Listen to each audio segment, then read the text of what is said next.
이거 밑에 잡아. 얘네 낑기게 밑에 잡아. 들어보려는 거죠? 네. 인천 돕니다.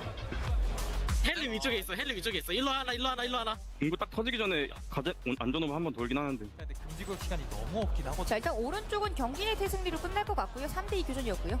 야 이거 왼쪽으로 뺄 생각. 가자. 야 천천히. 이런.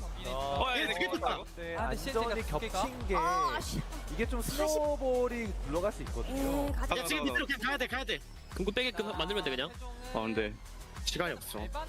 난좀 쓸게. 내가 쓸게. 자, 밟았는데. 얘 밀자. 야 너 죽어. 싸운다.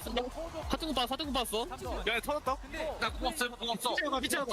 야 이거 나 피스메이커 없고요. 자, 기적출연 이제 생겼고요. 천천히. 얘네 금고 좀 많을 거야 그래도. 근데 자, 근데 시간이 없잖아, 없는데 인천. 힐링 스프레이 받고 이러면 유지력 차요. 그래. 해야 돼 얘들아. CNJ 잠시만요. 이건 진짜 다 왔거든요. 자, 아 쳤다. 천천히 봐. 해줘야 돼 얘들아. 여기. 야나 진짜 갈겨야 돼. 사자 이거 아티 없어요. 여긴. 해야 돼. 나 이거. 자, 들어가. 타지야만 하지야만. 스킬만 피해도 버버. 시간이 없어서 1초 세한테 터지고요. 나이스. 진정해. 할수 있어. 오케이. 오? CNJ야? 아 이거 CNJ 좀 빡셀 텐데 좋아. 경기 응원해보자 한번. 방금 태호가 경기거든? 아직은 가능성이 남아있긴 해 이러면. 진짜? 나 기도할게 진짜로. 나 예수님 믿는다. 경기 질것 같은데. 아마도 조합이 너무 붕괴. 아니 잠시만요. 진짜 승리를 위한 여기서 플레이였다고. 여기서 CNJ 글자글 잡고. 양 도는 거 조심해봐. 자리 존나 잠깐만. 다음 판 타야 돼. 위코 타야 돼. CNJ 팬들은 다음 판 보고 싶지 않습니다. 그렇죠. 그 경기 이네이트는 만들어줘야죠. 지금 6팀의 팬들이 경기 이네이트를 외치고 있어요. 나머지 해보자. 할 수 있다. 아 괜찮아. 할 수 있어. 이거 일자로 뚫는 거 의미 없다. 일단 날아요. 일단 날아서 건물 안으로 들어가자. 야 이거 이렇게 오는 것도 마지막에 조심을 해봐봐. 얘 비했었어.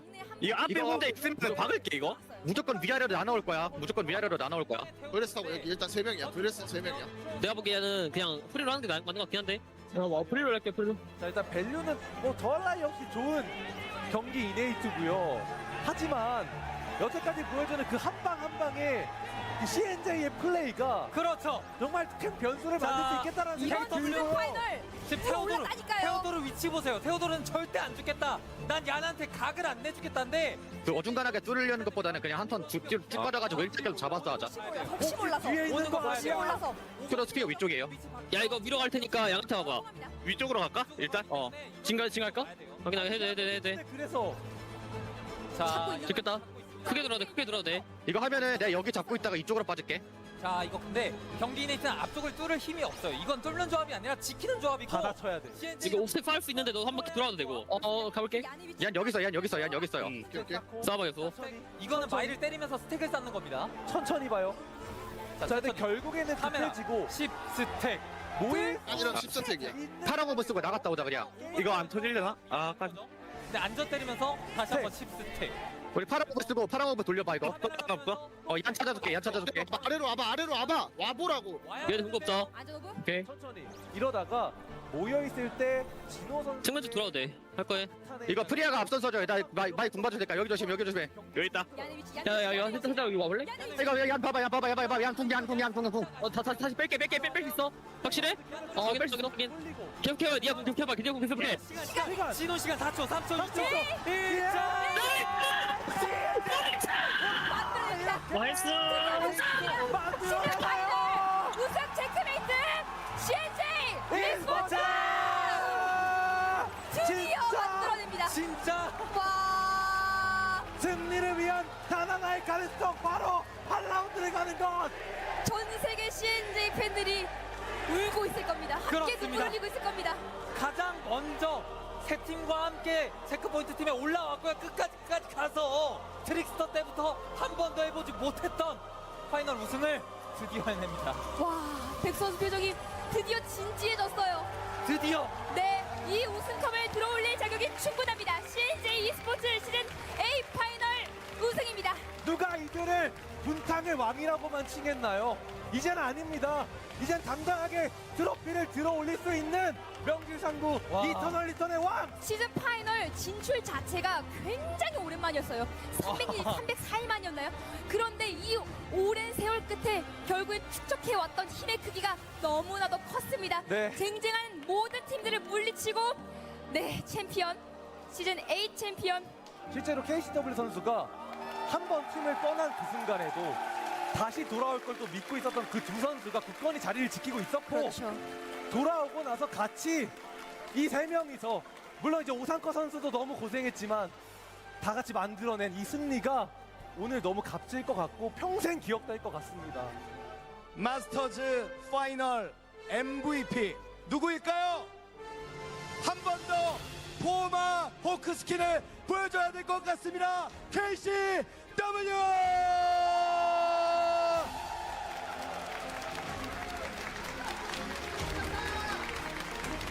만세 한번 해주세요. 만세.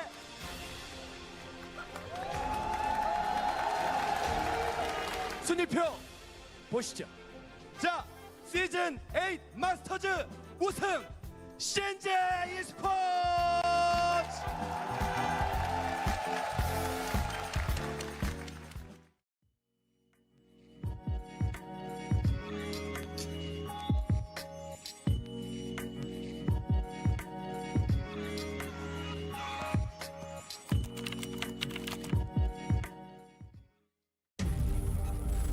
You're ready to get in the game now.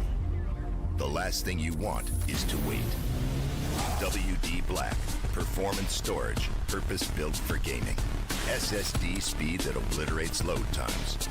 Performance to transform your game. Expanded capacity to store more. Customizable RGB. WD Black. Because the game never waits.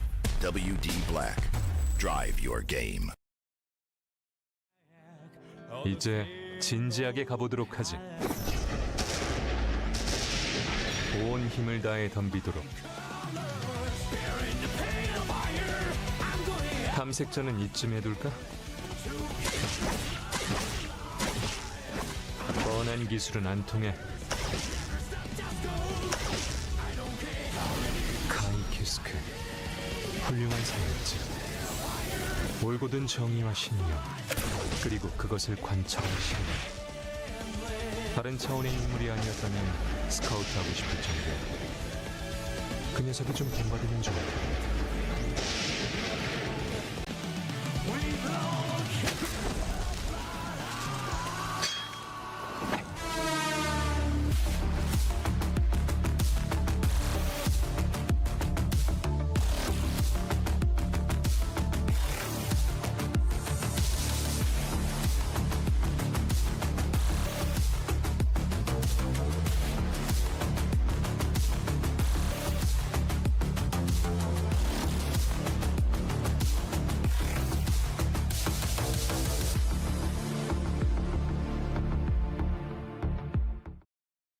Ladies and gentlemen, welcome back to yet another week of Eternal Return Masters. Happy New Year's, everybody. I hope you guys are having a great start to the beginning of 2026. And once again, thank you as always for joining us here today for yet another beautiful day of Eternal Return, because we are here to have some fun. My name is Shubian Senpai, still back with the New Year's. That itself does not change for this week.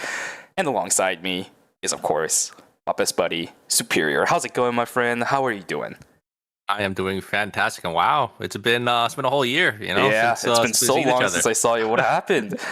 You sound so different. What's going on?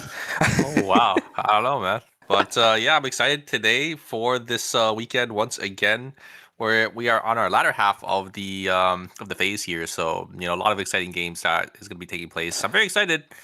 For one team, we did see, one team kind of pop off in the previous knockout stage. I think it was Go Back Fish Roast. Umu coming out on that EVA, just zooming around past his enemies.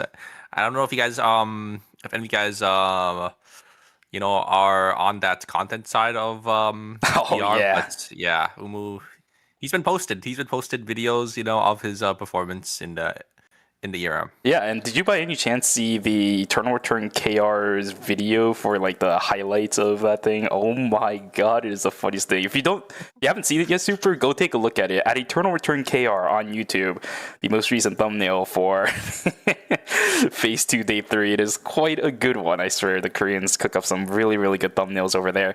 Let's go over the overview real quick while Super searches that up. It's going to be day number 4, so the first 3 days are already done. Prize pool, same thing, 10 million Korean won. Point matrix also does not change as well. And every single day, we just get a step closer to the season finals at the bottom right. For the formats, we are done with the group stages. We are done with knockout stages 1 and 2 at the left side of our screen. We are starting with knockout stage 3 today and then moving on to 4 today as well. That means we're going to lose 8 more teams, but also see 12 teams coming in. By the end of today, 12 of the teams in, 4 of them will be making it out. So we're going to lose at least 2/3 of the teams that are playing here today. So it's going to be a rough day ahead for these guys, but they've had a full week to prepare.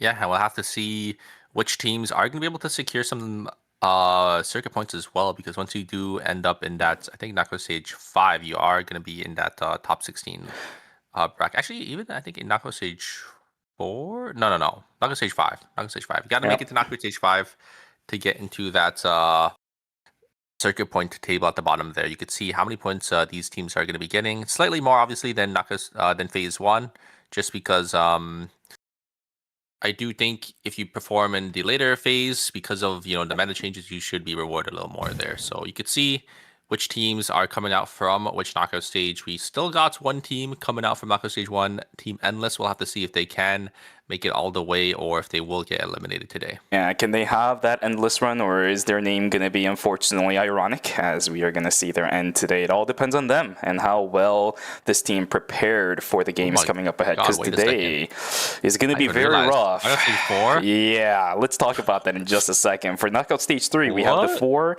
coming up from last week. Go Back Fish Roast, Endless, Big Game Hunter, and DS Guardians. They'll be joined by the 5th place teams from each of the group stages: Jangchota, Overdrive, New Era, and Magic Potato. But after that, we got another rough. It looks like it's our finals. Auto Orbs, FN Sejong, Slasher, and Busan Best Ball. Romantic G-Word, One Circles team, FN Sejong, Bomb, Yates. Oh my god. How did they end up here? I wasn't there for that. If Team Endless wants to go all the way to the finals, they're gonna have to pull out some miracles here today. Group stages was rough. I will definitely say group stages for CND was definitely a rough one. Some of these teams got rolled, because I think if you remember from last week, I mentioned during the knockout stages with you for knockout stages 1 and 2, I think I talked about some of the games that happened on Saturday last week, where Gyeonggi and 8 completely rolled over knockout stage group C, and then in group D there were 1 or 2 teams that were doing very solid, but other than that, everybody else was doing okay, which is also not bad, but definitely not good enough to move further on into the knockout stages, which is the reason why a lot of these teams are going to be here, right? FN Sejong specifically, we remember from last Friday had a very rough time with their new roster in this format. So we'll see whether or not, again, that's a little bit of a story for a later time today, but it is things that we can think about, because for knockout stage number 3, we really need to see whether or not these teams have practiced enough in the past week or so, because even if you get through here, you still have to play in knockout stage 4, which means for you and I, we have to analyze and do our jobs. Can these teams actually have some hope to make it through in knockout stage 4, or is this going to be really it, even if they make it through? Yeah, it is going to be rough for these teams. I mean, knockout stage 4 just looks like a finals almost. So these teams are going to have to battle up into some of the best teams over in Korea already so early. But we'll have to see, right? Because those teams, I mean, they're in knockout stage 4 for a reason. Didn't have a good, consistent group stage.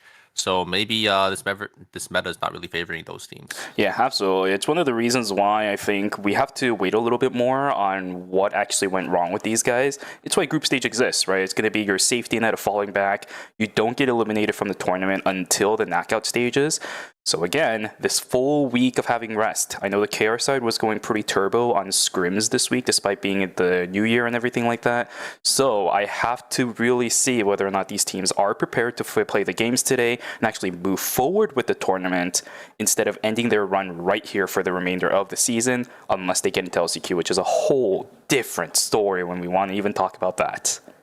Yeah, I mean, they're going to have a long road ahead of them. I wonder if any of these teams are even going to be able to qualify over the teams in Knockout Stage 4, but we'll have to see, right? A team like Team Go Back Fish Roast, they've been performing really well, but we'll have to see if they can have that same performance that they had last week, on Sunday. For sure. It has to be. It really has to be. For Team Go Back Fist Rose, this is a roster that you and I have talked about significantly last week with their performance. It's a team composition that, if it works, does really well, because it's one of those that can really emphasize the amount of range they have, the amount of initiation they have with the Chloe, and the survivability. It's a very well-rounded team composition, but we do know that there can be ways you can knock this team down, right? We saw it in game number 4 of Knockout Stage 2 last week, where I think it was Team Stillcut, with their unending frenzy of just kind of diving onto the team as much as possible, was able to split up the team and actually knock them out very, very early. So we do know weaknesses exist for a team like Go Back Fish Roast. Yeah, 100%, right? Because they are playing just 3 backliners. Obviously, that Eva is going to be on that speedy build, so it's going to be a little hard to get on top of them. But if you can, just focus one of them down, get them down early, they should just all fall there, because it's going to be a lot of their damage is going to be gone. So they're going to be able to jump straight into the game, though, so we're going to be able to see what these teams are going to be locking in. There are a couple teams that I'm not familiar with, like Team Magic Potato and New Era, but yeah, we'll see what they lock in for today. Here we got a Shoichi and Aiden, and Magic Potato, we got the Daniel coming out. Quite a team that was surprising to see right here. A lot of people were cheering for them in Knockout Stage in Group D. I apologize. This was actually one of the teams that surprised me at the end of game number 4, which is why I think them being in Knockout Stage 3 is very lucky on their end. But if they can make performances that happened in the last game of Group Stage D happen multiple times and consistently, this team does have a decent chance. I think they got a fair number of points, maybe 13 to 15, somewhere around there, to salvage their placement within Group D. But if you can't do that over and over again with a composition like this, it's going to be very, very rough to actually pilot it. So I do wonder if Magic Potato has prepared a lot with this composition, or if we're going to see a little bit more alongside that games 1 through 3 performance, where they stayed very, very quiet until the end of the game. This is a very, very unique lobby. I don't think we have any straight front-to-back teams in this lobby here. It's all just everyone just playing, what they're comfortable with here, it looks like, because looks like we are going to have 3 Emmas being locked in, so Emma is going to be banned going into game 2. It's going to be quite an interesting one, because for Team Magic Potato specifically, they were never diverting away from this Emma. Scarlet is fine. We usually know Scarlet for being that Emma player, but they definitely know other things they can play. It's completely okay. Whereas for Team Endless, I don't recall this team ever having to swap away from this as well. So having to substitute out that Emma in order to get additional initiations will feel a little bit iffy. But we'll have to take a look at that when we go into game number 2, because for now, we're going to start in game number 1. So many people spawning, and Temple is at 7 up here. Oh my goodness. 8! There's 8! I think there 1, 2, 3, 4, 5, 7. I think 7. I think it's 8, because Daniel jumped in, so like he wasn't part of Temple. I could have sworn there was 2 spawns at the left, 2 spawns at the top, 2 spawns at the bottom, because there was the Priya and the Piolo, and then 2 spawns at the right. Hi. There's a remake going on or something. Probably, but I'm going to look at it again. I think it was 8 up in the north side, which is actually kind of reminiscent of some of the normal games that I've been playing lately, because I have been seeing a fair number of people spawning at the north side of the map. Yeah, I mean, a lot of good items in Temple, to make sure your builds are 2-zoners, because, I mean, if you're not running a 2-zone build right now, it's a little hard, to have the same speed as some of these other builds that have really good tempo. So, yeah, I mean, 3-zone maximum, 2-zoners are kind of the hot deal right now. You just call in one item, make sure you group up with your team, or look for those early team fights. It's to the point where there are a couple of things that are able to actually run 1-zoners, even if the items might not be the most efficient. Maybe we'll have both the dwarf helmet as well as the the sword stopper. You'll have 2 reflections, but it is a build that you can finish in one zone. Maybe you can look for other items for your teammates in another zone and actually get it to them. There's a lot of ways to just completely speed up your building process. So you're completely correct if you do end up going for some of these 3-zoner builds, which I do know still exist, right? It's a little bit more of a safer way to finish a lot of builds, get a lot of those BIS, best in slots items into your arsenal, but yeah, speed is kind of important right now in Eternal Return, especially in the early points of the game. For these teams, especially, we have seen so much combat in phase number 1 for a lot of these teams. If we see that in game number 1, expect it to happen in games 2, 3, and 4. They are trying to move on in this tournament. You do that by getting points.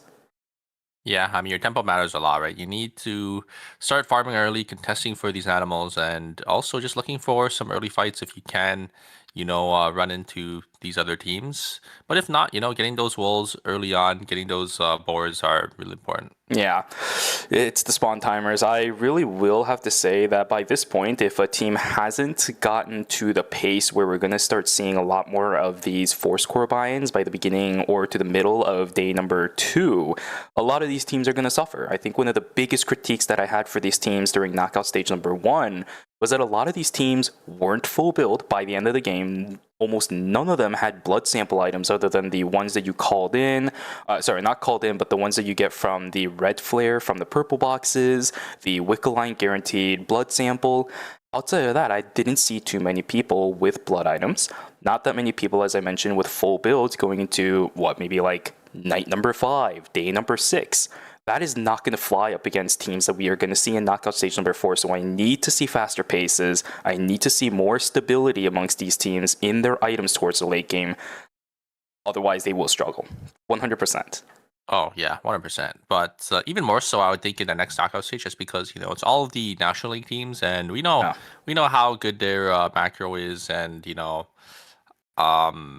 like how many items they'll have, into the later half of the game, because obviously, they're sponsor teams, so they're forced to basically know all that type of stuff to make sure they're at the top of the game. Exactly. Even if it's not the same rosters that we know and love, like FN Sejong swapping out their roster a little bit more for Bum, Pungwa, as well as I think it was Curry. I forget who the other one was, but even those kind of players, we know in previous rosters as well as their previous performances, they are definitely top tier teams.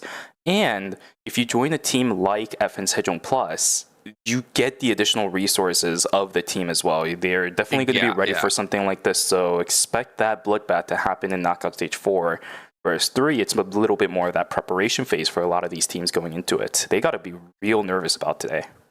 Yeah, and you say, the roster of FN Sejong we're not used to, but all those players are in the next knockout stage. Yeah, exactly. Formatic is in, I forgot what team, but they should be in the knockout stage 4. One circle is in Auto Arms, that's in there.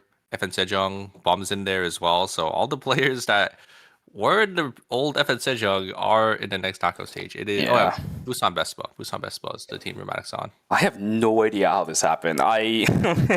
It's definitely one of those cases where you look back at this and with absolutely zero context, you have no idea how this happened, right? You look at the rosters, you look at the teams, you have a decent idea of the history of Eternal Return, maybe a little bit of context behind some of these players. You take a look at that, and that it's exactly as you said earlier, Super. That is a finals level category of teams. So you kind of have this high bar, a lot of the teams.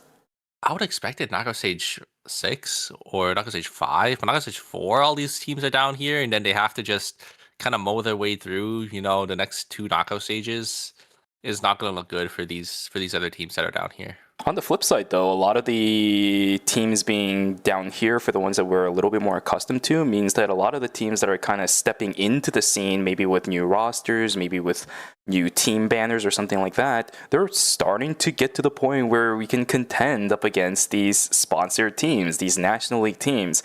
I think this actually sets up really nice for Season 10, if anything, because this just means there's a bigger pool of players, bigger pool of rosters that these National League teams are going to be able to pick up if they are looking to rebrand or maybe look for a completely new team to sign with.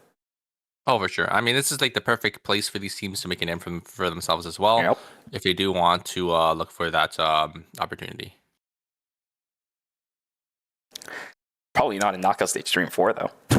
You're going to want to move forward a little bit I would further. say knockout stage 4 would be a good starting point, Especially just because today. of, you know, Yeah. because of all those teams that are going to be playing, because it's going to be a little rough, you know, because if we see them being able to knock out, you know, one of those teams, it's gonna be really, really good going forward into the later knockout stages. But you think I feel really bad for Endless, because Endless is one of those teams that I was really on the fence, especially last week, on whether or not they could continue to move on through the series. Endless is like a team that really feels like the consistent combat era of CNJ Esports, where they're usually not going to win a game. They did last week, one game, because a lot of things kind of went in their favor for that one, but they'll fight a lot and get a lot of points that way. It's the reason why I believe they were able to finish second last week in knockout stage number 2. So if you are able to show me with situations where you can win games, Endless might have it in the bag, but I need to actually see that in knockout stage number 3. Like I said, this is just the preparatory phase going into the next stage we have in our hands today, Super. Yeah, it looks like we're able to just jump straight back into it. No loading screen for you guys. We're just going to jump straight into the action, and Horrific getting chased down here by Husky. Husky's going to blink over the wall. He is able to get the full stacks here and should be able to take down this Fiora. And on the other side, looks like Guangzhou is going to go down there. Horrific still getting caught out, but actually able to cut it back. They're going to try and get the kill. Is it able to get it? I think they did. Big Game Hunter could be able to have 2 kills early on here. Sakin can get caught as well. School looks like it is going to be a fiesta between all these teams. And wait, he's going to be able to grab another kill on the other side. P5 going to get caught out here. Going to look to get that spring ball, but a huge great combo there coming out from the side of Big Game Hunter. They're going to be able to just finish off Shikimori there on the Hyejin. And there's the ultimate coming down from the Alex. Great follow-up from P5 to be able to grab another kill. Big Game Hunter, a huge start from them. 2 points already.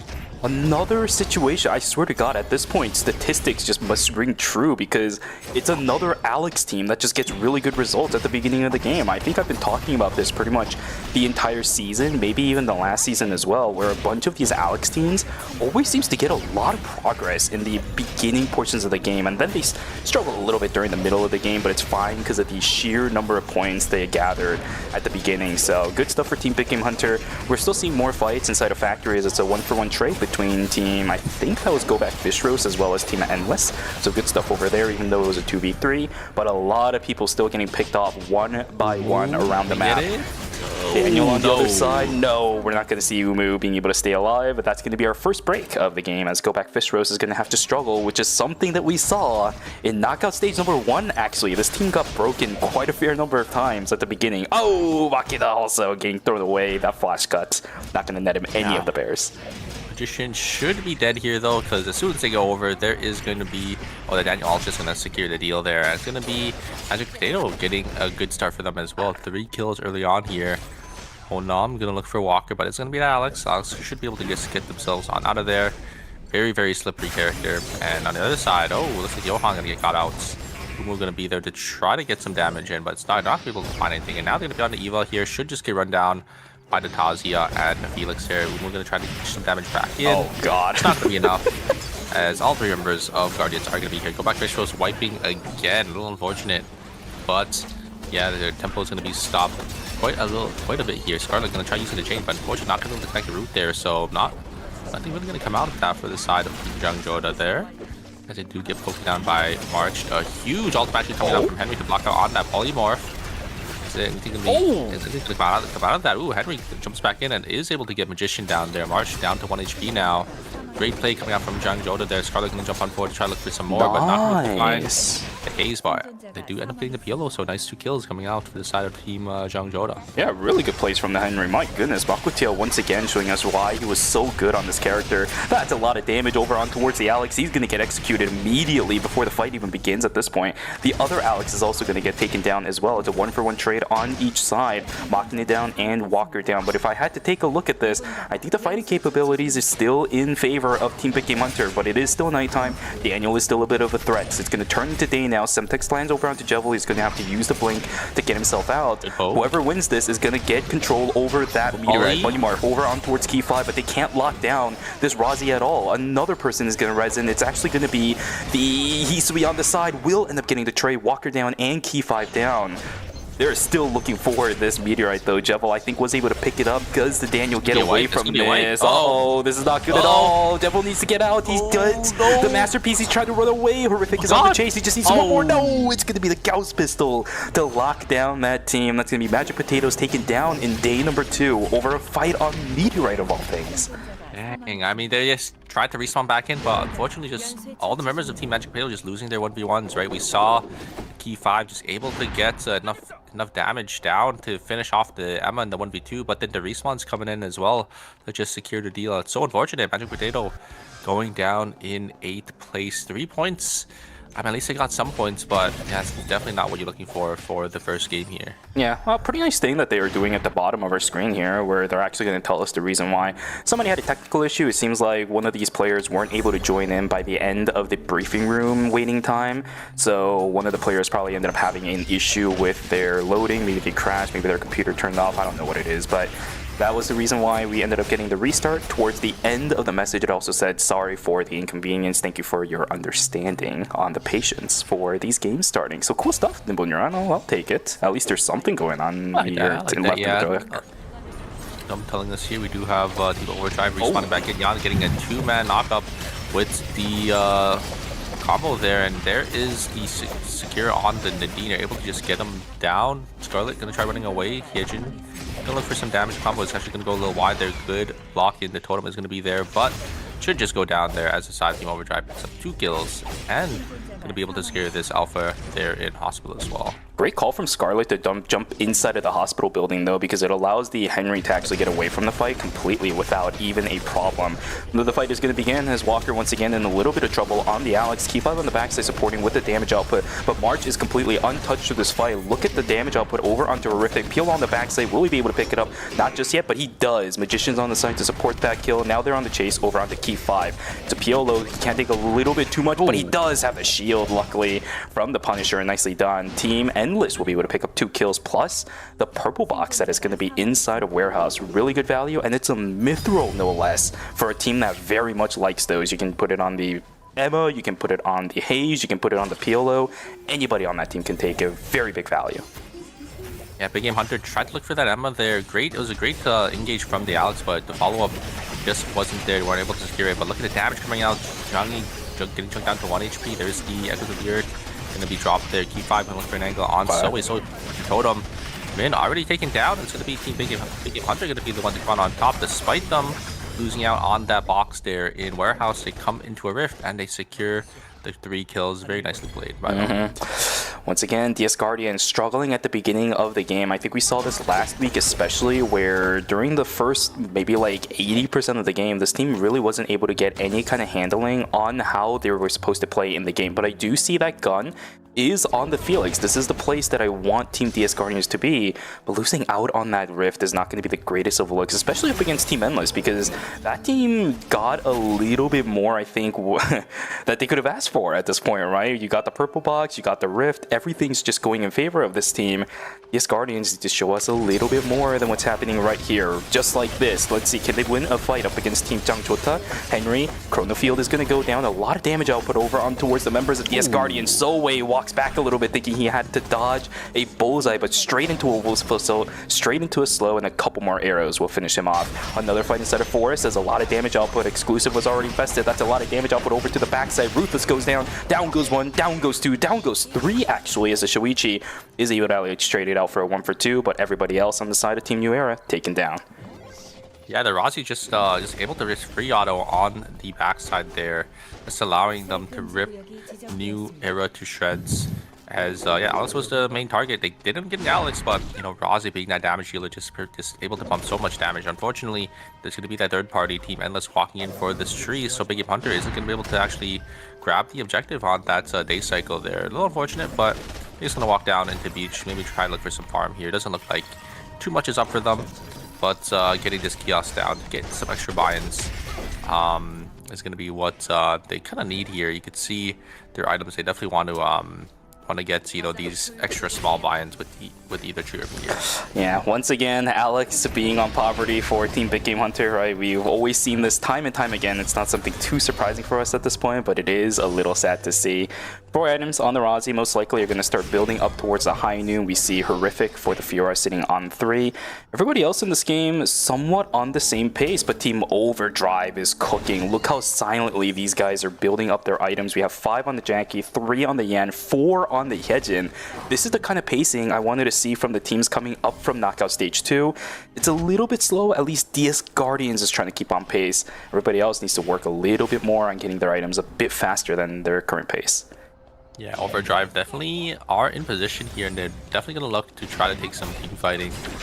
Team Endless, there's the Hyejin just going to jump on in, but not able to actually get any fears off. So, the members of Team Endless, they're all just going to scatter back away, and Overdrive, they're not going to look for any more. You know, missing out on that Hyejin combo, you can't really follow up, get those fears.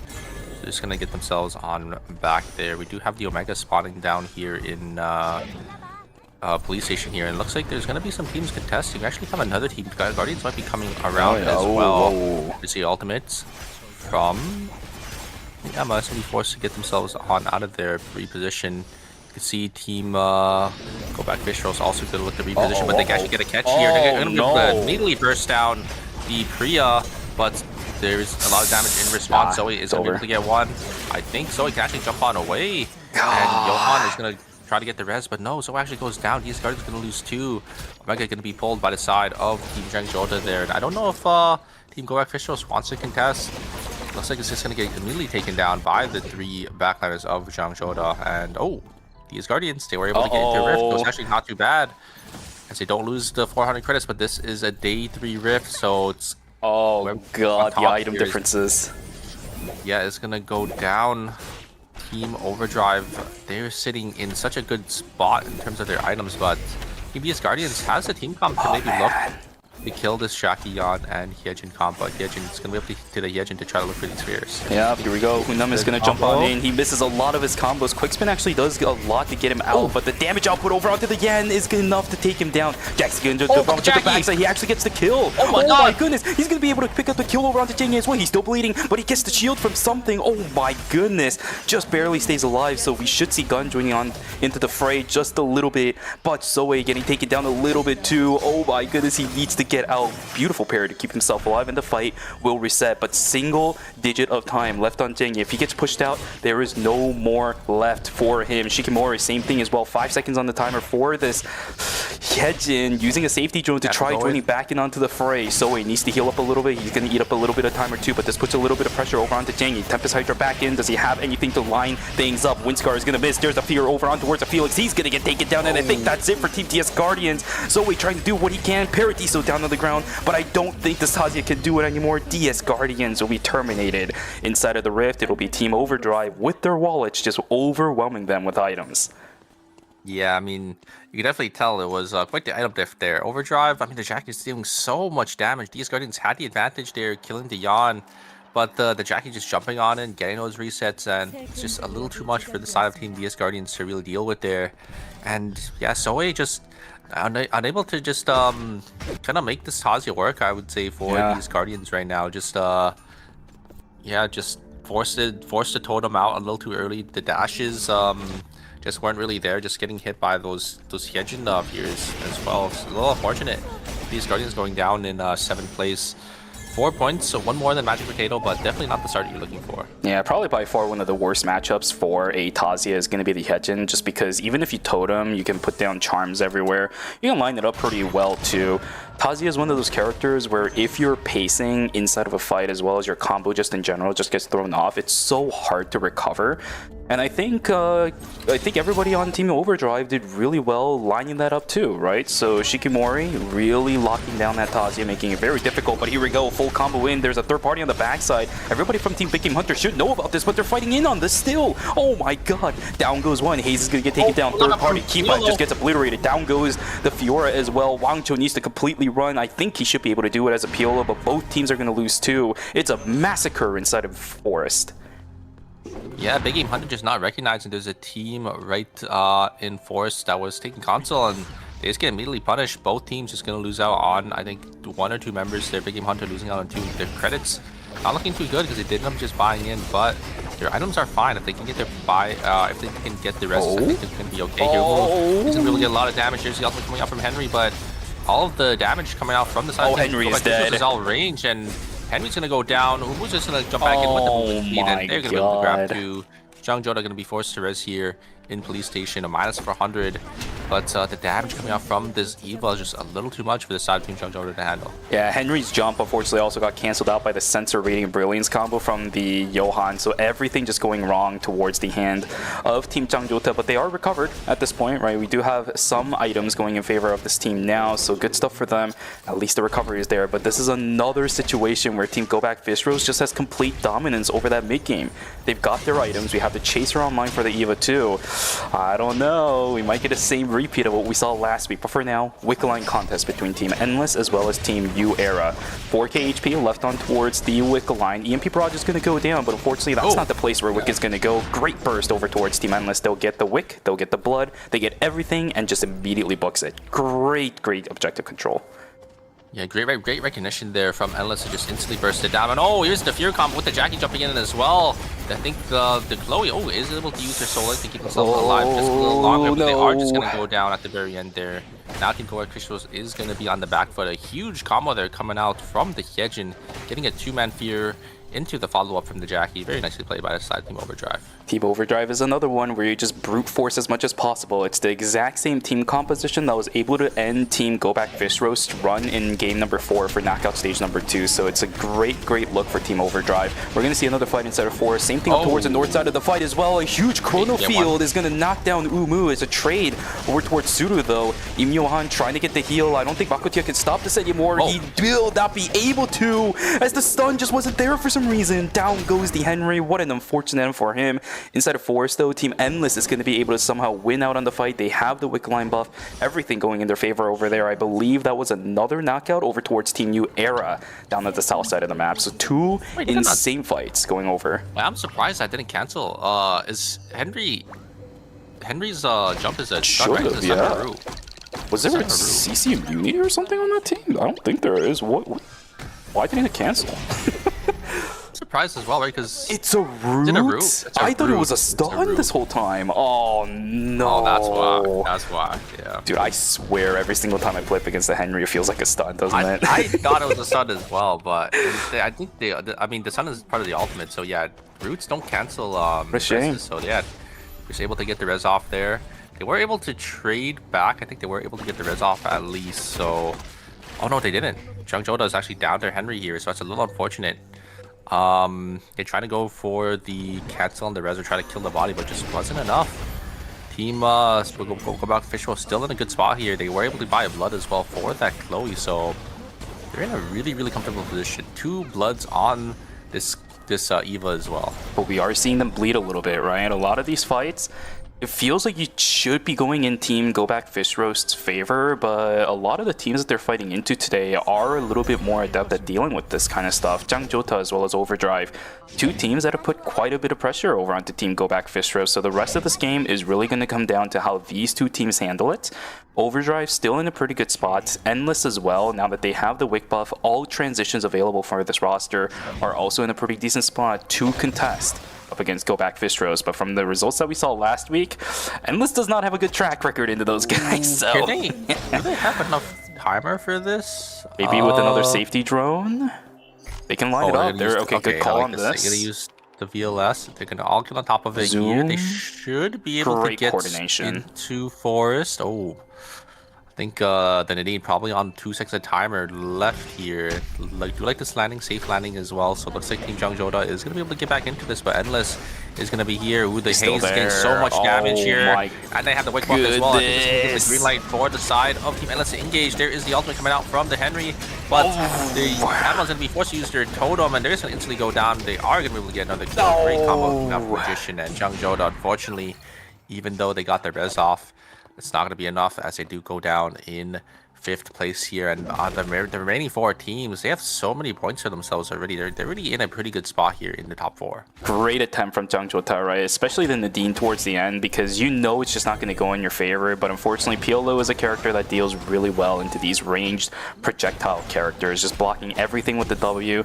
Made it really impossible for the Nadine to get the trade, so nothing going in favor of Jungjo-ta. It's a clean 3-0. But this does also allow Team Endless to get a good amount of control over towards the south side of Forest, where you are going to have that CCTV control. So now it's all on the side of Team Go Back Bistros on whether or not they can actually push this team out of the situation. Luckily, Endless does have good poke against this, but again, last week there was no good results from Team Endless trying to duke it out up against Go Back Bistros. Oh, Umu getting chunked down here. The ultimate is going to be used from the Johan a little early, and there's a combo coming out to try and look for some damage onto this Chloe here, but Chloe's trying to dish out as much as possible. There's a combo on Chloe. The Chloe is going to be able to use their soul link to keep themselves up just a little longer. They're going to be able to trade 2 kills. Johan going to go down, and it's going to be Sakin, the last member alive. Endless going to be the one to come out on top. It's just a little too hard for the side of Team Go Back Fishros to push into this Haze and Emma there, and they're just going to both go down. On top side, we do have to engage. Here's the Yejin combo. The follow-up is going to be there. The Jackie's going to be able to grab that, and they're going to be able to grab another kill. Must be going to try looking for an angle back in. T5 is the last one alive. And no! He got baited. Getting baited right back in. The Jackie going to blink on forward and use the ultimate to finish the job, and it's Overdrive going to be the one to come out on top.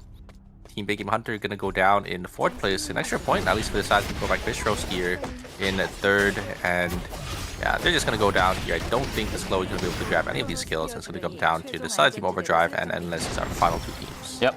All right, now it's going to be Team Overdrive. I think that has to make the call on whether or not they can actually initiate. The problem is we have a couple of their tactical skills on cooldown right now, especially the key ones. Yan still waiting on the blink cooldown. Same thing for the Jackie.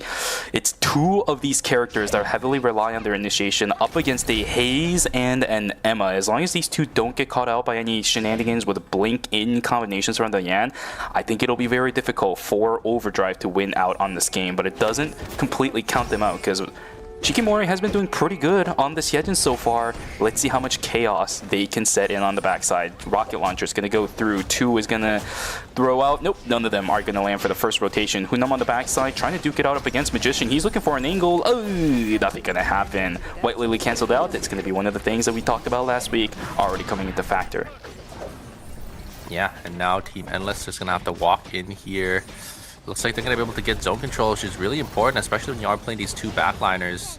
These melees are going to have to push into this Haze, and they're going to look for the isolated Hyejin, maybe on the backside here. Hyejin having an angle, though. They're just going to straight look for this Hyejin. She can't get away from this anymore. That's 1v1, and they should be able to just grab the Hyejin down here. And it's now going to be a 3v2. I think this should be in the bag for the side Team Endless there. Great recognition on catching out on that isolated member of the side Team Overdrive, and they should be able to just win this one out, unless the side of Team Overdrive can maybe look for an angle on this Haze. If they can somehow get this Haze, it's going to be really hard, they should be able to maybe win this 3v2 here. But yeah, having that Emma and that Piolo to peel off for that Haze is going to be a little difficult. They do have the White Lily here. I don't think Team Endless has to make the play of the century. Yes, here comes the engage. Are they going to be able to get this Haze here? They're going to try to look there's going to be able to peel back. The polymorph is going to be there. The lockdown CC of the side Team Endless is going to be a little too much for the 2 melees of Overdrive, and they're going to go down. Endless coming out with a huge win here, 23.5 points. Great start there for the side Team Endless. Absolutely. Hey, this is the team that we want to make it through knockout stage 3, 4, 5, and 6, right? Great start. The first game of the night. This is going to set them up pretty well going into the latter stages of knockout stage number 3. What a great way to kind of quell and calm the nerves of a lot of these players, as well as a lot of the fans that have been rooting for this team, because last week, I believe they were only able to win out on the final game of the night. But this time around, we start off with a victory. It has got to feel good for these 3 players. Oh, 100%. A great start for them. 23.5 should almost secure themselves in the top half of the knockout stage, but obviously I do think there's a been a lot of points going around in this group here, so still have to have a good, consistent game 2, 3, and 4. Yeah, for sure. I said that, Hunnam has to make the play of the century. I don't think he even got a chance to do that, by the way, at the end. He got stunned by the Piolo, knocked up into the air, and then as soon as he landed on the ground, Bunny morphed into dead. So, yeah, it's a bit of a rough situation. I mean, I did call it, though, right? Because Overdrive is the team that had to actually make the call on the initiation, but because Shikimori ended up getting caught out on the side, just a real good play from the Piolo, by the way, completely locking out any sources of escape and making sure with the Charm of the Nomad, she was still covered, right? Moving towards that direction, holding onto that Punisher and actually landing a lot of his skills. The Skyward Pummel, that thing needs to land up against the Hyejin if you want to kill her. It did, cutting off every sort of escape.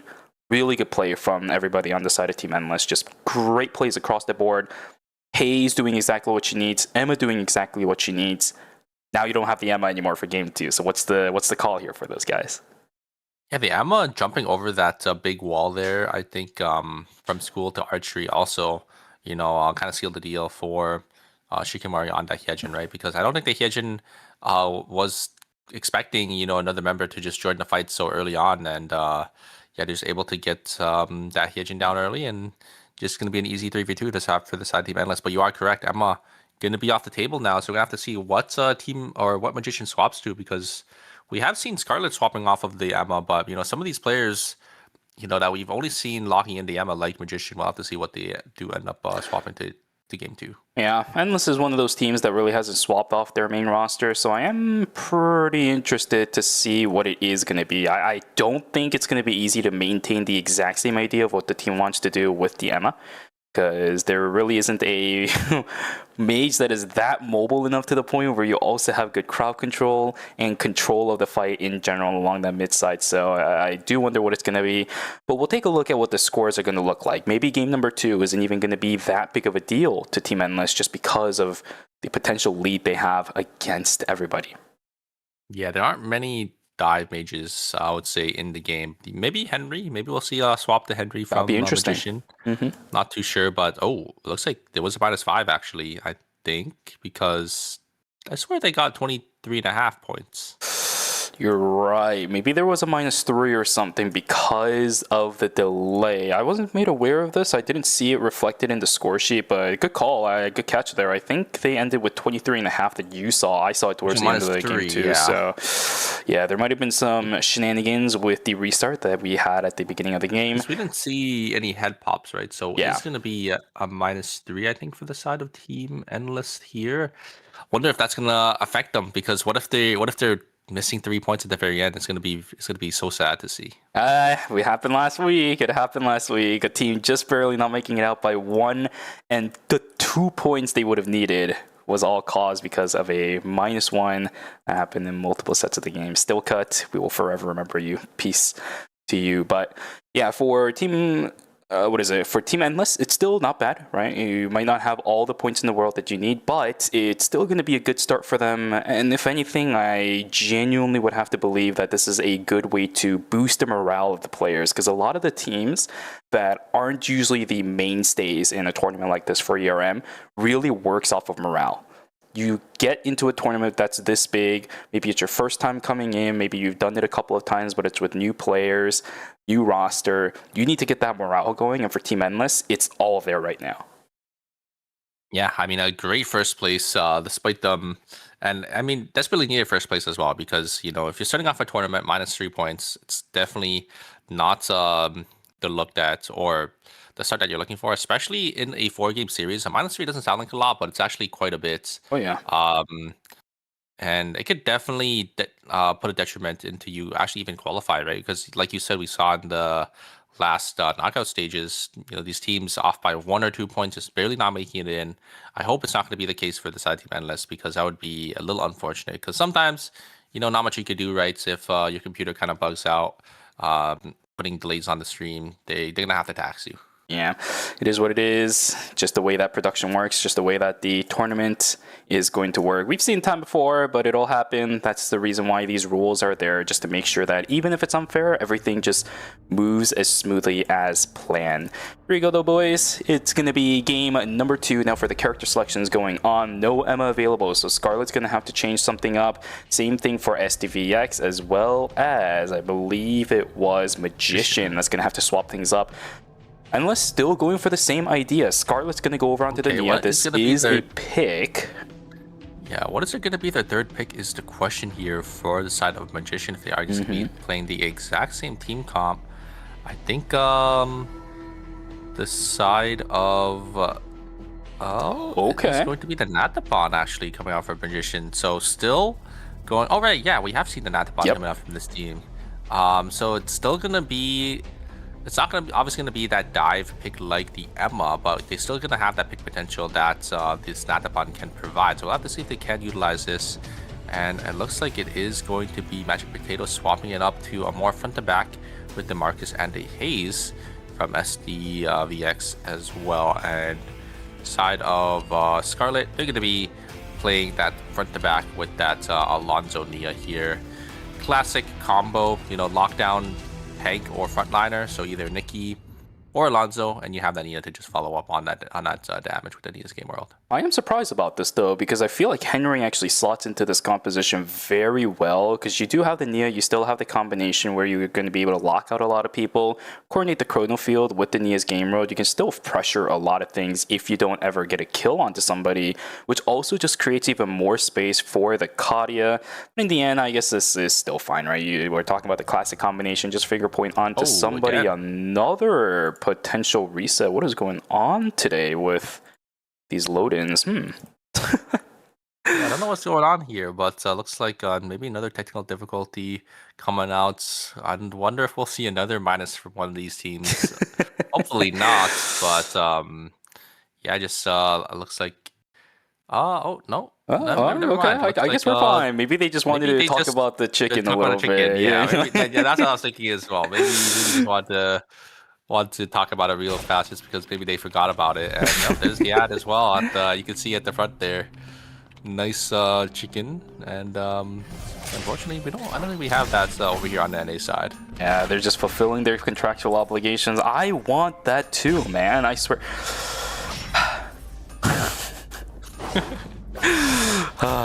Does look pretty good here. Oh, Magician is going to get caught out by the Aiden.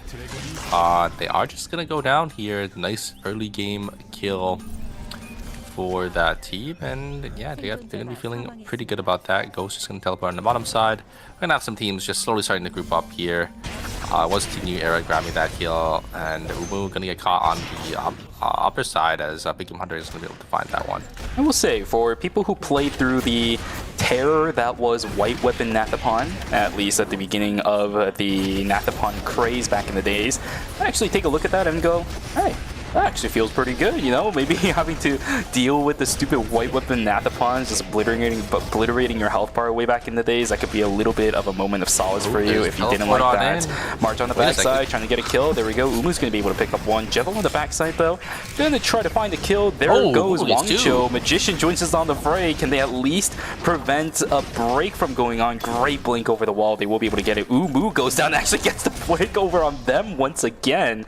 Go back Visceros, all three are dead. Oh my goodness, this is literally what we saw in Naka stage number 1, I'm telling you.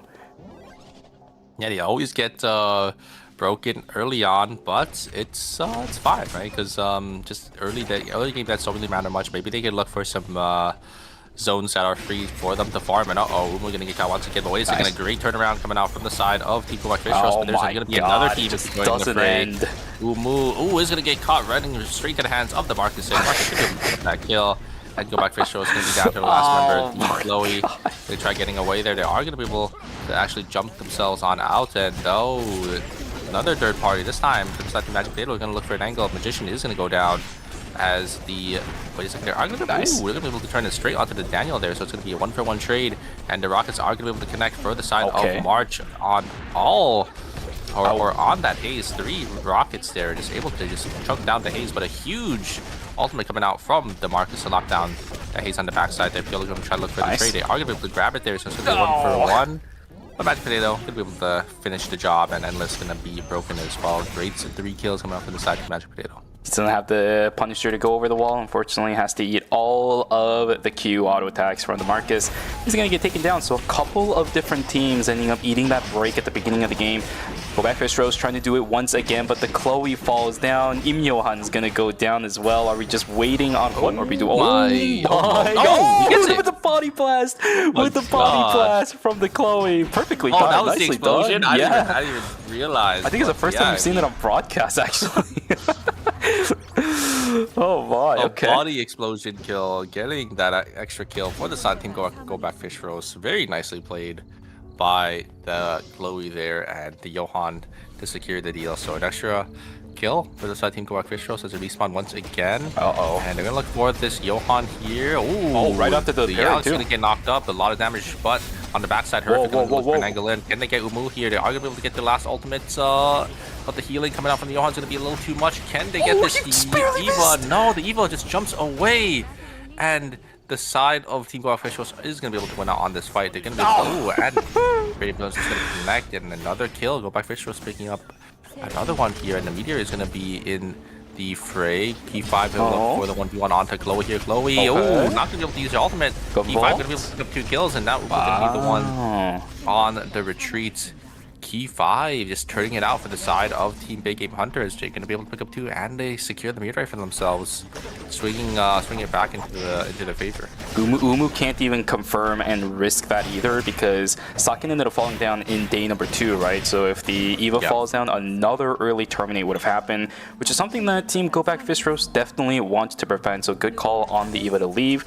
You're right, no meteorite for that team, no early start for those guys either. Really good play from Key5, you called it perfectly, just dodging out on everything, being able to isolate away Sakin, despite the fact that we saw the Rozzy's health bar falling pretty early into that fight as well. So good stuff from those guys, meteorite going in favor of them. But while all that was happening, even more fights across the map too. Now Imyuan in a little bit of trouble, good use of the Faith and Wavering to push away the Alonzo after breaking his shield using the Sensor Radiant Brilliance combination. He's going to keep himself alive, but he's still split farming on his own, whereas Magician doing the same thing will get caught out. Umu's going to get taken down on their own too. Split farmers everywhere getting caught out. Daniel also splitting away from the rest of his team. Now they're going to join in the fray, but the fight, it's already almost over. Down goes one. Can they get that? Yeah, she's almost dead. Yes, they can with the grenade launcher. Nicely done. Makina on the backside, trying to knock down at least the Kadia. Will be able to do so, and that'll be it. Is it 1 for 2? No, it's 0 for 2 in favor of Team Magic Potato. These guys are also looking good with this front to back. Yeah, great ultimate there coming out from Daniel to actually cancel out on the lockdown from the Alonzo and get just able to get onto the Nia. Great follow-up from the Haze as well to, you know, force the 1-up onto the Nia and just able to kill them while they are using that Nia's Game World there. Go back Fistros, a little in a tight spot here. They are able to get their buy-ins, getting those 4 scores. Very important 4 scores here early on, and looks like Piolo is going to be caught out here. Jackie just going to jump straight onto the Piolo, but Piolo is going to be moving away, is able to get the knock up. Good parry, but parry forward onto the Jackie. Can be forced to use her blink as well. Great movement there coming out from Umu to dodge out on that point from the Alonzo. There comes Engage coming out from Shikimori. They're going to be able to look for an angle. They're not going to be able to find anything. Magician is going to be cut out as well, but they are able to get one before they get into the rift, and it is going to be Honam going to go down there. And they have a lot of CC, so looks like 2 members were able to get into the rift. A huge F-stop to actually cancel out on the Yawn, and they do actually pick up 1 kill for themselves. Magic Potato able to get the rift completely uncontested for themselves, and I think Overdrive might be able to get it for free as well. Looks like Umu is going to get caught by the side team DS Guardians, so as Sakin, they're going to be forced on the back foot to run away for their team. Endless only, yeah, maybe they'll try to look for an angle to try try to turn it around, but just going to try running away from the side team Changjoda. This feels so weird seeing 2 uncontested rifts in night number 2. What a weird situation that we have ourselves in. Not Persona, but Paradiso being launched over. Smash the Smithereen is also activated as well, but there's only 2 members on the side of Magic Potato. I don't know what the call there was for Machina, but he will sacrifice his life for it. A little bit of timer invested for DS Guardians, but for Machina, a lot more than that, as VDX in a little bit of trouble as Hishoichi is going to find them. Ruthless combo is too easy when a 1v1. Replaying Lone Wolf for what? Finds just a random solo haze, takes him down. Now Jevil is the one in a little bit of trouble by himself, although the map seems pretty clear around where he is. Yep, looks like Daniel going to be the last one left. And Daniel, really good character to rat, so should be able to just wait for their team to respawn. Maybe look for a free zone, wait for their teammates to have a full satellite scan when they are respawning here, and they should be able to group up with their team. All right, well, let's see how it goes. 20 seconds to go, just about, until we hit day number 3. A lot of teams are really down bad on transitions. Like, look at Team Endless right now. They won a couple of fights already, but transitions-wise, it seems like they're just far behind. Big Game Hunter are looking pretty good. 7 transitions on their end. DS Guardian sitting on 5. Here's the F-stop going in. Double parry out for both Horrific and Walker. That's crazy. They might end up losing 2 members. Magician needs to stop delaying his death because he's going to go down at the beginning of day number 3. Magician didn't keep track of his time, and he will go down first. Minus 200 of the game. Walker will just be able to barely get out of the finger point, but Makutia cornering key 5. There's the Nia's game roll going in. Rocket launch, point sink into death. Oh my god, key 5 got disintegrated. Health bar, mod check. Where did he go? Yeah, I mean, a smart play from Big Game Hunter to wait for the Natapang kill, but they get punished because it's a third party. Changjoda going to be there, and they catch out on the Rozzy mispositioning, instantly bursting down that Rozzy there. And that's going to be a minus 200 for the side team, Big Game Hunter, and Endless going to lose out on those 20 credits as well. So a little unfortunate for both of those teams. Changjoda going to be able to reap the rewards of that third party and getting that box for themselves in archery as well. Oh my goodness, what a really crazy start to day number 3 already. I'm liking it, but for Team Go Back Fish Roast, it's just a little bit more of running away, getting a couple of their items, because as I mentioned earlier, these guys are a little bit slow on their uptake. Nice control of the Nina to take that damage output from the Nathapon, but now Go Back Fish Roast is a little bit on the corner and the sandwich side. See how this goes. New Era in a little bit of trouble as the Mai's going to get taken down first. Great combination coming out from everybody else though. Daniel's going to go inside with the Masterpiece, will be able to get away from the fight. The trades already happened though. Marcus down, same thing for the Mai. Mai's going to get res back up, but the Aiden's a little bit too scary for the Haste to try dealing with in a 1v1. Yeah, I think Team New Era coming out on top. The Mai just living a little bit longer than that Marcus, you know, in those 1v2 scenarios. And there is the combo coming out. Oh, missed time though from the Piolo. Not going to be locked down on that Johan, and that is going to cost the side of Team Endless that fight there. That Team Go Back Fish Roast is going to be the one to come out on top, and they're going to look to try to push their engage a little farther there. Husky would be forced to use ultimate for that movement speed and that blink as well. They should be able to get themselves away, I think, from this Chloe, but Umu on the top side there, they're going to try to look for some more. Blink away from Shikamori is going to be able to get the side team Overdrive to safety. So Overdrive, I don't think are going to lose out on any members, but wait a second, the movement speed coming out from Johan, is it going to be enough to catch out on this Hyejin? I don't think so. They are going all the way. Oh, they're going to chase into red here to try to stop the TP. Shikamori, I think, recognizes this. Yana is going to be able to TP away, and it's going to be a lot of time are going to be invested for the side of Go Back Fish Roast. Wow, okay, they are really looking for points right now. Another fight inside a police station as Horrific's going to get oblitterated at the beginning of the fight, but Big Game Hunter still looking for a bit more. The problem is their health bars are gone. T5 is dead. Walker might fall down. If he can't deal with Jengen, he can't. Big Game Hunter getting eliminated at night number 3, 7 points strong. At least that's something going for them, but that is an early terminate in our experience of Eternal Return. Nice try from Big Game Hunter, but unfortunately they will not be able to get away from the side of, what is that? I think that was DS Guardian, so good look for those guys. Yeah. A huge find from the Felix there at the very end, catching them out on the very tip of that W there. And here is the F-stop. There's going to be another team. There was a sniper skill, so the side of the team Go Back Fish Roast, I'm surprised they're not using the jump pad, because they saw the sniper skill behind them, and now Go Back Fish Roast is in a really tight spot here, but they are going to be able to get a lot of damage in exchange, and only going to lose one member. Wow. Is actually really good for the side team Go Back Fish Roast. Despite them losing one, that is the best case scenario for them, because they were just sandwiched in between two teams. I think recognizing you know, we're gonna have to take this coin flip here between either jumping, using the jump pad to jump over, or just walking around. And unfortunately, lost a coin flip there. So yeah, only lose that one member. So not too bad for Go Back Fish Roast. You know, I thought it would be a lot worse. Minus 200 is definitely not what they're looking for, though. You can see their items as well. Only sitting on 6 items there, so definitely not in a good spot, but it's better than you know, not wiping this early on into the game. We actually saw a few games for Go Back Vistros. I think they're in the group stages where they were sitting on just 4 transitions for the EVA without any additional transitions on the weapon side. We know this team can still pull things off, so still excited to see what this team can pull off for the remaining of the game. You're absolutely right, we do have a little bit of a slower start. Nice blink away from Saki, he'll keep himself alive. Umu was not the focus of that team, so we'll also keep their lives intact too. That's just going to be a Nia's game world from Team Jangjota. No real biggie, no real big investments. Yeah, Go Back Fish Roast, they wanted to look for something there in archery because it reopened. There was a box there as well, but unfortunately not able to contest it.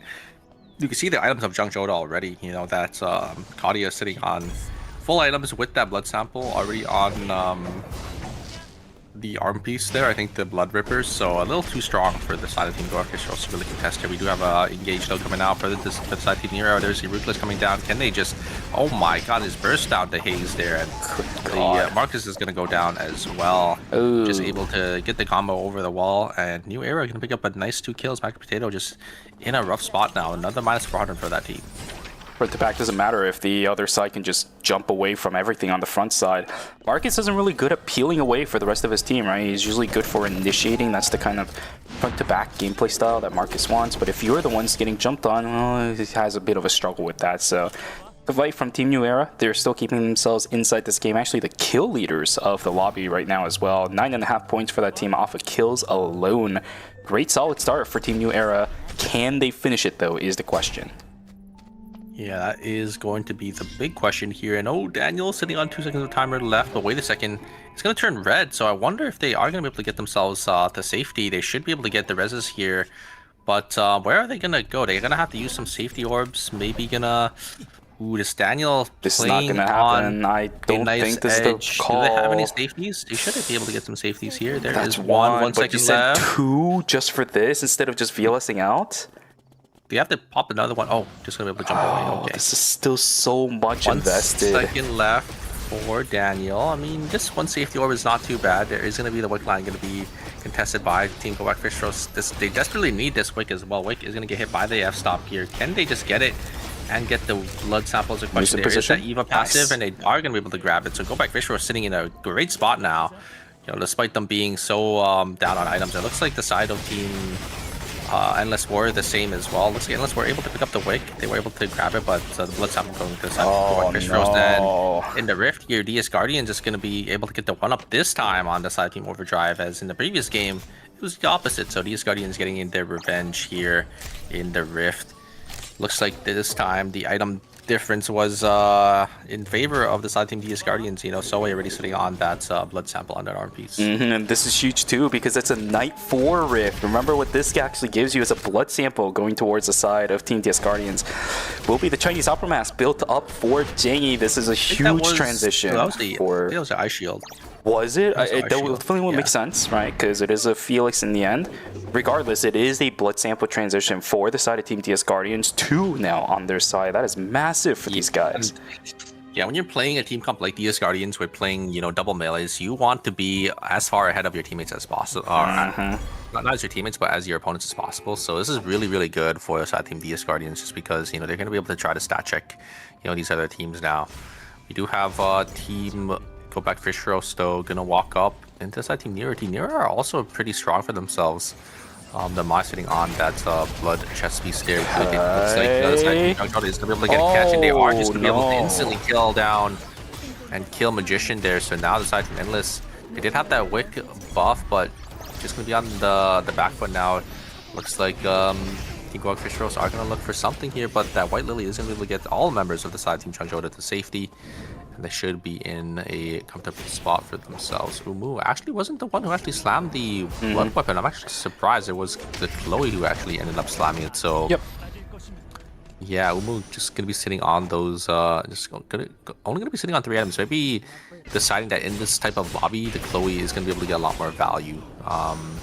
just because there's going to be a lot of more melee. So Chloe, having that consistent DPS is probably what they're going to want to look for instead. But Chloe is going to get sent down though by Zoe, but Zoe is going to get shut down. But the third party is going to be here. It's going to be Magic Potato. Going to try looking for this Chloe, but Chloe, is going to get taken down. Go back Bistro is going to lose out on 2 members, and it looks like these Guardians were all of them were able to actually get themselves to safety there.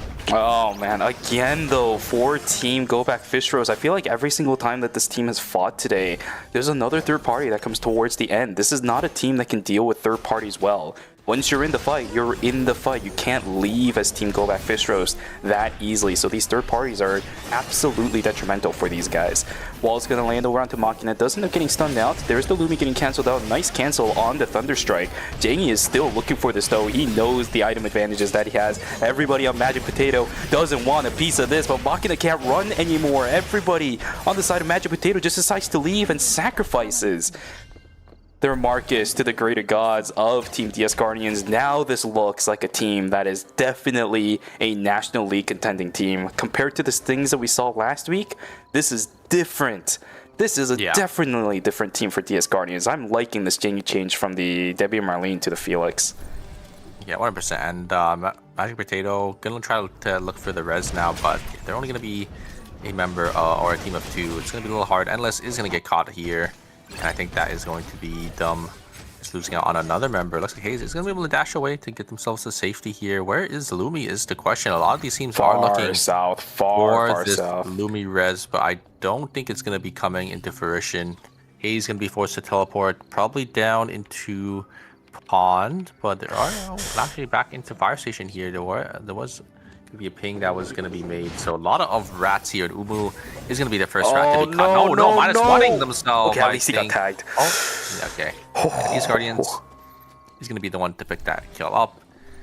As Go Back to Shows unfortunately going down in 6th place there. We do still have 1 solo and a duo left, as we got 3 full teams as well. No more Lumi Reses, nothing more as soon as they go back into that day 6 mark.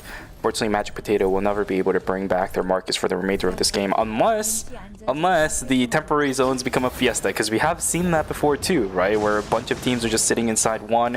Magic Potato can't call things out unless Jevil just decides to full send it over onto a Priya of all things.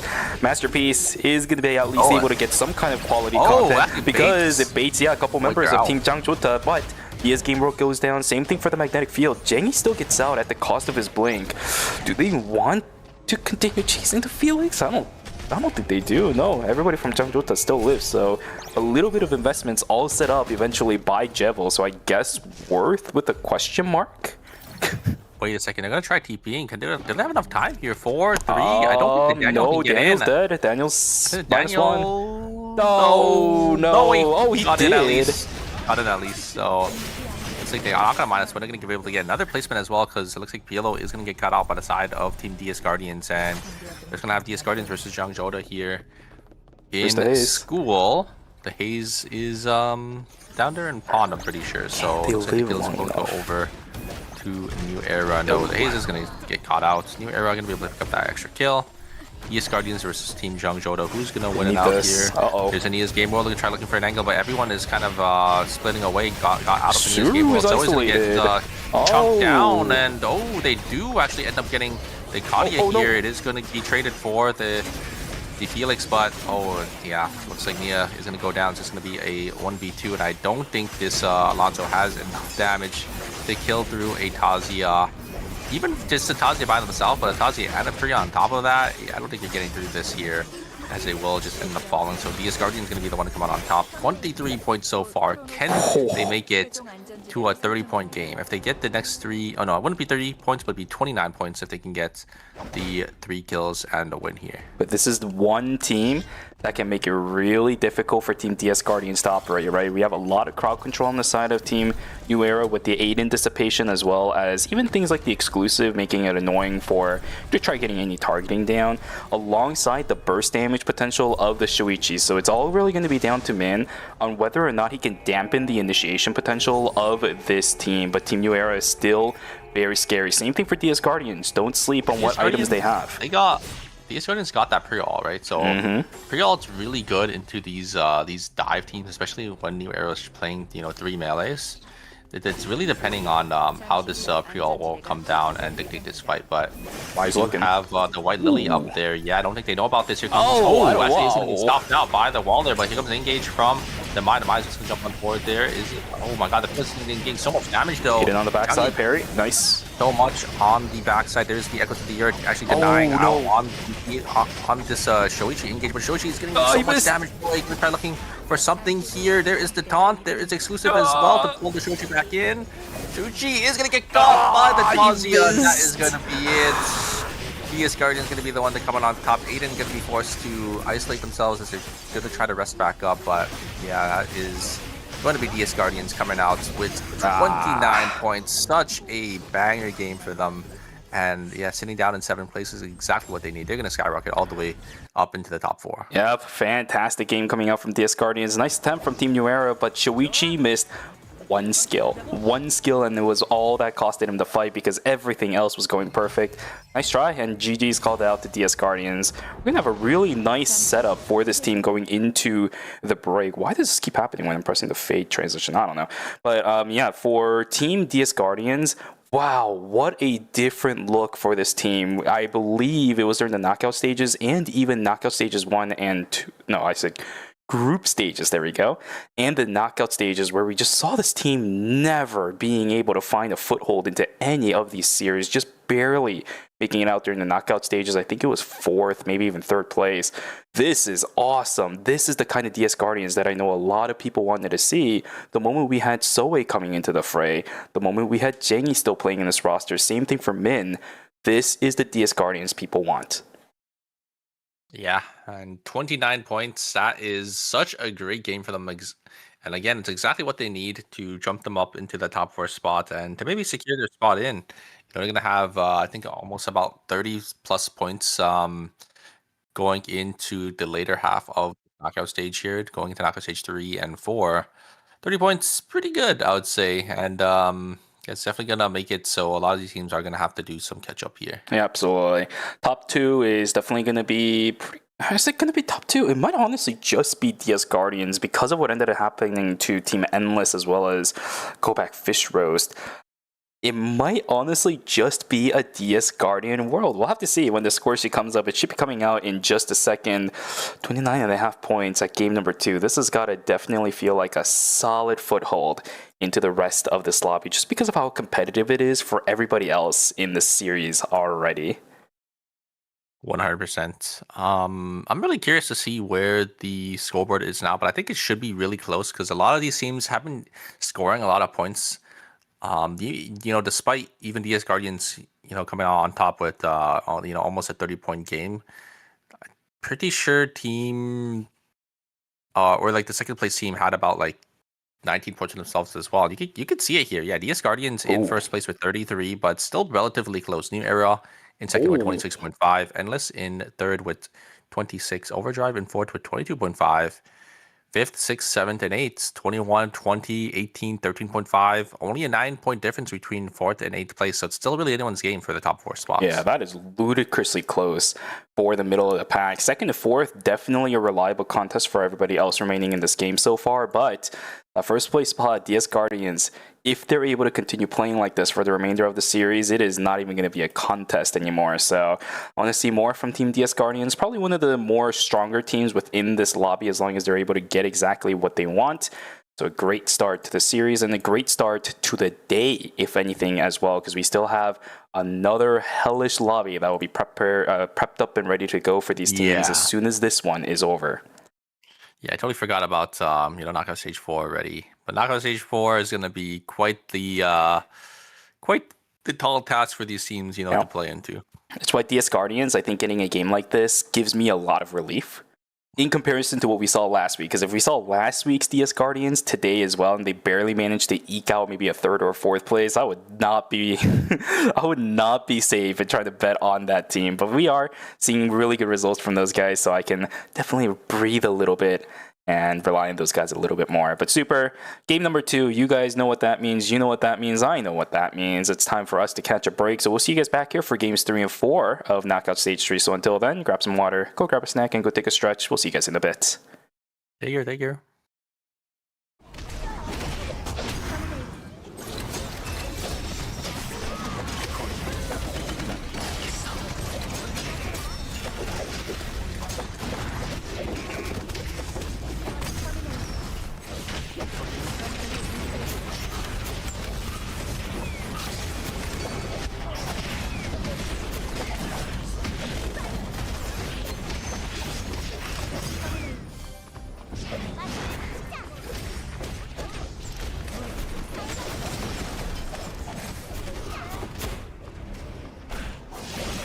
최종 안전지대가 해제됩니다.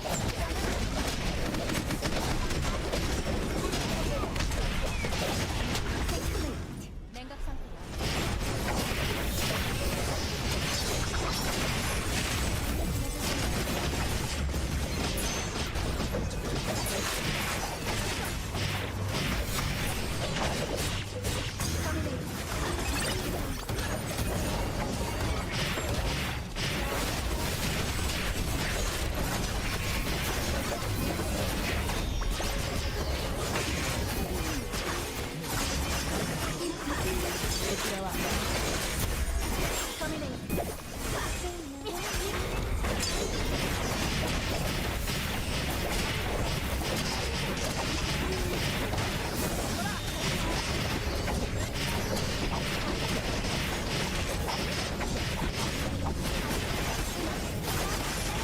잠시 후 안전지대가 이동합니다.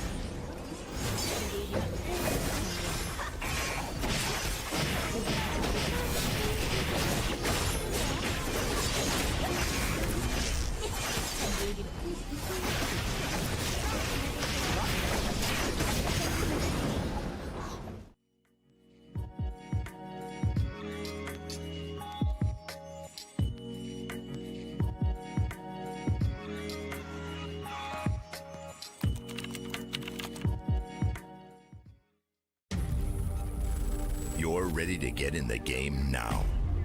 The last thing you want is to wait. WD Black, performance storage, purpose-built for gaming. SSD speed that obliterates load times. Performance to transform your game. Expanded capacity to store more. Customizable RGB. WD Black. Because the game never waits. WD Black. Drive your game. 이제 진지하게 가보도록 하지. 온 힘을 다해 덤비도록. 탐색전은 이쯤 해둘까? 뻔한 기술은 안 통해. 카이키스크, 훌륭한 사역자. 올곧은 정의와 신념, 그리고 그것을 관철한 신념. 다른 차원의 인물이 아니었다면 스카우트하고 싶을 정도야. 그 녀석이 좀 본받으면 좋을 텐데.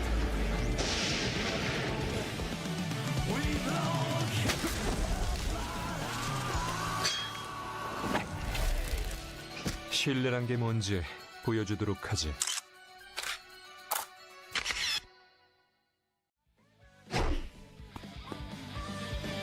저도 엘페르트 씨처럼 자신 있게 해볼게요. 오늘 너무 좋은데요? 친구들한테 홍보해주세요. 의욕 맥스! 라이브 준비는 중요해요. 왠지 평소보다 더 잘 쏴지는 기분이에요. 앵콜 요청도 문제 없겠어요.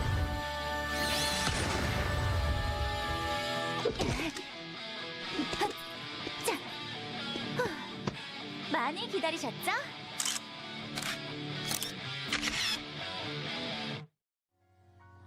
또 M1대로 가는 거 아니겠지? 여긴 원래 세계인 것 같네.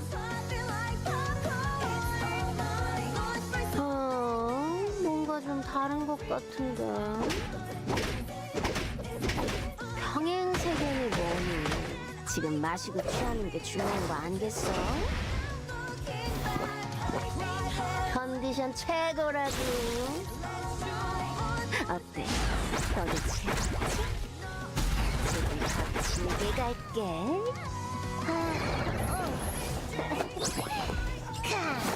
그리고 두르고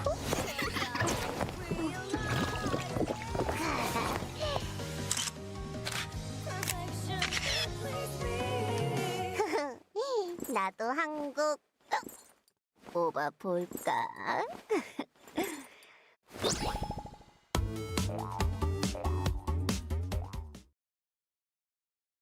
여기 대빵이 누구야? 너냐? 이제부터 여긴 우리 구역이라고! 감히 누굴 건드렸는지 깨닫게 해주지. 내 앞을 막는 건 다 쳐부숴버리겠어.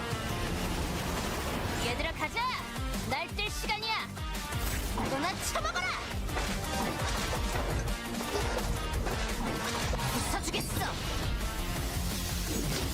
참냐? 꺼져! 간다! 받은 만큼 갚아주지! 아, 귀찮아 죽겠네. 누구한테 시비 타는지 알고 있겠지?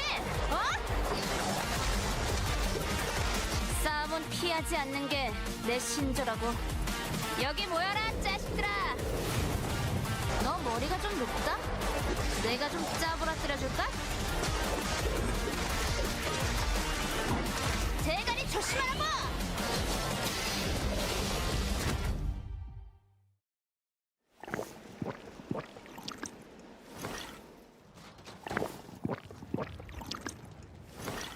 천도는 만악을 좌시하지 않.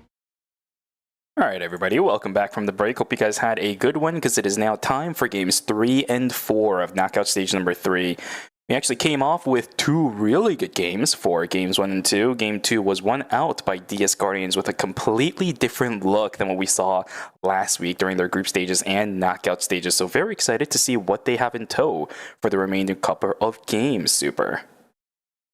Yeah, and going into game 3, we're going to have Emma going to be back on the table for these teams to utilize here. And I don't think we had a ban going into game 3. So, yeah, everything's going to be on the table for all these teams to kind of play around with. I wonder if we'll see any subs because of this Emma ban that is going to be taking fruition for this lobby. But, yeah, we'll have to see going into the game coming here. Very excited.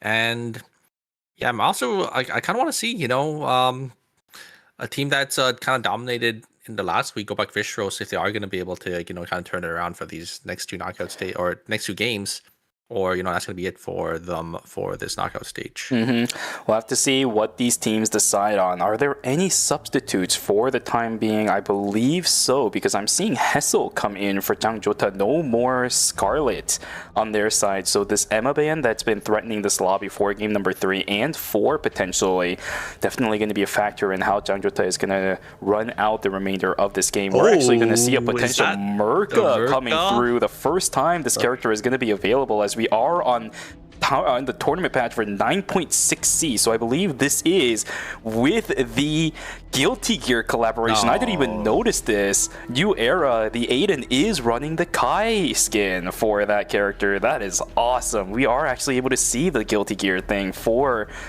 what is it? Phase number 2. That's so cool. Yeah, because I think last week we were on 9.6B, right? I think that we were on 9.5 back then, I believe. Because 9.6C is the Guilty Gear patch alongside all the hotfixes they had to do for this thing. So this is awesome. The Merca coming out. It is going to be the Merca. Looks like they just swapped around. So Merca, first time it's going to be shown here on the big stage. We're going to have to see if they're going to be able to utilize this pick and how this team is going to be able to use it here. Looks like both Emmas are going to be locking back in the Emma pick here, but because Scarlet did end up swapping out, there isn't going to be an Emma ban coming in. Yeah. So both those players are going to be able to play Emma for the remaining 2 games here. Oh, but this Merca pick is one that I've been anticipating quite a bit. She is so annoying to deal with, right? I don't think she's going to be one of those like next level S tier tank frontliners that's going to be impossible to push through. But she almost gives me Marcus vibes, where her main goal is to kind of like brute force through everybody else to make sure that her backliners have access. And if she ever gets access to these squishy backliners that really can't do too much to her mobility, that's where I think the problem of dealing with this Merc is going to be. So I'm actually really happy about this pick, I think, for this lobby, because there are a couple of immobile mages that are in this lobby. I think Merca does really good into a bunch of melees as well, because I think this lobby is kind of filled with those melee teams instead of those front to back teams. So I do think Merca is probably going to have or is going to be a pretty decent pick here, right? Because almost every single team is playing, you know, at least 1 or 2 melee divers, right? It's not really like any tanks. I think the only team that's running like a frontline tank is going to be that Mai.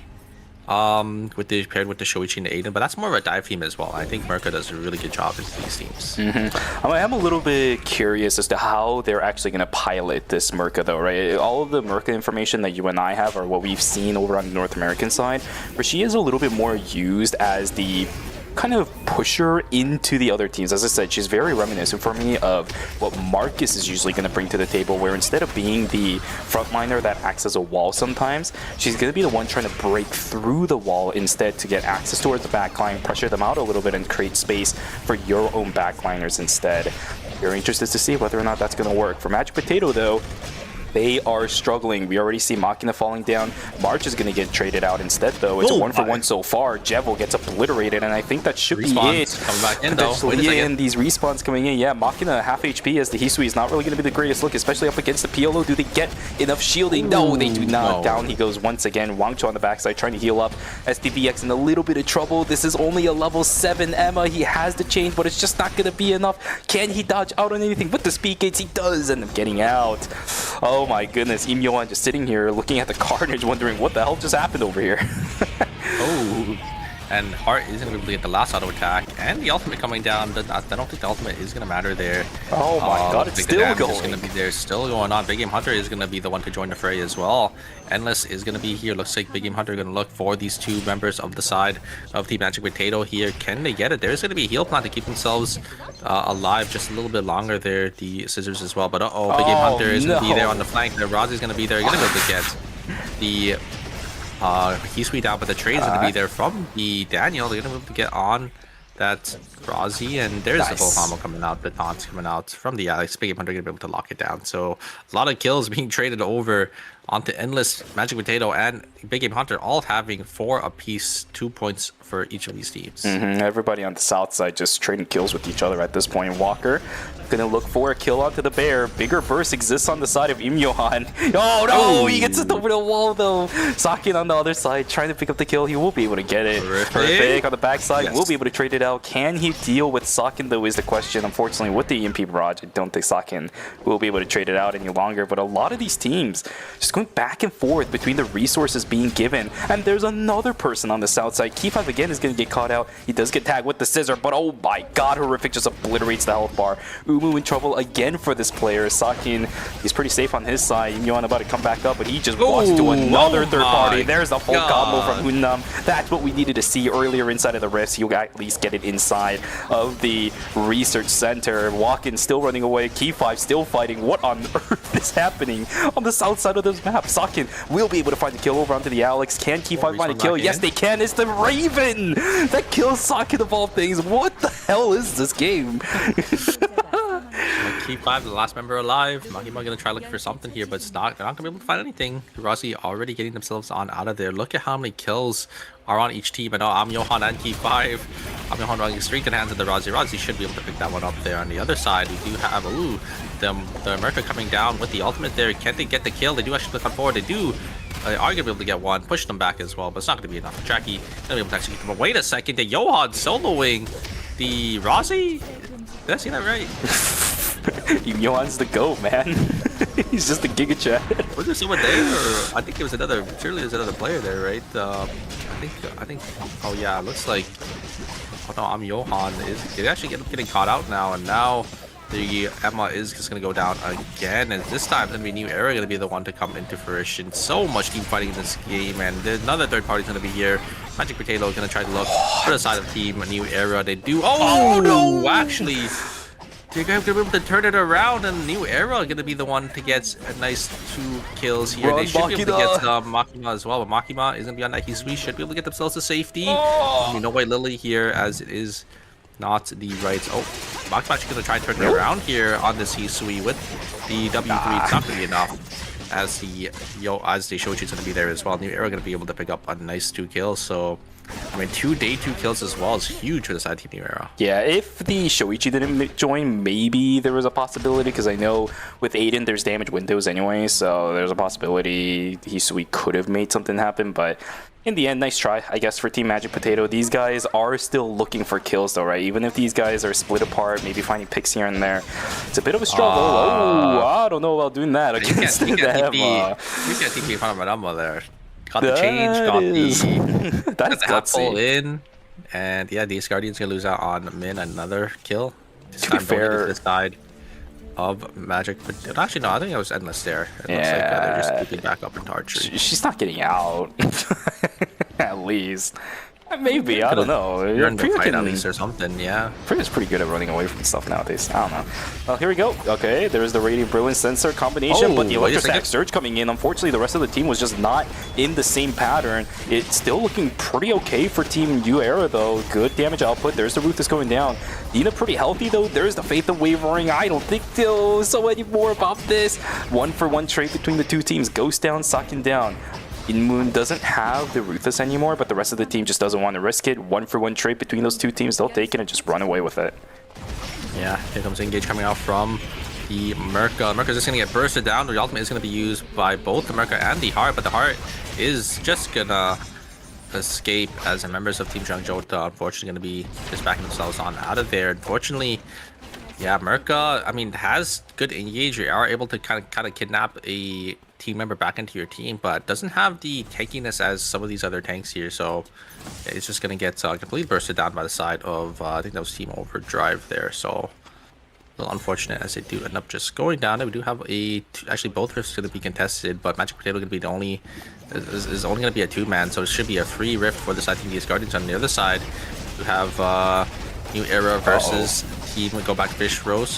The ultimate is gonna get chunked down. They do actually trade 1-for-1. Shoichi's gonna go down as well. Now it's gonna be up to Umu. Can he make this happen here? Gonna try looking for this Aiden, but the Mai's just gonna be in the face of Umu here. So much damage from this Mai by themselves, and they shouldn't be able to secure this rift.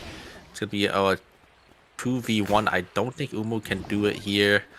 It's just gonna be them by themselves. The Aiden's resting as well, and yeah, I think that is going to. We're gonna try looking for something. Not gonna be able to find anything there. Aiden jumping on board. That's gonna be a rift going to the side Team New Era. Umu looked inside the inventory of Inmoon looking for food. He just found a candy apple, so took that at least. I guess something gained for the side of Team Go Back Fish Roast. Another initiation from Team DS Guardians. They're a little bit more confident now, you can tell with their gameplay. Trying to chase down the members of Team Endless. There's a Thunder Strike landing over onto the haze. She's got nothing left. Rocket launchers out. Echoes of the Earth going down as well, which means no response coming through from the PLO. Nicely done. 2-for-0 in favor of Team DS Guardians. The Emma is also stuck up on the northern side of the map, so she might be in a little bit of trouble. We'll have to figure that out when time comes. Great recognition there from DS Guardians to just use out the Soul Stealer and just chase down and get that haze, as the haze was a little isolated. Great Thunder Strike, like you said, from the Felix to actually follow up there and secure that kill. So nice 2 kills for the side from DS Guardians. You can definitely tell that these guys are a bit more confident after game number 2, huh? This is a different look than what we saw to them last week, and I'm seeing that over and over again. But you really can't tell unless you have context from the games from last week. Those guys looked like they were lost. Ooh, I'm surprised Team Magic Potato just letting this Felix take the tree completely contested, because he did have vision. They should have known, but yeah. Looks like it is going to be that tactical visor for that Felix going to be built up there. So these Guardians sitting in a pretty good spot. You can see their items as well. They are really accelerated in this game. Felix already sitting on full items. Looks like Zoe going to be on 4 items as well. And I think they're just slamming the Meteor for that Meteor water there, because I don't think they have any good slam for that. So they're going to be sitting in a pretty good spot there. You can see the credits as well. Probably going to be saving for these blood samples. We do have Jung Joda going to be contesting for this Lumi. Can he still look for anything on this Merca here? There is the White Lily going to be used by the Jackie having a flank angle. There's engage coming up from the Yarn. It's going to be able to connect. It's going to be forced to use the Peacemaker. The Peacemaker isn't really getting much value here, so they should be able to just finish off on the Art here. There is the follow-up there from the Jackie. The Jackie having those resets. Going to try to look for Merca, but not able to find anything. But a great engage and initiation coming up from the side of Team Overdrive. Umu's down, Im Yohan is down, Sakin trying to find a trade at least onto Min. Can you find it? No, he can't. They terminate over onto Team Go Back Bistros. They're gonna end up in the 8th for game number 3, unfortunately. Here's another fight. Electrostatic Surge looking pretty good. Can we follow through? Yes, he can, because he landed the backstab. Walker in trouble, trying to run away from Imun, but he dashes, unfortunately misses out on his E, meaning the Alex will be able to get out. But what is happening? There is so much bloodshed at this point in the game. Another third party coming in as Hessel ends up forcing out one of his teammates to get sacrificed. Unfortunately, that's a minus 400 for this team, unless does Merca find a rift in the next few seconds. What is this though? What is this? I think they're trying to enter the rift either in Hospital. That's the only option they have right now. Yeah, they're gonna use the. But there's a camera in the bush. Yeah, they definitely hit the White Lily and see the camera. There's gonna be, I think that's Omega in stream, and there's a free box there at least in Fire Station. So if they can get the res here and when we get this box, maybe they're back into it. But you can see Big Game Hunter slowly walking up as well for this box, and gonna be a rough spot for the side of Team Jung Joda here. I think this Merca is just not really working out too well for them here. But oh, wait a second, a random Emma TPing on and taking the box away. Magician and they are on the Emma, so they're not gonna be able to chase it here. So a Magician getting a nice item for their team, completely just isolated from the rest of them. Jung Joda still is able to at least get one of their members back. I think an item or two had to be sold from the heart in order to do it, maybe? I'm not entirely sure, because they have a kiosk, and I could have sworn this team didn't have enough credits to get the res back. Regardless, all 3 members of Jung Joda are back and alive, so we'll have to see if this Merca is going to be able to pay off the amount of credits they just invested for this. Play With Us not going to land over on the key 5, keeping the Razi's life intact, at least for the time being. So can't really force out a fight right now either, so this is still in a bit of an awkward spot for a lot of these players. I'm not entirely sure where you go from this point in the game, because it's day number 4 about in 45 seconds. Good damage output over onto key 5, but again, just nothing coming out from this Merca to really lock in the fact that this was a good pick coming out for Team Jung Joda. Yeah, we'll have to see going into the later half of the game here. Looks like looks like the game is slowly starting to quiet down now. You know, we have been having just constant team fighting over and over and over again. Big Game Hunter and unless on the top side they maybe gonna look for something. On the bottom side, all these zones are closing, so these teams are gonna have to look for something here. Ooh, Overdrive, Yan almost finding something there, but not able to hit that knockup. And now Team Overdrive have the advantage as Team Magic Potato can be forced to push in here, especially into a Hyejin as well. But Magic Potato just opting to just walk over into Fire Station instead and contest for this Bori here. Looks like the Bori is gonna go down. Can Husky grab it here? The timers are ticking from both of these teams. They want to play for this box. Here comes engage from the Hyejin. Hyejin's gonna look for something here to try and look for this Hisui. Hisui should be able to go down from this Jackie. And I think that is going to be the side of Team Overdrive gonna be the one to come out on top. The Daniel gonna be forced to use all of them. Not gonna be able to find anything here. Daniel is gonna go down from the third party. Jung Joda gonna be there. Magic Potato gonna be down 2 members as Overdrive. They spent so much timer, but they do get the kill and they get that box. Isn't gonna be worth it though. They're gonna have to look for a couple more kills to try to refresh on their timer now. Emma gonna be the last member alive, not having any timer as well. Where do you go? They're gonna be in a pretty rough spot here as the side Team Overdrive are on the back side. Where do you on go? The bottom side as well. Oh, Jung Joda chasing. Oh, this Emma I think is gonna be a little cooked here. Gonna get one res off, but both sides are contested, and I think that's gonna be Team Magic Potato going out in 7th place. There's a totem to keep alive just a little longer. No, a huge mine coming out from the Merca. Gonna be able to push the Jackie back into their team, and yeah, they are a little too far forward there. As soon as they're able to get that down, so a great turnaround from Jung Joda. Able to get a couple kills, able to get those credits as well from that kill, And yeah, maybe we'll see them turn around for this quick line coming up in Fire Station as well. What an absolute shame for Team Magic Potato. These guys were getting sandwiched and they didn't even know it. The problem is, this is game number 3 Super. We're going into game number 4 after this. Magic Potato is in 8th place right now with 13.5. These guys don't even have enough points to cover up for Changchota because they also have 6 points. It might honestly be over for Magic Potato unless we see a game 4 miracle like we saw in knockout stage number 2. Maybe we'll see the potato become magical for the final game.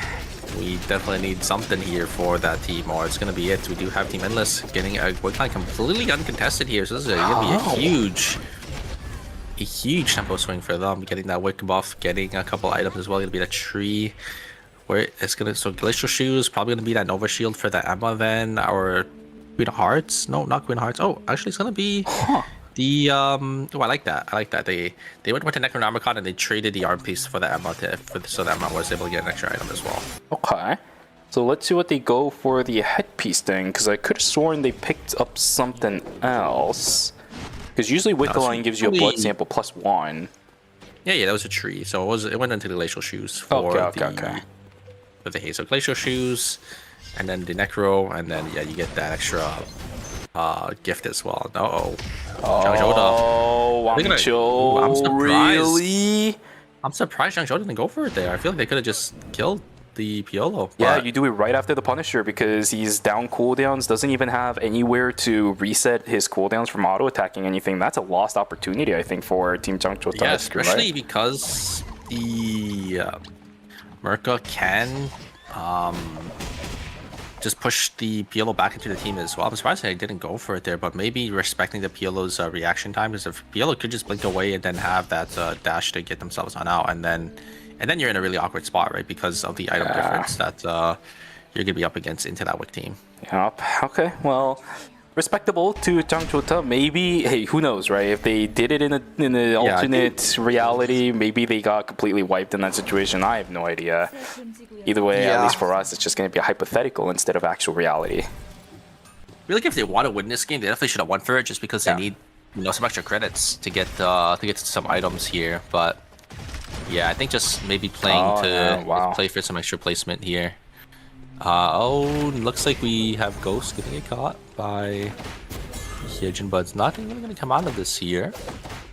As Team New Era just gonna try to look for a good angle before setting the engage, because they are playing, these 3 kind of melees here. They're gonna use the VLS and nice. Gonna be able to get themselves on now. I think respecting that team is behind them, right? Just because they probably took console and they recognize that their console was gone. So great play coming out for the side Team New Era, recognizing there's a team behind them, making sure they're not gonna be in that third-party scenario. Yeah, great call with the dissipation too, just so everybody else on the side of Overdrive can't push forward without risking themselves getting stunned or rooted inside of that slot. So nicely played.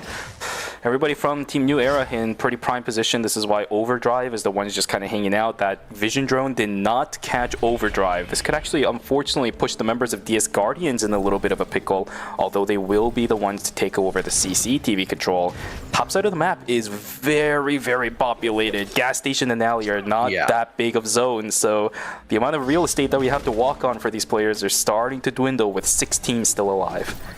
And you get a Gas Station, School, alley final zone, and like you said, it's really, these zones are pretty small compared to some of these other final zones that are a lot longer, so it's going to be a little hard for these teams to kind of work with the amount of teams that are still alive. 6 full teams still left here, and you can see 5 of the 6 teams all the way up here, and Team Overdrive are in a pickle here. They're in the middle between 2 teams, but Team New Era respecting that there's probably going to be a team chasing them, not opting to actually look for that third-party angle. Endless on the bottom side though, as I think they also know as well, there's too many teams alive and they don't really have any knowledge about where these teams are at, so you can't really send it just yet. Changchota in a pickle here is going to be forced to back themselves straight into the hands of the side of Team Big Game Hunter, and they're just going to full send it here because they don't really have an option. There's the going to be used from the Merca. Merca's going to be forced in on the back foot, and now they're engaged from Big Game Hunter. Actually, they're gonna just this walk feels away because so they know there's awkward. another team, and Changchota is gonna be the one in the crossfire between all of it there, and there goes the Merca. Merca gonna go down as the members of Team Changchota are gonna be down their tank now. I think they are going to be fine in this little corner, but it's not looking too good for the side of Team Overdrive. Does Hongnam see? No, just barely not. Yeah, he's gonna keep stacks on this too. He's gonna pull it away. Wait, Hessel actually may have saved this team for right now. Oh, he kills the bat, but it's so far away that even the bat vision doesn't reveal those players. Oh, Hunam, does he know about this? He's still got the stacks. Okay, there we go. Fight starts. Tetragon has been activated. Nice stun over on towards the backside. Can they get a kill over onto Key 5? Key 5 is still active around the fight. Another leaping D-strike. There is so much damage. Down goes Walker. That is the -1 that this team was looking for. Res, it started immediately from Horrific, but we're going to see the jump from Husky. Nice try on the Res. 10 seconds left for these players. Key 5 gets this pick off over on towards Shikimori. There's another kill. No, it's the quick spin from Hunam. Res over on towards the hedge and going immediately. Can they cancel it out? No, the dead drop is there, but it still immediately gets the kill on over. Trade between these teams over and over again. Do they have enough damage to knock down Husky though? That is a Jackie up against double melees. Seconds of timers left for these players. Parry everywhere. EMP barrage. No, down for one for trade. Oh, Walker. Can you do it? These guys just don't have the time to deal with this whatsoever. 2 seconds left for the Alex. 4 seconds of time left for the Yan. They are trying their best. Alex is actually pressuring out the Yan as much as possible. Can he have this? He's got the melee. He's got the range. Everything within his arsenal. Death drop down on the ground. Double agent. 8 seconds left on his timer. Walker, no! Walker, no! Oh no! Walker doesn't have the Walker, no! Walker, no! Oh, and he gets kicked back! Oh no! A clutch for the Yan. They get the extra kill, and they went on a team fight. Unfortunately, though, they're gonna have to rattle out the very end. It looks like they are just gonna go down. Wait a second, again, a lot of damage for the side of Team New Era to kind of work through here. A lot of damage, a lot of CC, forcing his Endless out of the zone, and now Team New Era are gonna be the ones that have the advantage here. 2 safety ults to be used, and oh, a huge find coming up from the Aiden, and there is the Haze gonna go down there. Very nice Electroshock Surge coming out, and Aiden's gonna be forced to go away. But wait a second, the turn, but the exclusive is gonna be there from the Mai to keep the Aiden alive just a little longer. Look at the Aiden just dashing around, still alive. Oh, that is back to Dungeon on the Emma, and I think that's gonna be New Era coming out on top. There, they are able to trade 1. Wait a second, trade 2. Look at the time on this on the Shoichi here. The Emma doesn't know. Reset here. Oh, wait a second. Oh, the Emma has no clue. She has no clue. Oh, but now the Emma's not gonna have any time here. Can he get the body? They didn't get in the body. They're about She's still 1 seconds. Oh, I think that was gonna get it. The Emma wins it out for the side of Team Endless. Oh my God, what a turnaround! Aiden playing out of his mind, but it's not gonna be enough. The timer. They just spent too much time out of the zone. If he didn't step out for that brief second, now March in a little bit of trouble. Where are you going, Hayes? Oh my God, what is going on inside of the entry inside of the gymnasium? Wangzhou on the backside still trying to stay alive. Jane taken down pretty low. There's the Skyward Bubble. It's not going to be enough as a shield from Freya comes on through. I was going to say Endless, maybe you can come back, but it's going to be another DS Guardians wins most likely, unless we've seen miracles from Double Mages on the backside before, but up against Soe as well as Team DS Guardians, I don't think it's going to be enough. March is getting single-handedly ran down by Min. Down goes the Haze, down goes the Emma. GG's called out the DS Guardians as they take their 2nd win of the night. 21.5 points in. GG's.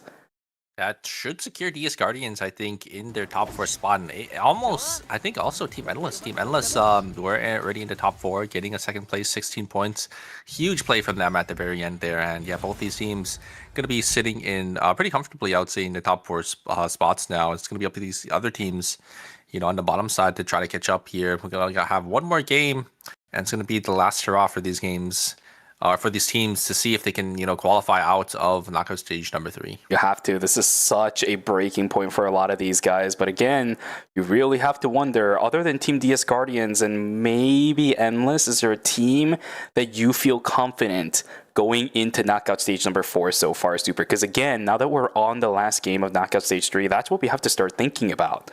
Outside of DS Guardians, and again, maybe Endless, I don't really see any other teams that are giving me that really good chance going into knockout stage 4 vibes, if I'm going to be real with you. DS Guardians is looking good, but I feel like even DS Guardians, I don't even know. Right? Like into the next group, just because DS Guardians team comp is really good into these melee heavy teams, but you know, once they go into team like those National League teams who's going to be playing meta, going to be playing those front to back teams, it's going to be really hard, I think, for DS Guardians. as well. You know, going to knockout stage 4. They have won the last 2 games. They're showing a really good performance today, but I mean, the next group, it's the group of death. What a complete knockdown for our winners of knockout stage number 2 as well.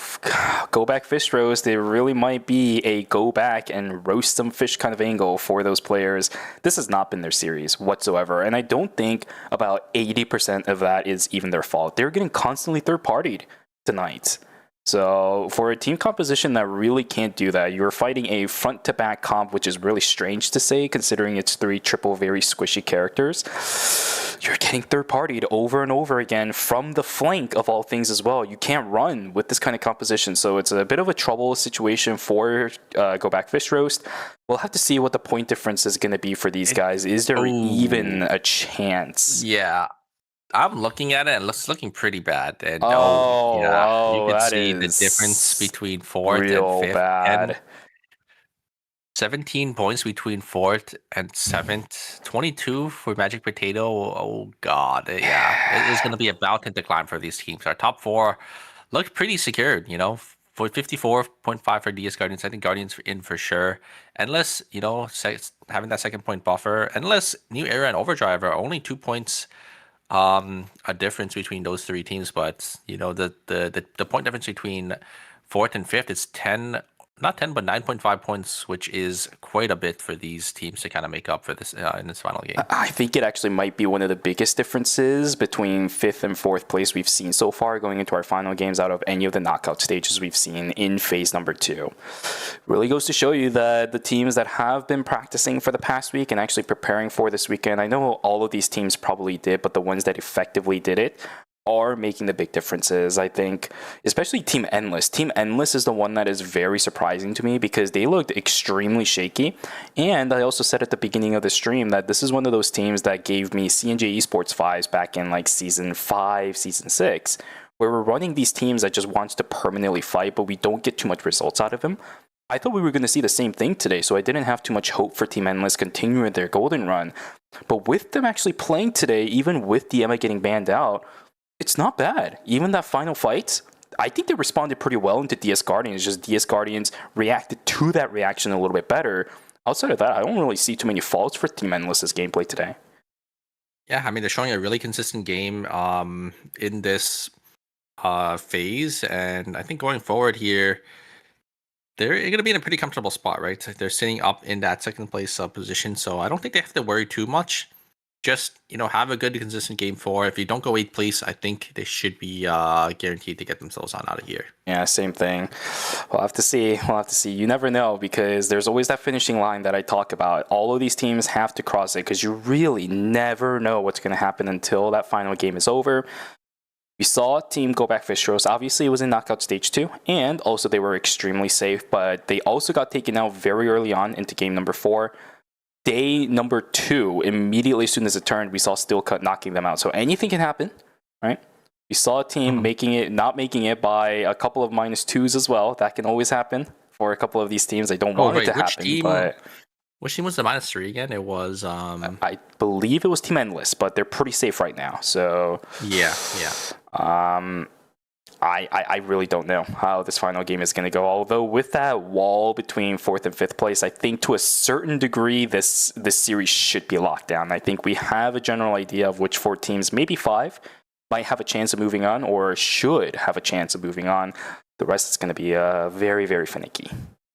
Yeah, the problem is because of the point difference between 4th and 5th. That means the point difference between like 4th and 6th, 4th and 7th and 8th is a little too big. So I do think, you know, the top 4 is relatively secured. It's just going to be up to, you know, 3rd and 4th place or how the 4th place team does. But who knows? Maybe we'll see a good pop-off game from like a team like Go Back Fish Roast or a team like Zhangzhouda who is in that, you know, bottom half of the lobby. Because we did see Team DS Guardians having that 29-point game. If one of these teams can get that, they should be able to skyrocket themselves into that top 4. Which is really surprising, even with the Emma being banned out. I just don't think Hessel being on the Merca is really it. I know Hessel can play other things as well. They've played Mai in the past for a couple of these series. Let's just kind of stay away from Merca. She's still very, very new. a lot of people have very different ideas on how Merca should be operated. Like, I know in my personal experience playing with a Merca, it really doesn't feel like she's going to be a solid wall frontliner, so I don't usually like playing double backline alongside a Merca. But, other people have differing opinions, and that's the big problem. There is no guaranteed, solidified strategy when it comes to Merca just yet. So I think it's a bit too early to bring it out into ERM, especially for a character as volatile as Merca.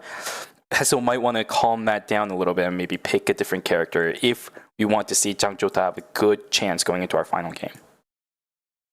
Yeah, I agree as well. I do think, Merca is relatively new, but maybe that's what they're going for. Maybe because she's a new character, they're thinking, all these teams aren't really practice for her. Okay. But I do think Merca isn't good in that front to back team just because okay. Her CC is a lot more unreliable, I would say, than these other teams. But looks like we're gonna pair the Merca here with an AR Aya coming in with the new collab. Yeah. It looks like we're gonna have Alpha there. I don't know about the assault rifle because the way that Merca plays, unless you're pulling people back, in which case everybody else has to be very mispositioned or initiate into a Merca, which usually isn't the way that you want to play into her to begin with, Merca is going to be pushing people away from the Aya's effective range of fighting for a majority of the fight while the Merca is taking punishment. So I don't know if I'm liking this entirely. You can pair it with the Haze. Haze is fine with the Merca because you can follow up with the rocket launchers. You know where the Merca is going to be bringing people. You have guaranteed crowd control right after that if your gauge is managed correctly. This is a little bit finicky, but it's the decision that Jang Jo-ta is going to go with. As for everybody else, pretty similar team compositions across the board. Oh, default skin. What happened? They didn't want to show off the felt skin, which is so weird. It's a good skin too. Yeah, the Elfelt, the collab as well. It's just default Aya. Oh man, they're just constantly bringing. I think, are they just gonna do this now? where we're just not gonna watch the loading screen? We don't see the load screen anymore. Yeah, I'm not sure. I don't know. I actually kind of like the loading screen because it gives me a little bit more time to at least analyze the augments, especially right for a lot of these guys, because that tends to actually matter in a lot of these games. So I'm kind of surprised about that, but it is what it is, I guess. Yeah, I mean, we don't have the little Lumi animation on the KR side. I know, right? We're sniping for that Lumi animation on the KR side of things too. Looks like it is going to be the default Aya, no Alpha, unfortunately, but it is what it is. But I think I personally like the AR Aya just because when the Merca is going to be pushing these enemies into you, you do have that ultimate to kind of maybe layer that CC, and because AR Aya is short ranged compared to the other ADCs, right? The assault rifle is a little shorter. Having that Merca maybe push enemies into you, so you could maybe try to stack off of it. I don't think it's too bad. But I think in general, there's a reason why we don't really see AR characters too much, I think, on the Europe side, just because, if you're going to play a short-range ADC, you might as well just play Nadine. Yeah, or even ISOL, I think, is a little bit more of a reliable one, because with Aya, a lot of the times when you're trying to use your ultimate, you're lowering your DPS a lot, whereas ISOL, your main way of surviving is going to be just through the camouflage, and that's not eating up your DPS timer too much. So I'm a little bit worried about this, but again, we never know what's going to happen. We'll have to continue to take a look at how this goes, because for right now, they're trying to put a little bit of pressure over onto Team Endless. We're going to see the Fiesta down on the south side again, as we have Team Magic Potato and U Era duking it out once again on the south side. Tsubame Gaeshi is going to be good. Wangcho will get taken down. Unfortunately, Flash Code is not going to miss. I apologize for Machina, but he lands it straight over on towards March. An easy opening out on the fight.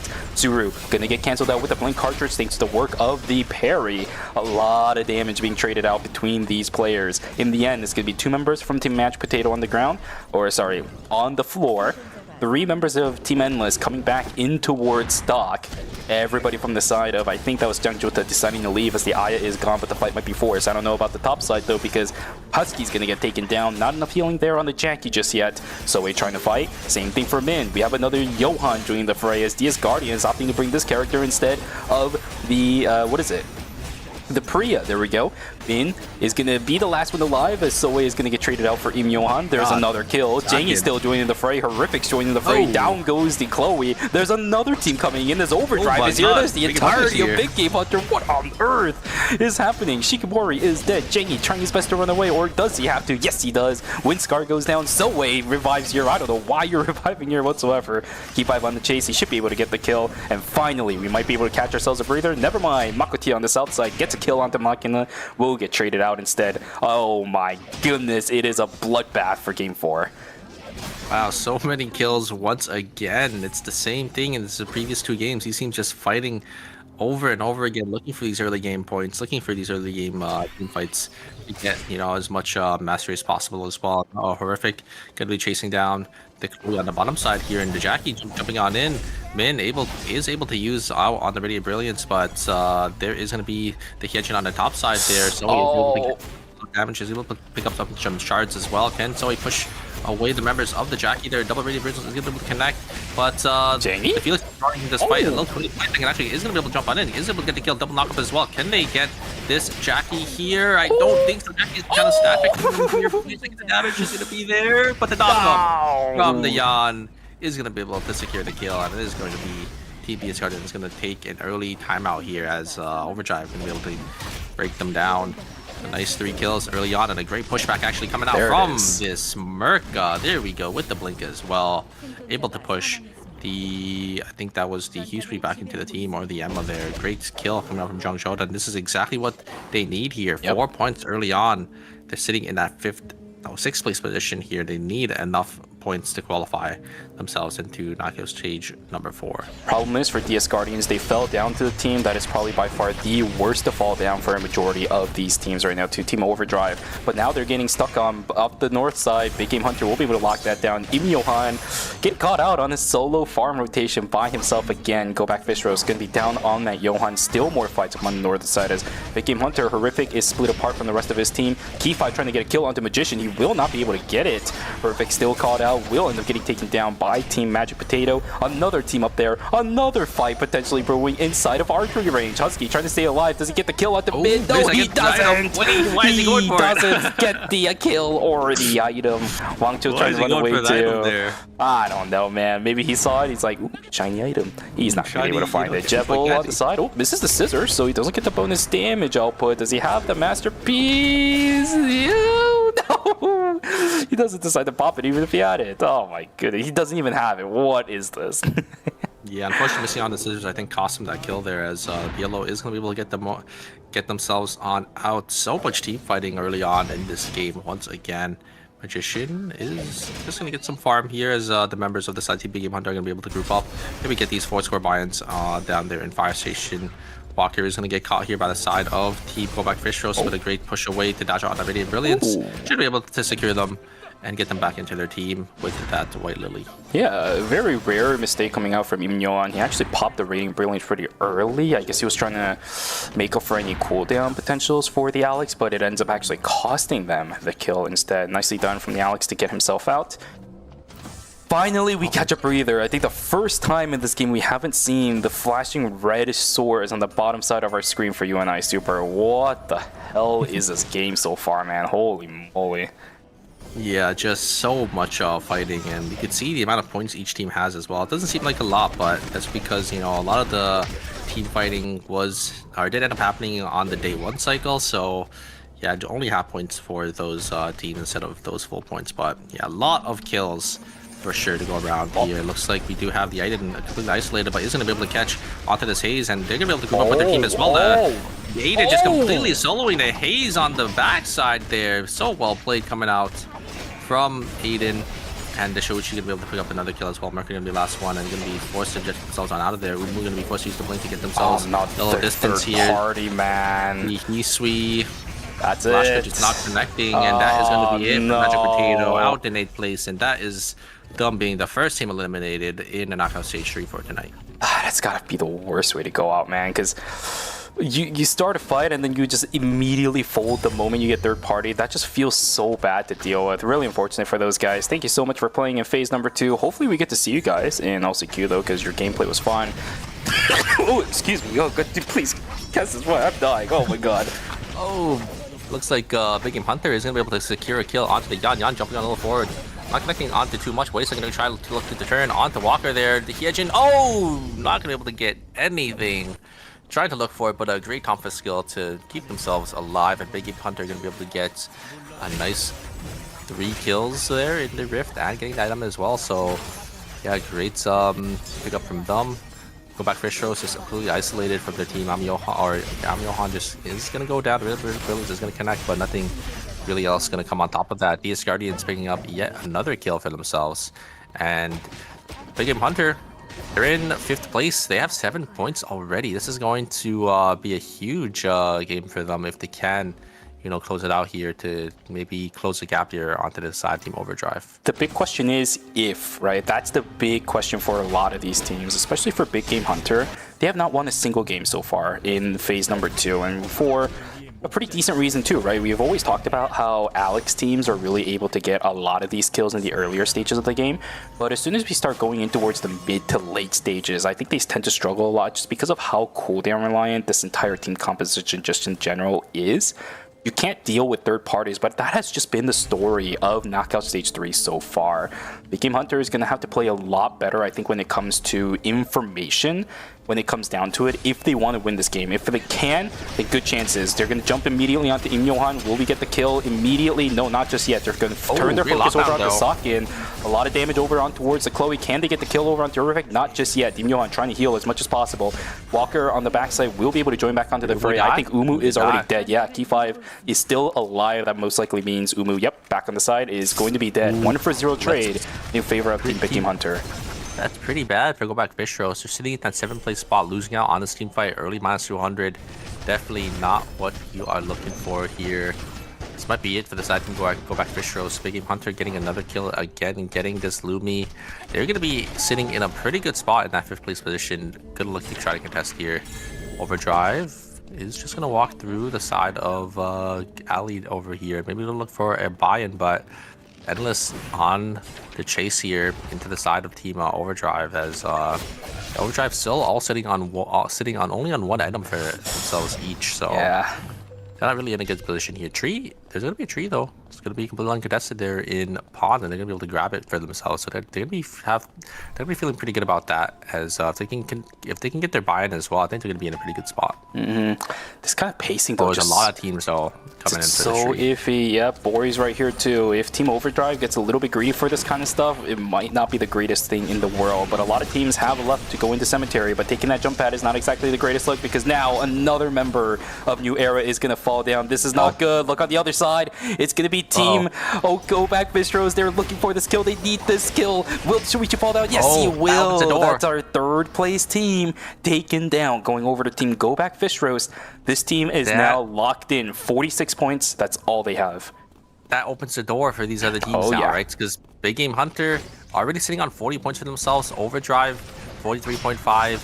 New Era going down in 7th place. Only that many points is terrible. Oh, the triple bug. Here's a double knock coming out from the side of Magician. The triple ball morph. You are correct. Damage though. They actually are gonna be able to kill Amyohan. And wait a second, they're gonna be able to turn it though. Fumu and the side of Sakin, they're able to get 2 members of the side of Team Endless. Because Endless gonna be on the back foot. Looks like the DLS is gonna be used by the Piolo to get themselves on out of there. Like Fish Rose, huge kills for that team. They're gonna be looking to maybe contest for 3rd and 4th place here. Yep. New Era, yeah, only 46 points. Go Back Fish Rose already sitting on 30.5 here. Counting their points in this game. Okay, Team Endless. Hey, for DS Guardians, they really don't care about this, but for Team Endless, if they die here too, these guys are also going to be in a little bit of danger. 48.5 points is where Team Endless is right now. If they lose out on this, could be a bit of dangerous spot for those guys as well. Unfortunately, 2nd, 3rd, and 4th place could be in danger after this rift. We'll have to take a look. Yes, Guardians, can you win out on this? Thunderstrike is going to miss. March is still safe. Min on the backside is trying to keep his teammates' health bars alive and well. The fight between these guys are looking good for Team DS Guardians. That's an early totem. Paradiso to obliterate the Emma. March is down. Wangcho is in trouble. I think that's going to be it for Team Endless. 48.5 points is where this team will sit for the remainder of the series. Is that going to be enough, or is the amount of points going towards so many teams in this game enough to knock them down? At least they have more than New Era, right? So they should have the one-up on that side because they have that buffer for the side of Team New Era, but there could be two teams here like Big Game Hunter and Go Back Fish Roast that could outscore both New Era and what is this? Endless now. DS Guardians is going to be able to find a member on the side Team Big Game Hunter. Oh, and no! Rossi going down instantly there, so Walker going to be forced to get themselves on out, but it is going to be that Jackie and that Tazi. It's going to be really hard to escape a Tazi, but maybe Alex can get themselves on out. He's Tazi dead. is Nah, he's dead. The wall's going to be there. There it is. Shards, and that is going to be it. Big Game Hunter going to lose out on 2. You can see their credits are looking to save for those blood samples. I think they could still maybe go for them here, as they're going to res the... Oh no, it's going to be... Yeah, they're going to let the Alex and the Fiora res, so the blood sample is still going to be secured for that blood pistol. Not too bad. I mean, a minus 400 kind of does suck, but you know, they still have a lot of good items to their name here, so they're still in a pretty comfortable spot. Big Game Hunter and Team Go Back Fish Roast, both teams need to look for some more points. Whoa, and here Team Jota are still in the fray as well. Shigemori is gonna use their blink. Ultimate's gonna be used to disengage there for the side Team Overdrive, as all 3 members are gonna be able to get themselves on out. That Charm of the Nomad actually scared me a little bit, because staring Johan straight in the face, same thing as well as a Felix, and then sending a Charm of the Nomad, not taking it as a Hyejin, you are looking for death in that kind of situation. Very lucky for Shikimori to get out, because remember, Overdrive is the team that was in 4th place going into this game. This team does not have that many points. 4.5 that can easily be made up with all the other points that these teams have been gathering. If they go down as well, they're going to be below New Era, so they have to just get a couple more points to at least be above New Era. And oh, they're going to be able to get Jungi here on the... That's such a sick play, man. Money or very nice bait for the side of Team Go Back Fish Roast there. As again, a nice free and easy kill. DS Guardians should be able to get the res though from, the Felix is going to be able to get them back up here, as they have a sample of their inventory as well. I'm surprised they haven't crafted it yet. They're going to try to craft it now. They do end up getting the Nova Shield down. DS Guardian still in a really good spot. Go Back Fish Roast getting that point, as you know, they desperately need points right now. Still, their item situation not looking too good. They do have full items on both their Glory and their Diva, which I guess is really all that matters, but the Johan not having the Alphris yet. The Johan is going to get caught first. There's going to be a lot of damage going to be put into that choke point, though. They can't really push into this Eva, but the Chloe is going to be a little isolated. Can they get the kill onto the Tazia? No! The timing on the W was a little down, but oh my god, the damage from the Chloe to get... Go Back Fish Roast coming back into it, able to pick up 2, and this Wick buff as well, most likely. Can they get the Wick? Party is here, never mind. You're right, Overdrive is here. You got third partied. Can they get the res on this Johan? Oh, they gotta get it now. They gotta get it now. Run down, run down, run down, run. No! The worst team to get found out by 2, right? That's Overdrive. Yeah, Overdrive gets it. They get 2 kills. And Chloe's landing right on the Wickman, but there's gonna be another team there. Okay, they don't get, they don't die at least, but this is the weird. He's gonna go into the hands of Team Big Game Hunter. Completely uncontested, or I guess it was contested, but you know, coming into Force, they got it completely for free. And now Go Back Fish Roast is going to need to look for an area to get the res off here. It is going to be archery range. They are going to be able to get the res, but are they ready for this? They're losing out a lot more credits here. There is Jang Jota. Not Jang Jota, but Guardians back here. We got another team, Overdrive, under them as well. It's a really awkward spot for this. They're looking for it. They're looking for it. Go Back Fish Roast. Oh no, there is an engage, and they're unable to maybe get the Johan here. There's ultimate as well, but Overdrive. The third party of the back again. Perfect time. Again. Go Back Fish Roast gonna lose out on 2. DS Guardians probably gonna get wiped here. But I think Overdrive want to secure their spot. They're gonna be able to kill Go Back Fish Roast, and that's it. Go Back Fish Roast. Not enough points to qualify.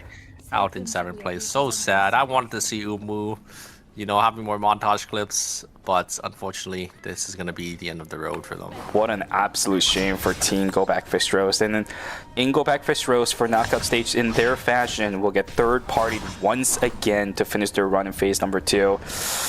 Yikes. I mean, that just feels terrible, does it not? It really feels bad as a team that has done really well in this phase so far, only to get third-partied all 4 games in a row. That is just so annoying. Yeah, but sometimes that's just, you know, how it is, especially in the 4-game series as well. It looks like Guardian's going to try to get the res. Oh, but is going to get found out by the side of Team Jongjoda here. Jongjoda also sitting in a pretty good spot right now to actually qualify out, because they're sitting on 10 points. If they win out on this game, they should be able to get there. Overdrive, I think, already secured their spot, and there's actually not that many points left for these teams to really get, is the problem, right? Big Game Hunter sitting on 12 points. They need, I think, 46, right, to outscore New Era.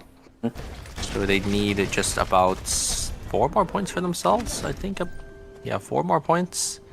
Jongjoda still need about maybe 10 more points here, so Jongjoda has to win. Big Game Hunter maybe can beat on the side of Team Overdrive and the Guardians to win, so we could still see 2 teams qualify. But yeah, if Team Jongjoda and Team Big Game Hunter fight each other, then well, we're only going to be able to see one outscore for the top 4 spot. That was probably by far the most built Alex I've ever seen. He's got 5 gold transitions.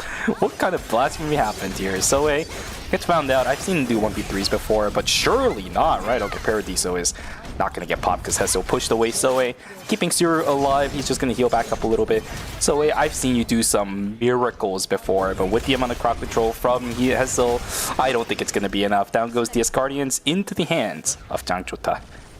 Okay, so 2 points for Jongjoda, 1 point for Big Game Hunter. So yeah, it's still looking pretty doable for both of these teams, but Big Game Hunter and Jongjoda might end up fighting each other down there in Beach. But I feel like Jongjoda, yeah, if they go into school here and they get the win onto the side of Team Overdrive. Actually, it has to be Big Game Hunter to get the fight onto Overdrive. Because if Jongjoda fights them, they're only going to have 3 plus 2, 42. Big Game Hunter getting extra 2, 45. Yeah, I think, we'll have to see. Yeah, when it comes to items, Jangchota is well prepped for this. Really nice lands with the rocket launchers. 2's going to land onto the members of Overdrive. It will push them away for the time being, but still a fair bit of time before the temporary zones are going to pop. We're only just now heading into, I think this is going to be day number 6, so another about minute and a half before temporary zones will pop. Can Team Jangchota maintain control over this zone, or is it going to be Overdrive that really overdrives them into obscurity? Yeah, America just going in by themselves here, completely tanking both of these frontliners. This is what I'm saying. This America is really good when dealing with these melees, but the second the melees go past them, it's going to be a little hard. But yeah, America just jumping on forward, able to trade out on a lot of damage. The ultimate was used as a gap closer, and America still is making space for their team. I think Team Overdrive recognized, and they're actually gonna leave. Yeah. So this allows Team Big Game follow. Oh, I think they might have to, because I don't know if they have enough points. If they, let's see, they're staying. Let's say they get 3 points at the end. They win it. I'm actually not too sure. But here comes the engage coming out from the Yana. Yana is able to get knocked up into the wall onto this Razi. Razi's gonna go down. Beautiful combo. And I think Big Game Hunter is gonna wait a second. The damage coming out from this Alex. They are gonna be able to secure 1. But the Jackie's just gonna be able to stat check on this Fiora. And Big Game Hunter, I think that's gonna be it. No, he doesn't have enough damage left. This here. Oh no, Team Big Game Hunter. I think that is gonna be it for their run as well. Only gonna be 44 points and a half. They don't qualify over New Era and over Team Endless. And yeah, I don't. That's not enough. It's not enough. I don't think it's enough for Jangchota either. Unless I really don't know. It might be enough for Jangchota, but not Big Game Hunter. Not for sure. Yeah, definitely not Big Game Hunter unless somehow something happens. Yeah, absolutely not. Unless Walker, nah, it's not gonna happen anymore. There we go. It will be Team Overdrive that wins out on the temporary zone down on the south side of the map. Really nice initiation from Hunam to finish it out. 14 plus, it's an extra 5, right? So plus, no, 3, so 6. 40, 45. No, 45 is not enough. Because they need 46. Yeah. I don't think so either. Jangchota, so you have to. Have you done the math? Do you know? They need to let them res. They need to let them res once or something. Like, I think. They're just leaving. They go in towards the Chronosphere. This is just way better for Team Overdrive because Changjota already lost a lot of their positional advantage. So these thin corridors are now going to go in favor of a Hyejin. The only problem is, can these melees get through the Merca? Or can they even like just focus the Merca down for what it is at this point? Nah, I don't think so. Merca is really good into these melees. And especially, it's kind of hard for this team to really fight Team Changjota. They have to look for an angle onto the backline, but they have the eye ult. Hey, there's no Jackie. Heal as well. Jackie's on the other side though, is able to jump over with the jump pad, and they're gonna look for this Yana. Huge cancel out. No. But wait a second, Jackie's gonna go in, and they're gonna be able to Jackie instant kill on the Aya. And Merca didn't get the trade onto the Yon. And I think that's gonna be Team Overdrive. Want to come out on top. Wait a second. The Haze. Oh my god, dodging out on. That's W as well. Oh my god, the side six from the Haze. They keep the skills alive. Wait a second, the Haze is 1 HP. Dodging out on these skills. Oh no! Gets on the SMG burst or the stun. But wait a second, can Merca do this here? Merca is really good in these situations, and should be able to get one! And I think the Merca should be able to just win it out onto this Yon. I don't think this Yon can kill. But is it enough? Yon definitely can't kill Merca, I don't think. But the timer is going to start here. The self-res is going to be coming through. Okay. Merca versus Yon. Is the timer 35 seconds, Cecil. 35 seconds. Hessel needs to make this work, but even then, I don't know if they have enough points here. Oh no, the Hessel is you gotta land all this.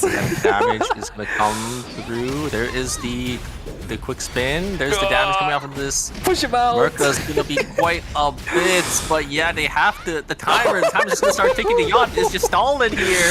The time is gonna start ticking down, and I think wait a second, the damage from this Merca is a lot. I think the Merca actually has killed this Yon. Get him! Get him! Get him! Oh no! He's running away. He's running away. I don't think. Wait a second. The stun wasn't there. He doesn't have the gauge either. There's the push away. Oh no! The scam of a lifetime. Oh my god. Comes out and wins it out for the Sun Team Overdrive, and unfortunately, that is going to be Zhang Zhouda gonna fall out here. I think even if they won, they didn't have enough points. I'm pretty sure they're still down there, but yeah, that's what happens when a tank is left. At the very end, you just have to stall out for timer, and then because the Merca, I think, went back to kill the body of the Hyejin. I think wanting to not self-res, but I think should have recognized that the Hyejin wouldn't have enough time to self-res and come back in. Just not having enough time there at the very end on the Yan. Very unfortunate, because they went back to kill the body, but if they just went into the zone, I think they would have had enough, or maybe close to about the same amount of time. Yeah, man, just to see that ray of light and then have it ripped away from you. Obviously, of course, as you mentioned, if we did the calculations correctly, then we'll know that it wouldn't matter in the end. But I mean, still, it has got to feel terrible for the members on the side of Team Changjota. They gave it their best. This Merca actually did see a little bit of light towards the end of that run. If only they got the kill over onto Hunnam before on that trade for Merca, maybe the fight could have gone a little bit differently. Maybe they could have had a little bit of time to reconvene, but it's just that darn Jackie obliterating Sudo on that Aya before even the blink cartridge went off, right? That's the biggest problem there. Yeah, if the blank cartridge went off, I think they would have been fine, but I think just not recognizing that the Jackie was under them on the bottom side. Yeah. And the Jackie just, jumped on top of them, just instantly going down the Haze. You know, playing out of their minds, just dodging out on all those skills of the Hyejin, but just not being enough at the very end. They're a little unfortunate. Grenade launcher into SMG burst actually did about, I think, 70% of the Jackie's damage, the Jackie's health bar. It's been a while since we've actually seen that amount of damage coming out from a full Haze combo, because she's always, ever since her heydays back in like season 4, season 3, she's been whittled down little by little to the point where she is right now. Usually that combo would probably do about 90% to 95% if we were talking about back in the days Haze. But because of that, we saw that very thin margin of light on the side of Team Changjota, but it was ripped away by Hunnam, just doing that good old timer scam. He just played it right? Let's be real here. We can't even hate Hunnam for that. That is just textbook final zone gameplay up against the tank. He played it completely right. The second you're up against a tank, you just have to pray you have enough timer and just stall out, because tanks are really good in those 1v1 scenarios, especially if you're not a drain, like a drain bruiser.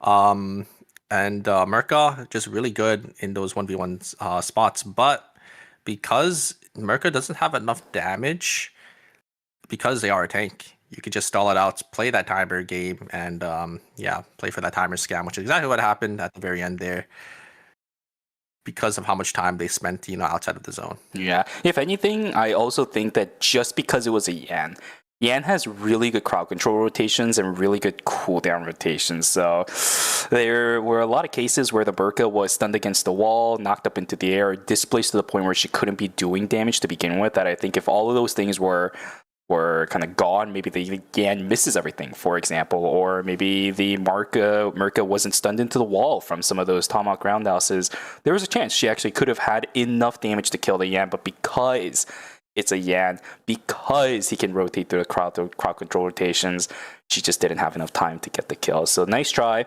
once again, from Hessel. We did get our Merca debut for Eternal Return Masters, which is really cool, but unfortunately it's just not going to be enough for Team Changchota. We will maintain our top 4 going into knockout stage number 4, though. Yeah, but now the next knockout stage, I'm excited. I'm really excited for the next knockout stage because of the teams that are going to be there.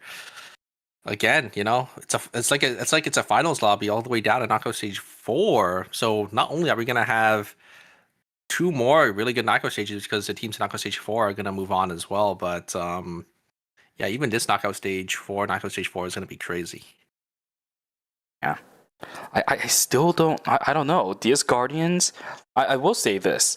DS Guardians is probably the one team that I saw throughout this entire lobby, maybe alongside Go Back Fish Roast, but obviously they're out, so we can't talk about them anymore, that kept up in a little bit when it comes to item transitions. A lot of the other teams didn't, including Endless, so that's where I'm going to be a little bit worried, because once you start going into the teams that we're going to be facing off in Knockout Stage 4, expect to start seeing full transition teams, maybe like 5 gold items on 2 other carries, starting from maybe night number 3 or something like that. So we're gonna have wallet diffs going into knockout stage number 4. These teams have to be ready for that. And if they don't, or they don't know about that stuff, you have not watched enough ERM to be one of the players coming into this kind of tournament. So I'll have to say good luck to teams DS Guardians, Overdrive, Endless, and New Era, as they will be the 4 teams moving on into knockout stage number 4. Unfortunately for Big Game Hunter, they actually would have had enough. Win out. Yeah, they had to win out on the beach. Oh wait, hold on. 1, 2. So hold on. 1. Yeah, you're right. 46 points for Changchota. Yep. Yeah, Changchota wouldn't have had it there. Right? They didn't get 2 kills at the very end. They would have had 45. They ended up winning that game. But Big Game Hunter, yeah, they just fumbled at the very end. They're a little unfortunate to the side of Team Overdrive. Really brutal. Team Big Game Hunter, really good run. I think a lot of this was kind of set up by the fact that the Alex was able to bring in a lot of kills in the earlier stages of the game. Again, at this point, I don't really think it's superstition. I think it's just statistics where all the utility that Alex brings to the table allows these teams to have more viability in winning out fights in the earlier stages of the game. Every single Alex we see in something like ERM always gets a ton of kills in phase number 1. So really good attempt. A lot of the bonus points going in there, but it is just phase number 1. You get half the amount of points you would normally get for the rest of the game. That's where the small problem lies on for teams like Big Game Hunter. You can get a lot of kills early, but you need to maintain that and continue it to the end of the game too. Yeah, I mean, I do like the change that they made it so it's, half points, especially because, there's no risk in the early game now on day 1 for wiping. I mean, obviously they changed that, quite a while ago, but it just makes it so, teams can't just trade kills early on. I mean, they can still, but it's not going to be, as valuable as, getting those later game kills. Absolutely. Well, let's take a look at what those 4 teams are going to be going up against coming into knockout stage number 4. They'll be going up against hell. let's just cut it down to hell. Tejan Autoarm, Zeppin Sejong, Guangju Slasher, and Buza Bespa. Is it Sunday already? What's going on here? Yeah, we got basically the whole old Evan Sejong team all the way down here. I don't know. Like, is my team washed? Like what happened? Yeah, I don't know what's going on, man.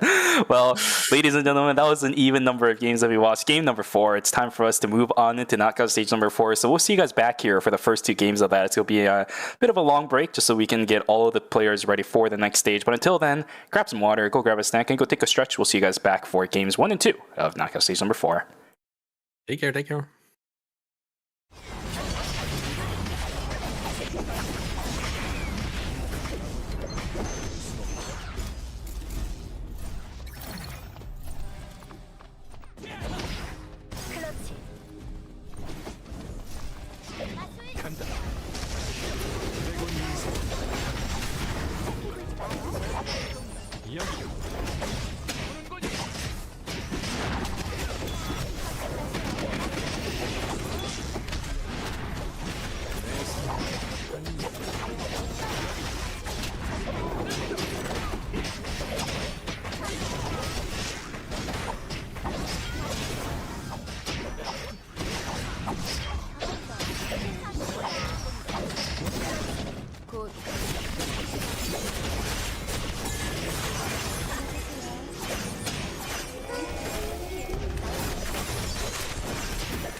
생존자가 사망했습니다.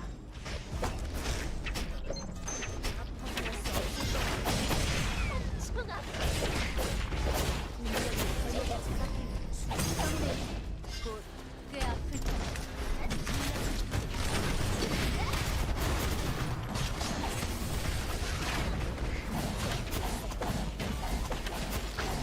생존자가 사망했습니다. 잠시 후 안전지대가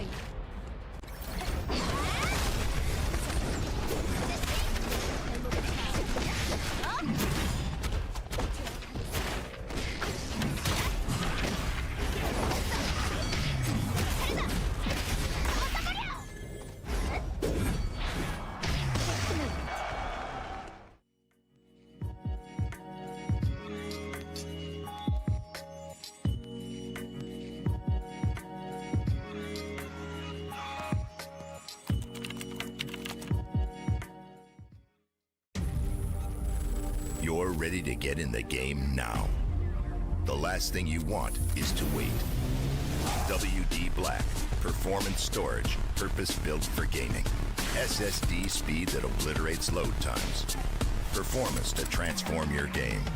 Expanded capacity to store more.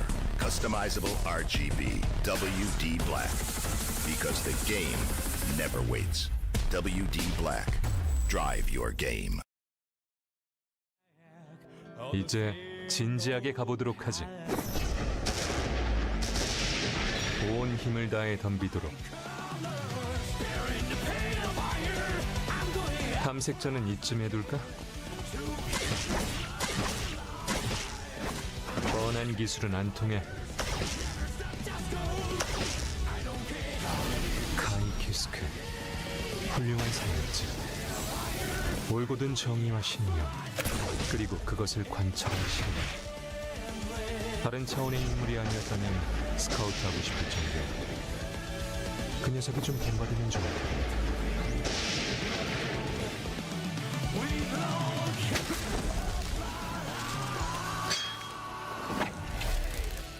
신뢰란 게 뭔지 보여주도록 하지.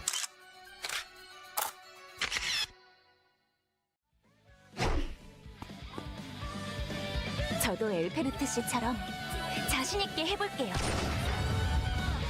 오늘 너무 좋은데요?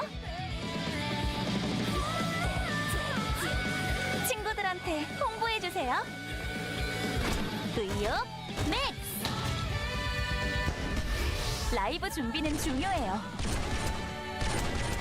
왠지 평소보다 더 잘 쏴지는 기분이에요. 앵콜 요청도 문제 없겠어요.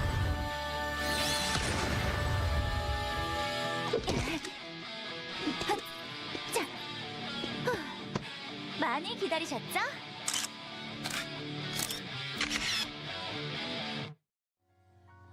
또 M1대로 가는 거 아니겠지?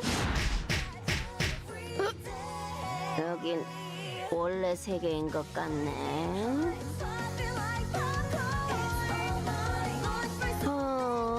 뭔가 좀 다른 것 같은데. 평행 세계니 뭐니? 지금 마시고 취하는 게 중요한 거 아니겠어? 컨디션 최고라고. 어때? 너도 취했지? 조금 더 길게 갈게.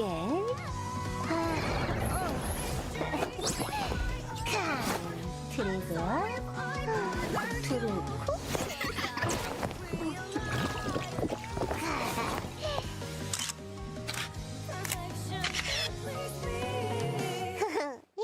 나도 한국 모바 볼까?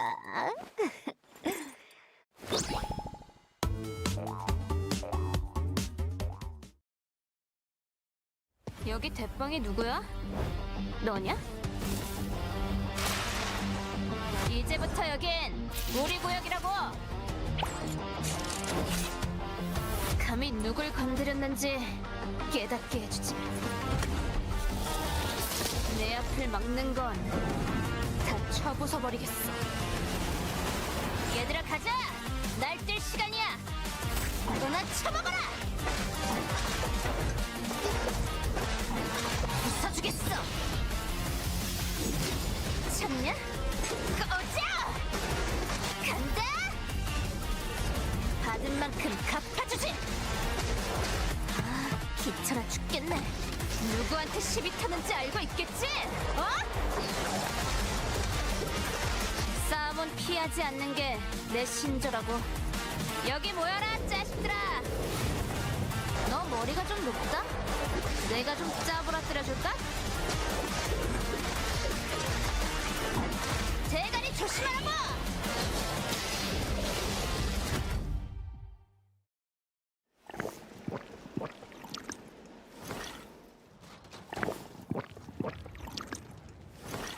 천도는 만악을 좌시하지 않는 법.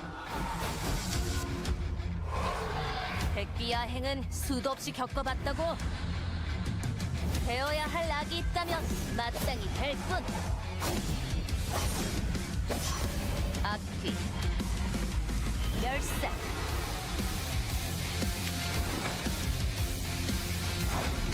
악령이건 악인이건 전부 베어주겠어. 악은 뵐 뿐. 어디 한가롭게 떠도는 악기 없나? 지옥에서 참회해라! 비야부하, 굴라방은 불에 뛰어드는 법. 길 잃은 망자들을 다른 길로 인도할 뿐. 길 잃은 영혼이 방황 않고 성불하시고. 후회도 늦었어. 티켓 제반의 갈시.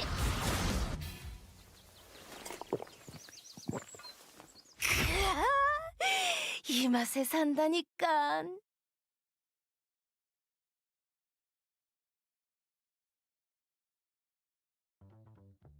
안녕하세요, 루미아 섬의 생존자 여러분.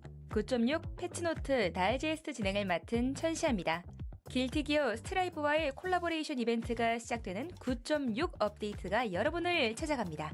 과연 이번 9.6 업데이트에서는 어떠한 새로운 콘텐츠들이 여러분을 기다리고 있을지 지금부터 한번 만나보겠습니다.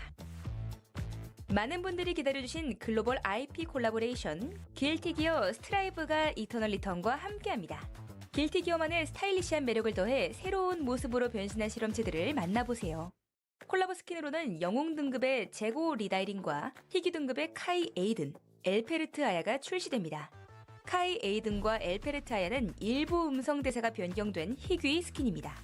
콜라보 스킨 3종은 콜라보 전용 GGST 토큰 교환소와 GGST 퀘스트북을 통해 획득하실 수 있습니다.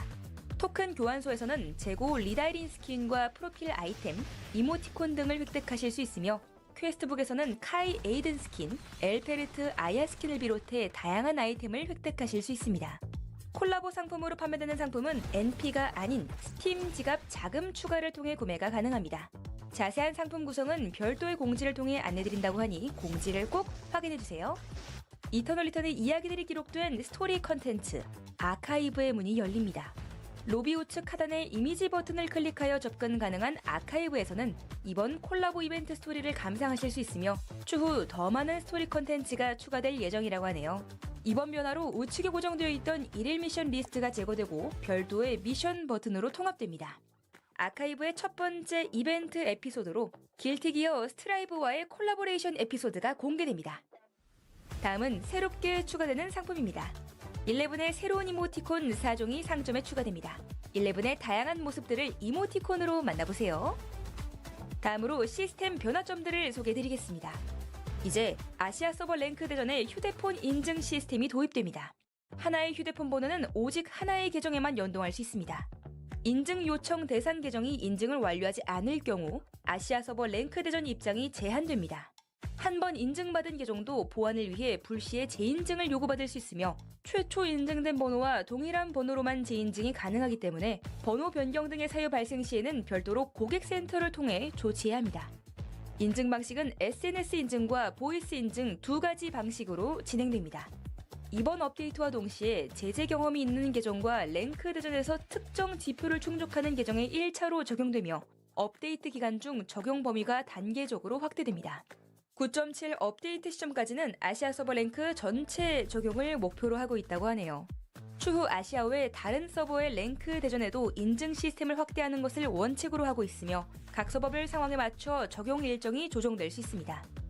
치열한 실력 경쟁을 지향하는 랭크 대전이지만 주요 랭크 보상을 획득할 수 있는 골드 티어 이전 단계는 본격적인 경쟁을 위한 준비 과정으로 보아 매치메이킹의 안정성을 보완하고자 합니다.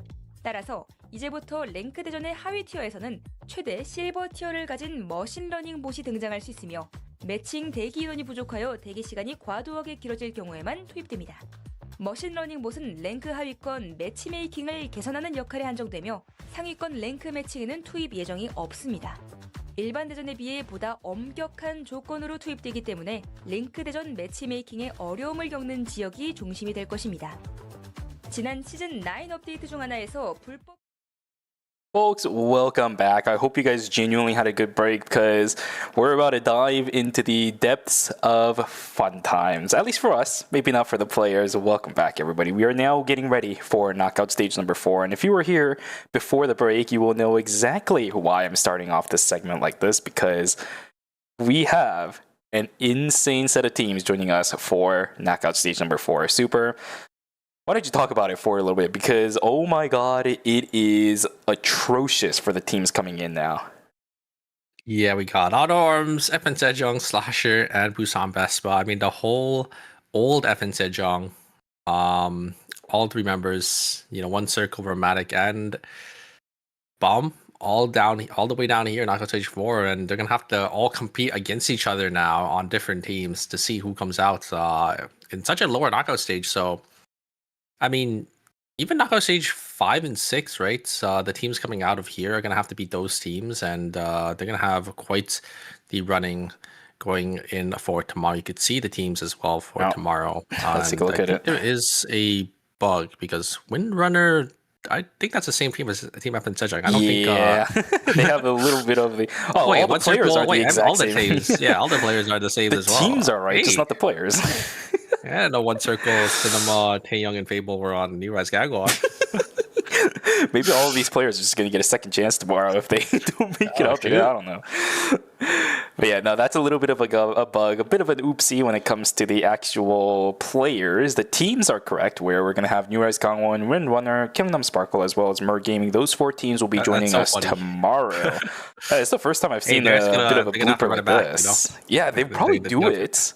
I know they always do whenever they have small bloopers like this, but this is probably one of the bigger. I mean for bloopers? Tomorrow because imagine all the side of Team knockout stage 3, and they all make it out, and then they're gonna have to run it back tomorrow into the same teams. The exact same players, just under different banners. That would actually be hell, man. We're setting them up to go up against Goliath, and then we're gonna set them up to go up against Goliath again after they knock him down with the flimsiest slingshot in the world. This is gonna be a rough road ahead for the teams in Knockout Stage 4. But we have an idea of how these teams are gonna play, and at least for you and I, there was a certain amount of confidence we were able to build up on towards Team DS Guardians. I think that's the one good going for DS Guardians. And on the flip side for Team Overdrive, I think this team is a little bit interesting in that, in comparison to a lot of other teams that are really good at dealing with just kind of like the standard, front to back, maybe a casual 3v3 fight that we would normally see in Eternal Return. Overdrive, after what we saw, I think, in the final game for Knockout Stage 3, kind of showed me that they're able to adapt in very chaotic fights. So I think that's the one thing going on the side of Team Overdrive compared to all of the other teams in Knockout Stage number 3. 100%. Wait, does that mean we're gonna get One Circle fighting One Circle tomorrow? Oh. Yeah, I swear to God, these bloopers are just like the funniest thing ever. I'm fairly certain the Korean side has caught this. Maybe they were working on it a little bit too fast. Yeah. It probably, usually doesn't happen. That's probably why they're on that slide for so long. Maybe they're just probably apologizing for the mess up there. But yeah, unfortunately, these things do happen. We're all human, right? Yeah. So we'll make some mistakes here and there. But yeah, I'm sure they'll have it fixed probably before the end of today, because we're gonna probably go back to that slide at the very end to see which teams are gonna make it out and which teams we'll see in Knockout Stage 5 and which teams we'll see in Knockout Stage 6 as well. Yeah, that's the one big thing starting from now on, right? Any teams that move forward, so the 4 teams that move forward from today are guaranteed at least some resemblance of circuit points going into our season finals. Now, the problem with that is if you finish in knockout stage number 5 and you didn't have anything from from phase number 1, and even that tournament in between, I think you and I were talking about it, how there might have been a tournament in between to get some circuit points. If you don't have any coming into this and you end your run in knockout stage 5, you're still not going to have enough, right? You're going to have to go into LCQ. You're not going to be guaranteed for qualifiers there either, because you will probably not have enough to get that 11th and 12th place spots for the circuit points. There's still a lot of work to do for these teams. I think DS Guardians might be the only ones that are safe, and all the other 3 coming up from knockout stage number 3 might be the first time I've seen these guys, at least in this phase. So it's still a long road ahead for these players, even aside from the giant brick wall that is facing them right upcoming. Yeah, I'm really curious to see the team comps as well, because now that we're on our national league teams and some of our higher end national league teams, we'll see probably a more meta taking place here, I would say, for for these knockout stages now, because obviously these teams are going to be playing what's best, what they think is best. And we'll have to see if all these teams hop on the bandwagon, or if we'll see them adjust to these other teams that are going to be playing, some of the best team comps out there right now. Yep, I think starting from now, I think you're completely correct. We should start stabilizing a little bit more into what we normally see in Eternal Return Masters. This was one of the phases where a lot of teams that were able to qualify played their own compositions. And I don't mean that in any bad way, but it's a lot of things that we normally wouldn't see, at least as a combination of characters, in something like an S-tier tournament like the Eternal Return Masters at all. That means with the formidable teams like the National League teams that we're going to be seeing in Knockout Stage number 4, we should start being streamlined a little bit more on comps that you and I are more accustomed to in tournaments like this. So even if we're going to get triple DPS compositions, most likely a Heart, most likely a Henry, at least guaranteed when it comes to those kind of compositions. If we're seeing front to back, expect things like the Estelle to come out, the Mice to come out, Subames, Nadines when it comes to DPSs, Mages, we should start seeing like Cecilias.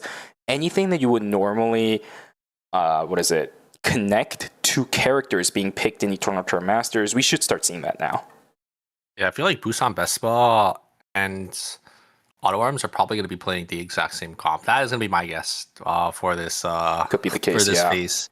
Just because, those 2 teams have, some of the best players that have really deep champion pools. So they'll just adjust to, whatever is, at the top right now. And most likely, I think that's all we're going to be seeing. If not, maybe we're just going to see some comfort picks coming out. If Jiwork's going to be playing, well, maybe we'll see the Adela maybe being paired with that Nikki like we always do, or now they have Romantic, maybe they're going to be playing more of that front-to-back team.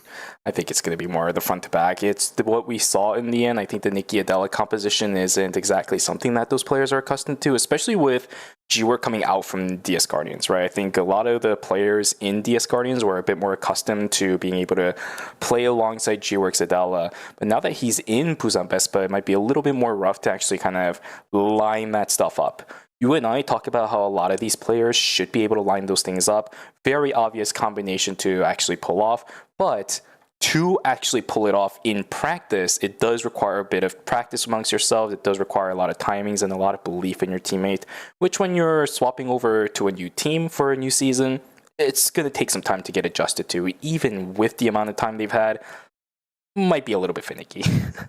Yeah. We'll have to see going forward here, and I'm really excited to see what these teams are going to be playing, and we're going to be jumping a little. Actually, it looks like there's a little delay on the other side, so we're going to have to wait a little bit before we're able to jump into the first matches here. Which is completely fine for us because it just means that you and I can build up the anticipation for these games even more so. And I guess it's kind of bad for the teams coming up from Knockout Stage 3 other than DS Guardians, because can you imagine the amount of pressure those players are feeling right now? You just played an insane game, set of 4 games. You managed to make it out of Knockout Stage 3, only to realize now in reality you're going to have to play up against some of the best players in Korea in combination with some of the best players in Korea. This has got to feel really, really traumatizing for some of those teams, but you have to hold fast. Right, that's the entire idea of a situation like this, the entire idea of a format like this as well. You have the chance to go up against these teams.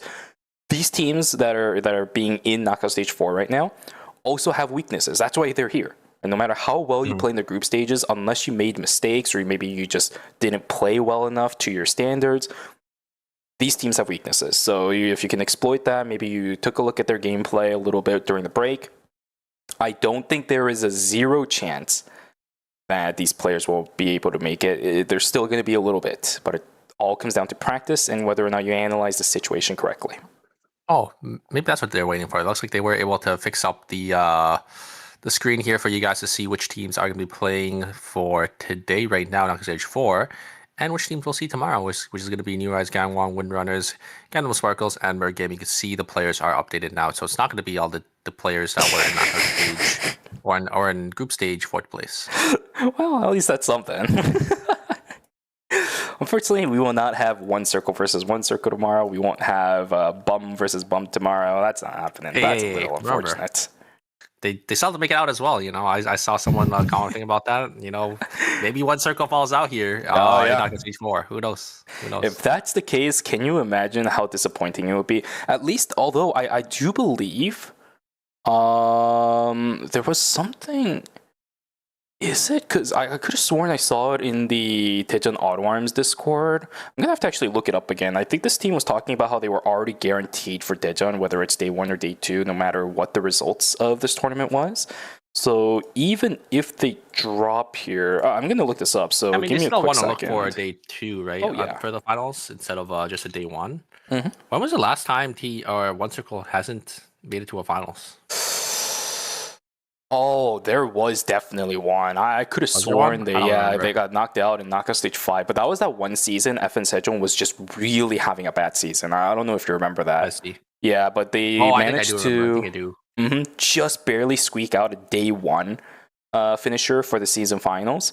And it's really weird. You and I talked about this a lot too back then, where finishing and eking out a day 1 season finals is a big achievement for a lot of other teams, but when it came to FN Sejong's performance, that's the time when we were like, okay, that feels really weird. So there was definitely a time when we did have problems with One Circle not making it to a finals of a phase. But yeah, we'll have to see. I mean, he's backed up by Taeyoung and Fable now, and you got Cinema there as well. So, I mean, obviously his ultimates were obviously really, really good as well. But, I don't think his new teammates are going to be any slack here. I will also say, I completely forgot about this. I don't know if you know about this as well, but it seems like there was a Hall of Fame kind of stuff. Yeah, there we go. Hall of Fame stuff that was announced for ER. Yeah, it's for One Circle and Romantic. Yeah. I think those two. I think it was like some esports Hall of Fame for those two, I think. Yep. So yeah, it's really, really cool to see ER get some recognition as well. Those two were kind of entered in there, which well deserved, right? Considering the dominance One Circle and Romantic had together as a duo for so long. And it's kind of sad to see them split up, but it is what it is, right? It's esports. They needed to give other teams a chance, man. I don't know. Yeah. And it's esports, so players are going to be moving around all the time, right? With the contracts and everything ending. The biggest problem with Eternal Return when it comes to competitive is we just really can't predict where a lot of these players are going to go, other than very select teams. We talked about this during the group stages. Always Incheon, still the exact same team roster, right? CNG Esports, almost the exact same team roster for the most part on that roster too. Those are the kind of teams where you can reliably sit backwards. I think this is also a little bit of a problem amongst just traditional sports teams as well. A lot of people want to cheer for teams, but in the end, because of all the roster swap-ups that happen, you're always tending to cheer for the players instead of the teams. I've heard that was a bit of an issue. It's going to happen. It's going to happen even in Eternal Return. We have so many teams out there now that is willing to accept people as long as they're able to prove themselves. And in the end, this is still a job for a lot of these players, right? You're going to have to raise the amount of value that you bring to the table. And for a team like Daejeon Auto Arms, if you're willing to pay someone like One Circle enough to bring him in, then they're gaining a lot. Although this knockout stage number 4 performance for phase number 2 is a little bit shaky, but you could chalk that up to a bit of an oopsie for this team. Yeah, I mean, I think that's just how it is in general, especially for online games. You cheer for players and not teams. I mean, sometimes you cheer for teams, right? But you don't have that same thing like in normal sports where you have like a home team, right? So like you have like a city that you cheer for because it's your city. A lot of the times people are just cheering on for certain players. I mean, sometimes you have some people cheering for teams as well, especially if a team is if a team is together for so long, like a team like Team Always Incheon or a team like CNG Esports. You could see them develop over the seasons. But yeah, majority of the time, for online games, you usually have people, cheering on for players over teams. What is going on today? I don't know. It's a pretty long delay. I don't know when we're gonna get into the game here, but I'm looking into the future, and it's not like it's happening anytime soon. So yeah, I did see something in the Scrim Manager server earlier. So let's see. Amongst one of the spectators, there was somebody who couldn't go into the briefing room. By the time they were able to, day 1 had already began. There might be a problem in the casting. Usually they don't take too long to load. It might be that kind of issue with the spectators. Maybe that's the reason why we also had a bit of kind of going back and forth between the casters, because usually they don't do that in between the loading screens either. Yeah, it might be the spectators then, that just aren't able to catch everything, or I'm not too sure, but we'll have to just talk with you guys here, just stop for a little bit while we're just waiting for, the matches to proceed, because right now we're just we're kind of just in limbo. We're waiting for the first round to start here. Yeah, maybe I can actually bring up a couple of stuff, because for those of you guys in chat who are really excited for the season finals and things like that, I will tell you this. So usually when we have season finals, like we're done with all the phases and we're starting to move on into the season finals phase, which also, by the way, does include LCQ. We usually kind of collapse that in together with the season finals, just because after phase 2, we don't want to leave LCQ alone. It's going to be very accelerated. So if you take a look at the very bottom right, the road to Busan, once phase 2 is over, that's going to be on Sunday, right? We're going to have LCQ the week immediately after. Usually this doesn't happen. Maybe we have 2 to 3 weeks. I think there was a time when we actually had about a month and a half off before LCQ. With the scheduling. Yeah, it's the week right after phase 2. So make sure you guys are ready for this kind of stuff. We're going to have esports events happening weekend after weekend, because this weekend is also, I think, ERCC qualifiers. Yeah. which means It's the starting weekend tomorrow. after, is also going to be ERCC, like finals, what is it, maybe semifinals? I forget how the semis and finals. format Yeah, works. There's a lot of stuff just crammed towards the end of the season, so be excited for that. Yeah, I mean, I'm gonna be playing in it as well. I'm very excited because we have a new member for my team, just because yeah, and I think both Gobu and Hercules are both kind of sitting out for this season For the ERCC. Yeah, at least Hercules went to like I think he's playing with the Koreans, and then Gobu just wants to take a break for this ERCC. Yeah, that's respectable. We got 10 cost Furuchu on our team. My God. 10 cost. That's like the meme that goes around, you know. Did you guys end up renaming your team, or is it still no play? No, it's still no play. Honestly, I should have renamed it to like 10 cost for the shoe. I wonder if I could ask really quick to change it or something. Nah, probably not. By now it's probably too late, especially if it's happening this weekend. Yeah, usually they won't. If they give it to you, dude, that has to be biased. Oh, also, I brought it over to the clean feed. My bad, guys. Here we go. Welcome back to me. Yeah, no, I don't think it's gonna happen. There's if you were able to team change your name, a lot of people are gonna complain that they're giving you guys favoritism. Yeah, that's fair. That's fair. I mean, we didn't start yet, so I don't know. Well, hey, if you ask and it works out, then good for you. If it doesn't work, then equality to everybody, I guess. We didn't start the tournament yet, so yeah. But yeah, who knows? Yeah. All that to just say that we have a lot of Eternal Return competitive that is in store for you guys by the end of this season, because we have about 3 weeks left to the end of the season. So we got this one next week, and then we have a week break before season finals. Season finals, you will be there. So I think, surprisingly enough, I think this might be the one season where we have season finals lining up with the actual end of the season. The past couple of season finals, we had it misaligned where the season ends and then we have season finals. And then a week after. Yeah. So a lot of people got confused. This might be the one time it's different. Yeah, because usually what happens is the season ends and then there's like a couple days of the new season. So people are playing the new season and then it's like the season finals of the old season. So it's a little confusing, especially for some players as well who wants to try out on the new tech. Mm-hmm. Have to kind of adjust between two different two different patches, right? So I think this time around it's probably gonna line up is what you're saying. I think it is. Like, if I remember correctly, I saw the season end and it ends in like 3 weeks. Yeah. It should line up. Even if it doesn't, maybe it'll be one of those things where the season ends on a Thursday. We have the tournament on, I think it's Friday, and then no, hold on. Oh, I have to double check because it was different for the last season finals that we had, right? Because of the Super Cup finals as well. Oh, I'll have to double check. Is it going to be Thursday going into Friday? No way. There's no way. I'm not sure.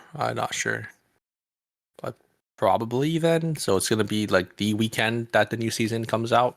Yeah. I think is probably what's going to happen. I mean, that's pretty typical, I think, is how it usually is. But we'll have to see. We're just waiting for the next group to start here. It looks like we are going to be able to jump in because I'm looking into the future and I do see lobby select, so we should be able to jump in very shortly here. So it's gonna be nice. We're not gonna have to delay for you guys any longer. Yeah, this guy's getting the extra deets, man. That's crazy. What's going on here? Living in the future while we're living in the past. I got some insight. I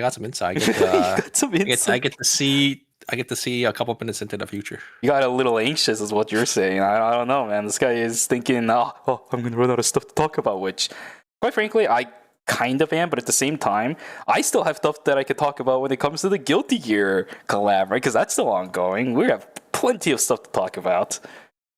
Yeah, 100%. Well, it's not just that too. It's I got somewhere to be right after, so I got. That is true. You have a little bit of a time constraint. Today's probably the worst day this stuff could have happened, but maybe we'll. I was looking, seeing when we can get this on the road, and it looks like we are going to be able to jump in. Oh yeah. Anytime now. There we go. Yippee. Finally, we'll be able to see what characters are going to be played by each team here. Looks like we do have some Henry locks. We see Sistella being picked. There's is it the Merkel? No way. No way. If they are picking it is locked in. Oh my god. Okay. All right, so let's think about this a little bit more, right? Because we're seeing the Merca going into a bit more of the standard compositions. Now, the problem with this is that even if we say standard, the only initiation team that's coming out of the teams coming for knockout stage number 4 is going to be Gwangju Slasher. They have the Mai. All the other ones are going to be playing triple DPS. How does Merca play into those? Well, you see, Merca can... Well, I think the big strength of Merca is that she could, sort of kidnap these, or kind of push enemies into your team, right? So she has like a lot of utility that she's able to kind of utilize for their team. And yeah, if you have like a Heart and a Celine to follow up, you could just instantly kidnap someone, just burst them down and one-shot them. So yeah, we'll have to see how it does work. It is going to be Cinema going to be locking in this Merca here, and team like Autumn's picking this character. Surely it means Merca is pretty good then. So maybe we'll see Merca being picked a lot more by these other teams. But right now, because she's so new, there's probably only a couple teams that have practice with this character.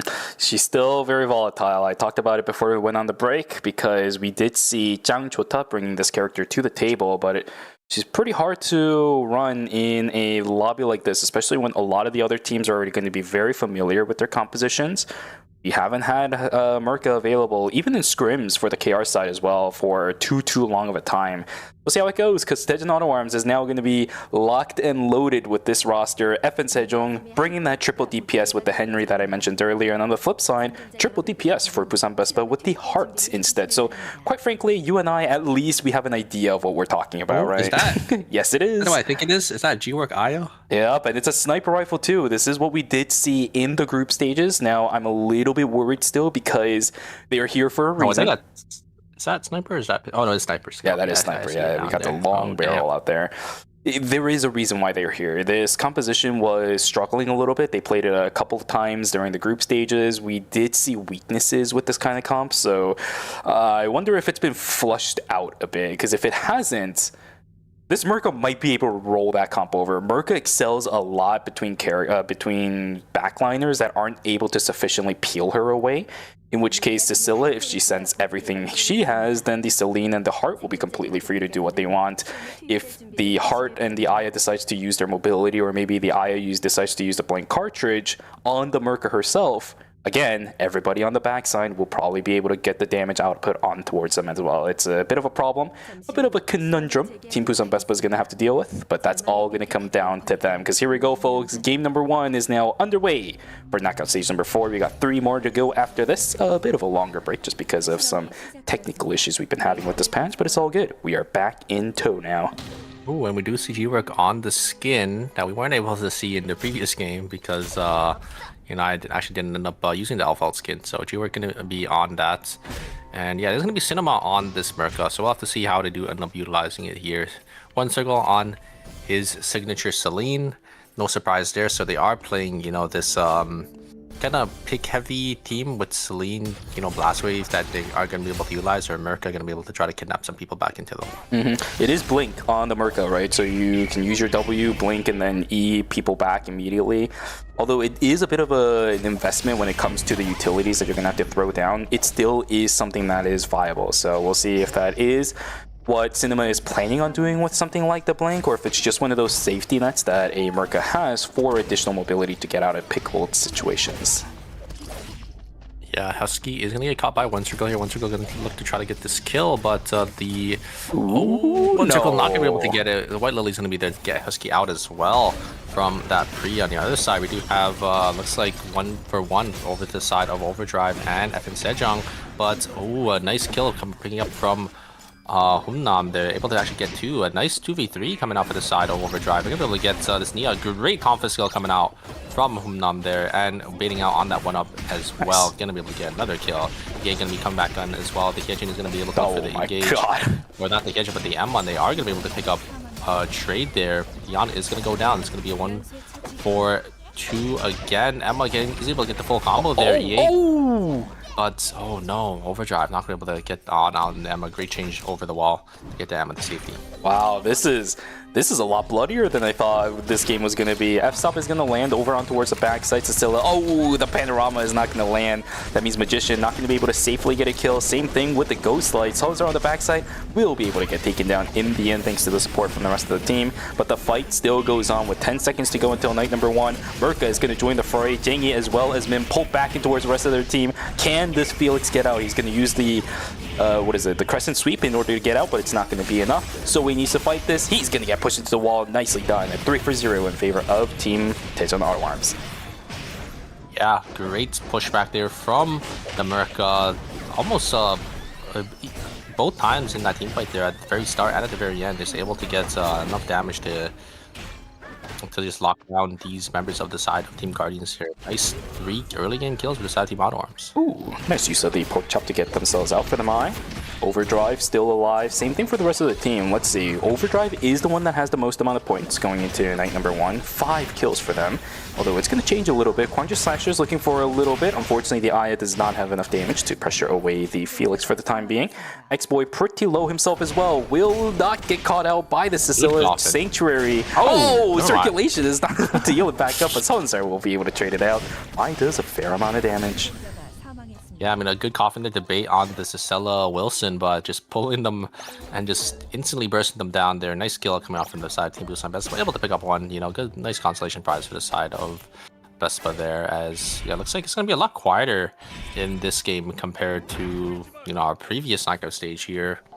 As mostly teams just looking to gather up some farm and looking to get ready to contest for these early game objectives. Still, it is a lot more aggressive than I thought the series was going to be, because for the teams joining, usually they tend to just kind of play quiet in the earlier stages and then immediately start scaling up during, you know, middle of day number 2, night number 2. We see a bunch of risks getting taken by these teams, and then we tend to have more standard style of gameplay. But these guys are the ones joining the fights this time around, so that's kind of fun. Overdrive, Hunam is going to get found out by Gun. It's a Felix versus a Yan. The only problem is on the backside, Gwangju Slashers has everybody joining the fray, getting caught out by the edge of the Reign of the Vampire Queen. Down goes Hunam. Unfortunately, we're going to have the Jackie also joining the fray. She doesn't have enough healing at this time of the game. Husky will also get taken down 2-0 in favor of Gwangju Slashers, whereas Huns are in a bit of trouble. This Cicilla needs to run, will get that White Lily to get themselves on out of here. But more fights has been also in a little bit of trouble himself up against Magician. Echoes of the Earth goes down. F-Stop to cancel out. No, but it brings him closer. No! Nice. The snapshot and the auto attack is enough to knock down the Paria. Nicely done. Although Soe waiting around the corner will get found out by a camera. Can't get the jump on the Nathapon. Yeah, great F-Stop there from the Nathapon to deny the Kriya from walking down and just pushing them back into them, and Magician able to secure that kill. So very nicely played by them. Looks like Overdrive is going to get caught out once again by side team FN Sejong. FN Sejong going to be able to pick that one up there as the Hyejin going to go down. Another kill for the side team FN Sejong. Looks like decent amount of kills for, you know, all these teams going around here, as almost everyone, yeah, actually everyone is going to be on the board with at least 1 kill for themselves. A ton of picks too, by the way. It's exactly the same kind of vibes that I'm getting from knockout stage number 3, which is not something I would have expected, with especially Go Back Fish Roast getting eliminated in knockout stage number 3. That's a team that usually, when you think about it, with their game plan, will always be split farming, which is easily punishable. We see that team getting broken quite a lot during day and night number 1 just because of that kind of strategy. We don't have that team anymore, but we're still seeing people get picked off, which means that split farming strat, very much a viability still in the game. A lot of damage over onto Sardabi. His healing drone is gone. Do they really want to try looking for this fight, or are they just pushing them away so they can get control over the kiosk, which doesn't matter because they already bots. Yeah, the poke from the side of Team Reflection is just way too much. And I don't think this team is going to check. They do actually end up checking, but it's a little too late. This damage is going to be there. There comes a Henry All. Is it going to connect? Yeah. It is. But the damage is not going to be enough for the side of Team FN Sejong. They're just completely mispositioned. And the side of Overdrive is going to be able to punish on that. Very nice vision play for the side of Overdrive. And there you go. We're going to be the ones to get vision play now. As Auto Arms is going to be chilling in that corner. So getting a taste of their own medicine there as the Yan does end up getting caught out. So Auto Arms going to be able to pick up a nice skill. Okay, night number 2, here we go. This is where a lot of teams are going to start looking for a little bit more prio. That's an early totem. And how did Soe not die? What on earth? Jangy is going to be able to trade out over onto Romantic. G-Work still looking for a little bit more, but I think this fight is over, my friend. You're playing triple DPS and the heart is dead. Nowhere really for you to stay anymore. It's going to be the Alpha going in favor of DS Guardians while the Rifts will begin. Expect to see a lot of fights in these starting from now on. Everybody's going to be taking them. The first one, Kwangju Slasher versus Team New Era. I don't know what X-Boy was doing, but he is looking for something. There we go. Bring the Vampire Queen down, pulling people back in towards the Reign of the Vampire Queen. 2 people hit. The problem is Bianca very, very low. Felix completely isolated away. Mai trying to keep herself alive. Same thing for her W's Mai as well. Health bars on the side of New Era looking pretty good. Gun coming back into the fray to look for a fight as well. Imun joining. Let's see if the damage is there. Bianca with the circulation. Do they have enough damage? Down goes 1. Shoichi is dead. Down goes 2. Mai is dead. And down goes 3. Aiden is dead. Kwangju Slashers takes away the temporal... what is it? The... Dimensional Rift. There we go. I said temporal rift. What the heck? I mean, just very nicely played by Slasher. They're just splitting away when the side of Team New Era is engaging on them, and then just able to get enough AoE damage with that Bianca, despite them using the ult a little early. Just very nicely played by the side of Team Slasher. They're going to be in a little bit of trouble, though. It's actually, no, never mind. It's going to be Kwangju Slashers looking for a little bit of the initiation. Romantic taken down to about half HP, but the amount of damage coming from this triple DPS still exists. Aya does have a chest piece, which means her skills are going to do quite a lot of damage. Exclusive out towards X-Boy. That's a very early one. If Busan Bestball wants to continue chasing on this, Scylla does have pick potential, but they don't have the range for it. So a great disengage from Kwangju Slashers. Yeah, the Mai not having that exclusive is pretty big, so they're just gonna wait. Here comes the engage though coming out from the side of Team New Era. Looks like one circle is kind of caught on the back line here. The exclusive actually pulled away. Wasn't able to finish up on the Celine. I think used a little too early there, and it's gonna be the side of Team Auto Arms gonna be the one to come out on top. Pull back from Cinema is just gonna wait just barely, and oh no! Ghost! The White Lily goes wide, and Ghost is gonna go down. And that is going to be a minus 200 because it's going to be that day 3 cycle there for the side team near a disastrous misplay. That's a massive blunder for Ghost because that happens every now and then. But in an ERM stage while you are on camera, oh, no way, Jose. Unlucky for Ghost. He's going to have to eat the minus 200. And even more so, probably, by the way, for Team New Era because the Aiden fell down somewhere too. He's not respawning. Never mind, he did. It's going to be a minus 200 going towards Team New Era, a team that, quite frankly, needs to get these transitions because they were one of the teams I saw very slow on that uptake compared to a lot of the teams we'll be seeing on really good transitions now. Like, look, Kwangju Slasher already on 4+3. On that side, Taejeon Auto Arms sitting on 4+3+2. This is pacing that all the teams coming up from Knockout Stage 3, save for DS Guardians, are unaccustomed to. Yeah, I mean, I think Team Endless right now are in a pretty good spot as well. So it's just going to be Team Overdrive and Team New Era, I think, that are going to be on the back foot here. As everyone else having a lot of items. Team Overdrive, they need to get their next buy-ins here. I think they should be okay, but New Endless gonna walk straight into Cemetery here.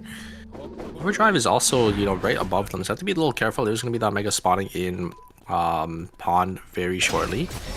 And Evan Sejo, they're able to get a nice Omega for themselves, so it's going to be a nice tempo swing for them. They're going to be able to get a nice item and that tactical skill as well. I like this call from FN Sejong to just send the Gamma immediately. I think I saw a team in Knockout Stage number 3 wait until night number 4 to use it. But it's all about the timings on these kind of investments, right? Maybe they got it late. I don't know if they got the card early. You just want to use it as early as possible because you're going to get that Mithril out of it. You get the free calls out of it. All the early power spikes that you can get, the better it is. So really good call from those guys. X-Boy trying to live. Ooh, he will dodge out on that last shot. I think if that third shot hit, there was definitely a chance that Bianca died. So really good call there from X-Boy to get the dodge. Everybody else on that side ready to intercept if everything went wrong. Yeah, the last shot does have that little extra executioner bonus, so... here comes the engage coming out from the side of Team Overdrive, but the disengage was big, and the pushback coming out from Merca. That's exactly what you want to see from this character. Very nicely played by Auto Arms, able to push back the Hyejin into their team. And yeah, Auto Arms gonna be the one to get the one up there, and yeah, there's gonna be that Blink Merca as well, so able to kind of extend their range for these for these pushes on the E there. Of all the people to get the pushback on, it was a Hyejin of all things too. That is crazy.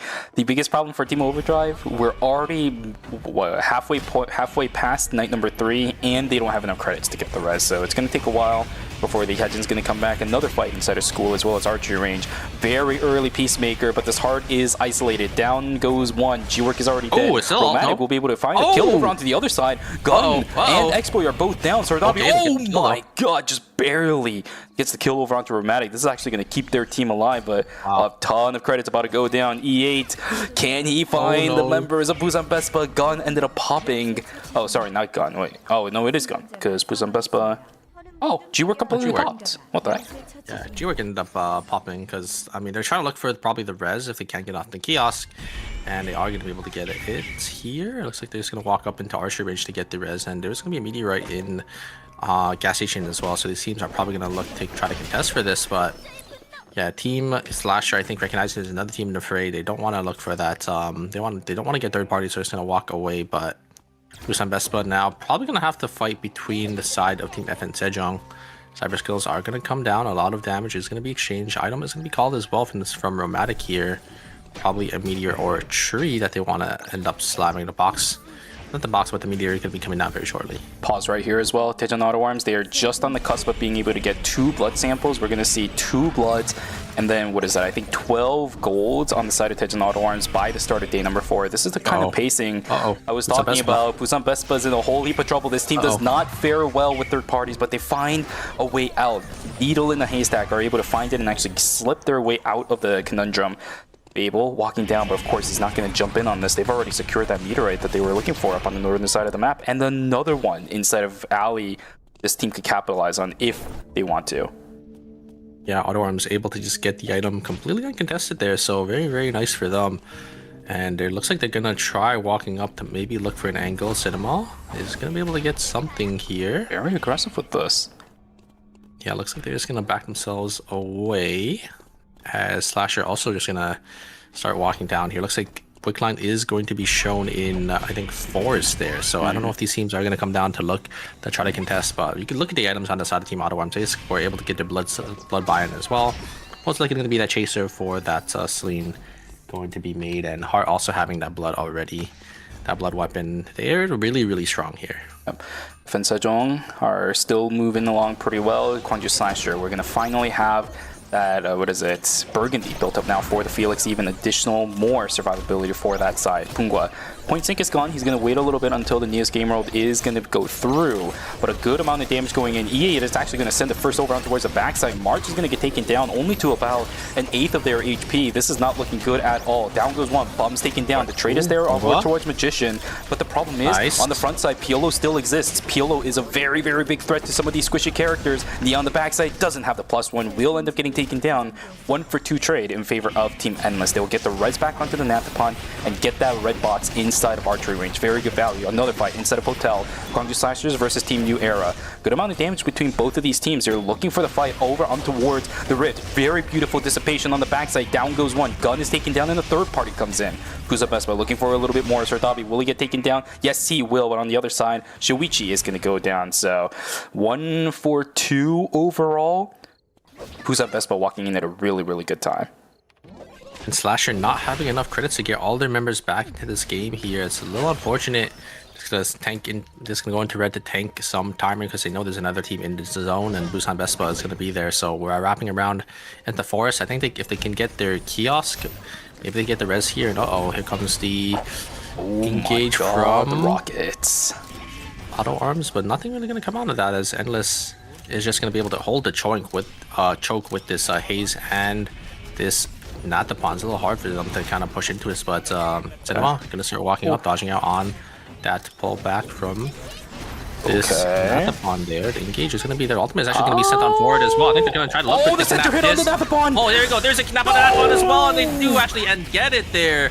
Great knock up from the Merca and the blink forward into, or not even blink forward, but just the dash pullback from this Merca, just showing that the Merca can actually come out and just make stuff work here. Just huge find from the Merca, able to get a knock up and pull back as well to look for that pick. Did the Nathapon not have Blink? Oh, Marge. Oh, no. That's going to be it for Team Endless.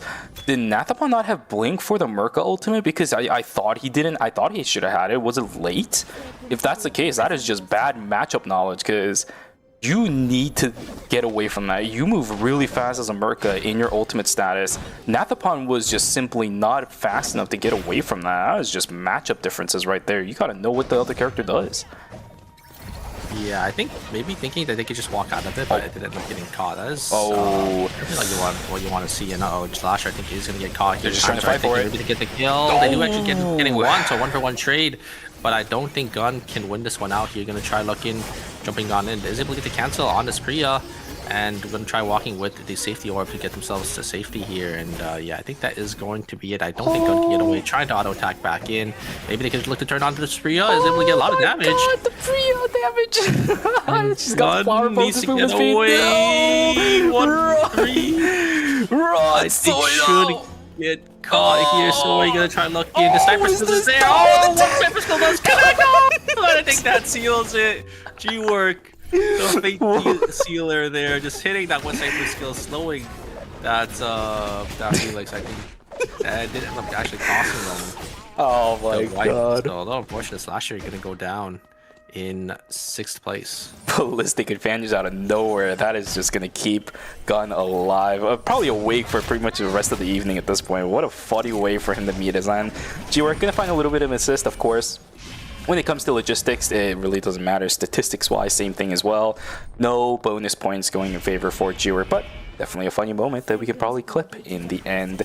In the end, we are down to 5 teams going into night number 5. We will have archery range as well as forest being our 2 temporary zones. Even here, I don't know if auto arms. Oh, the timer! 4 seconds on the Mai. It's gonna go down to 2 with them being in the red. I don't know if auto arms checked that bush, but very good recognition that they didn't walk into it because they didn't check. So they're just going to walk back up into archery to try to secure the zone. You can see the bottom side as well. The zones are starting to be secured. It's going to be Team DS Guardians on the backside here. It looks like they're going to find an engage here, but the damage is going to be way too much from this triple backline team. The Felix, he's dead. Chunk to 1 HP, and that should just kill the Felix there with SSL ult. And I should give the green light for Busan Best, but to try to push on ahead here. And that is going to be DS Guardians going down. Yeah. Dongi getting a little too overzealous, trying to chase, but does end up just getting punished for it. There comes the ultimate from the Merca to try to peel back. Team is actually going to connect onto anyone. One circle is going to get caught, but the huge blink away on the other side, Fable is actually going to be able to get the knock onto. Oh, he still has the Peacemaker. Onto the mine. The Peacemaker is going to be there, and the push away from the. Yeah, from the Merca, and the Auto Arms is going to be the one to come out on top. Very nicely played by the side of Team Auto Arms. Actually, the worst feeling in the world. And now that I think about it too, Merca is also another really good combo when it comes to the Peacemaker as well, right? If you're inside of it, you can use the Merca to push people out. Very low cooldown on that E to be able to do so. So nice combo there for Team Digital Auto Arms. It really didn't matter in the end, of course, because the Mai got taken down very early on. But still, a great fight won out by Team Digital Auto Arms. They still have to deal with 2 more teams. From the looks of it, it will be Team Overdrive duking against them inside of archery range for this temporary zone. But Tejon Auto Arms is definitely prepared for this kind of stuff. Let's see how it goes though. Fable on the backside trying to get a little bit of damage. He will be forced to put down the Peacemaker, but the damage output over onto the members of Overdrive is a little bit bad. Pushed out again is going to be Hunna. Down goes Shikimori. It is the easiest fight in the world. The easy combo for Cinema just pushing people out. Hunna didn't stand a chance. Yeah, and Auto Arms showing why this character is, I guess, just really good. You know, just able to utilize on this this push back very well, and especially paired with the Heart as well. Putting down the Peacemaker, is able to push people out of the Peacemaker and just killing them is really, really important.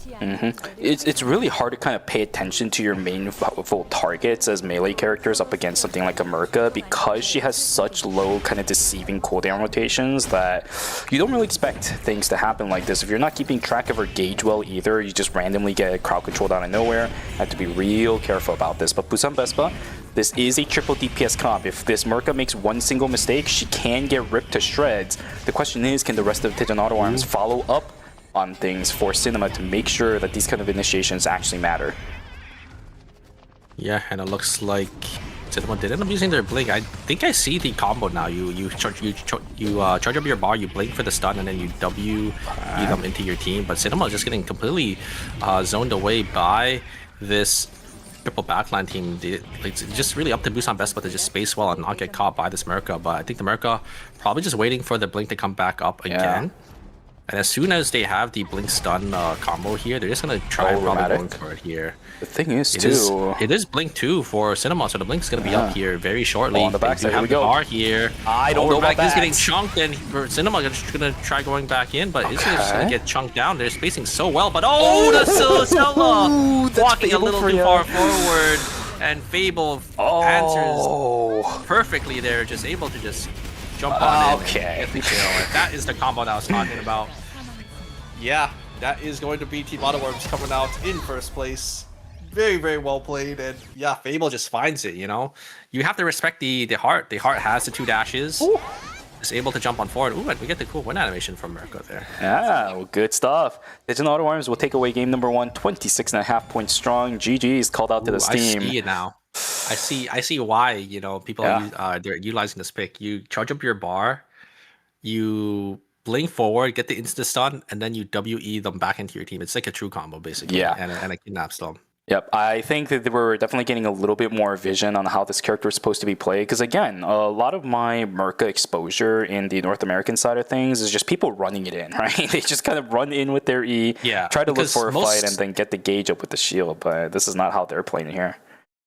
Yeah, I mean Merca as well. I was one who did the professors for her, and I didn't realize how powerful the blink is on her. So yeah, you're able to just utilize the blink stun combo, and just able to kidnap any basically anyone that you're able to land that stun on if they don't react in time, right? Because they have to react to your blink, but the window is so short. We did see it at the very start when the Merca blinked on to one of the backliners, they blinked away instantly. Yep. But because the Merca is on blink 2, they have a shorter cooldown, so they just look for the same target again. And most likely the other carry was only on blink 1. They don't have their blink up anymore, and they just blink on top, get the stun, and yeah, it's gonna be lights out.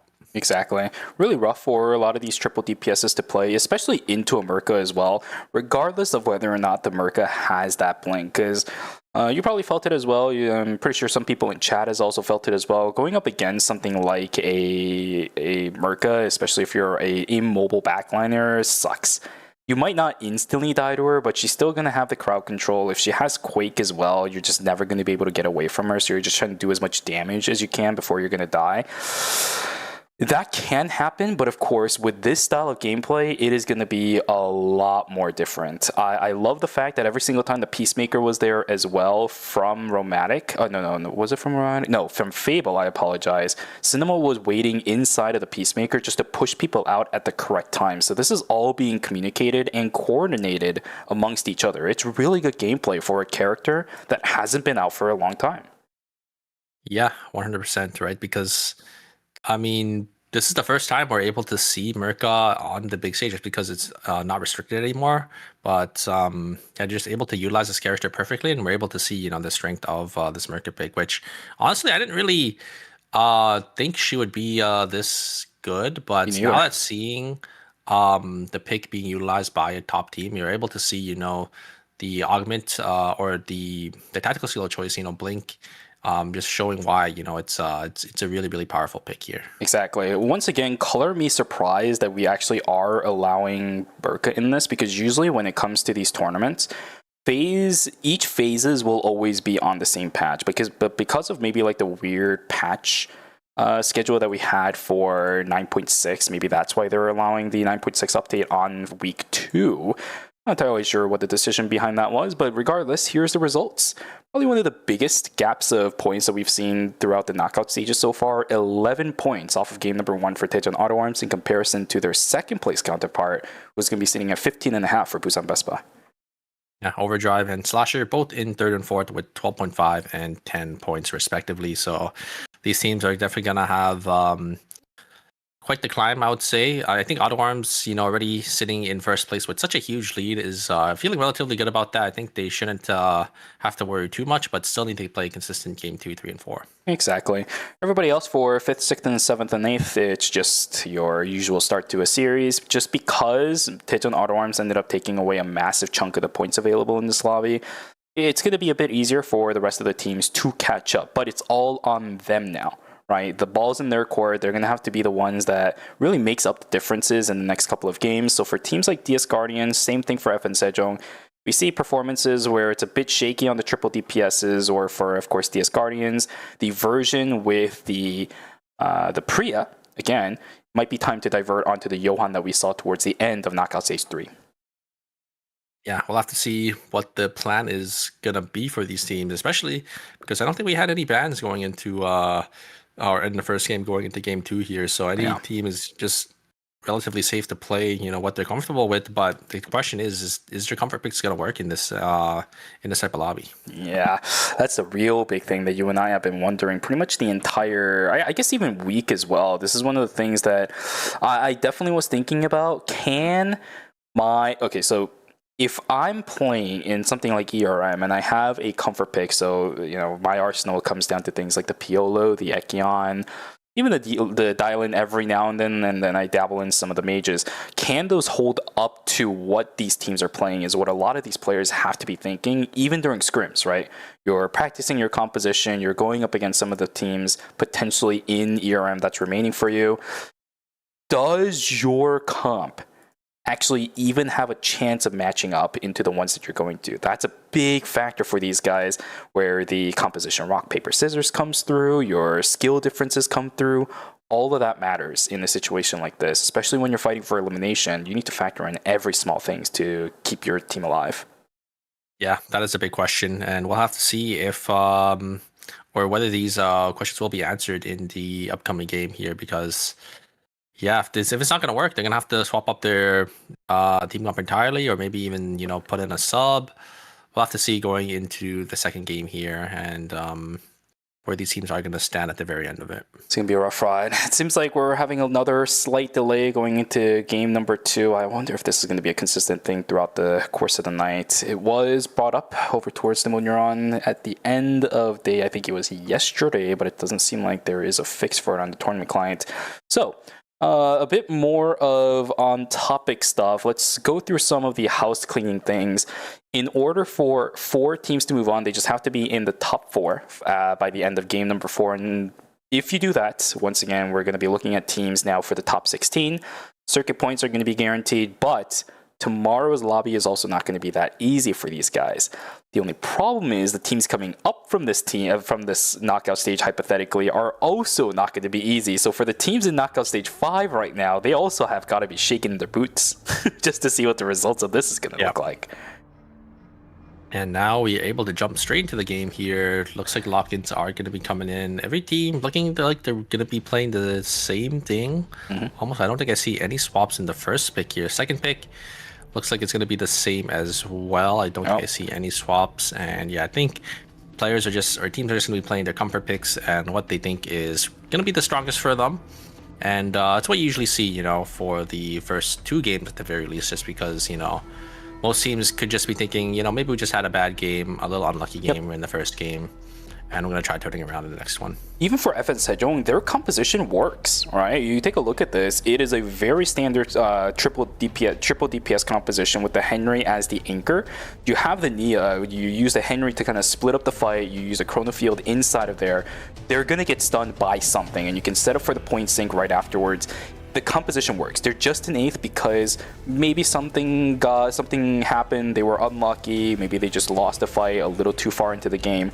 The one downside to this team comp, other than the Emma, doesn't really have any mobility to get out of fights usually. Henry, sure, but a lot of his cooldowns kind of happen pretty fast to the point where a lot of times he can't run away from people. So that might be the one issue going for Team FN Sejong, but their composition works when it comes to the combat side. So I like the fact that we're just keeping the same thing here.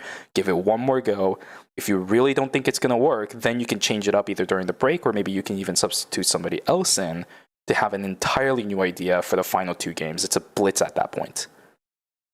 Yeah, I mean, we'll have to see for this final game here if these teams are going to be swapping it up. If it doesn't really work out for them in this next game here, but I don't know. I personally like you know, in ADC for that type of team comp as well with the Henry, but they do have a lot of like combo potential, right? The Henry engage into like a double polymorph into the point sync, or you know, point sync starts into the double poly, right? They can all combo off of each other. I think that's what they're kind of going for that one shot play, but they do have to be a little careful because, you know, as soon as they go all in, they could just easily die to, you know, like a backliner or just any character that has like good burst to, you know, kind of slap back at them. Thing is, in this kind of a lobby, I don't even know if a Henry has to be the engage tool. I think you can just use it as a initiation soak-up tool to allow the rest of the team to just fight into the initiation. There's a lot of teams that want to jump on a team like FN Sejong in this lobby, so maybe if they can capitalize on that, I don't know, could be a bit better. Down goes Sasuke. We're going to have a bit more of the pick shenanigans happening early on in the game. We have the first kill going in favor of Tej and Auto Arms, but a few teams still looking for a bit more as New Era looking for a kill onto Magician. There's the Ruthless going down.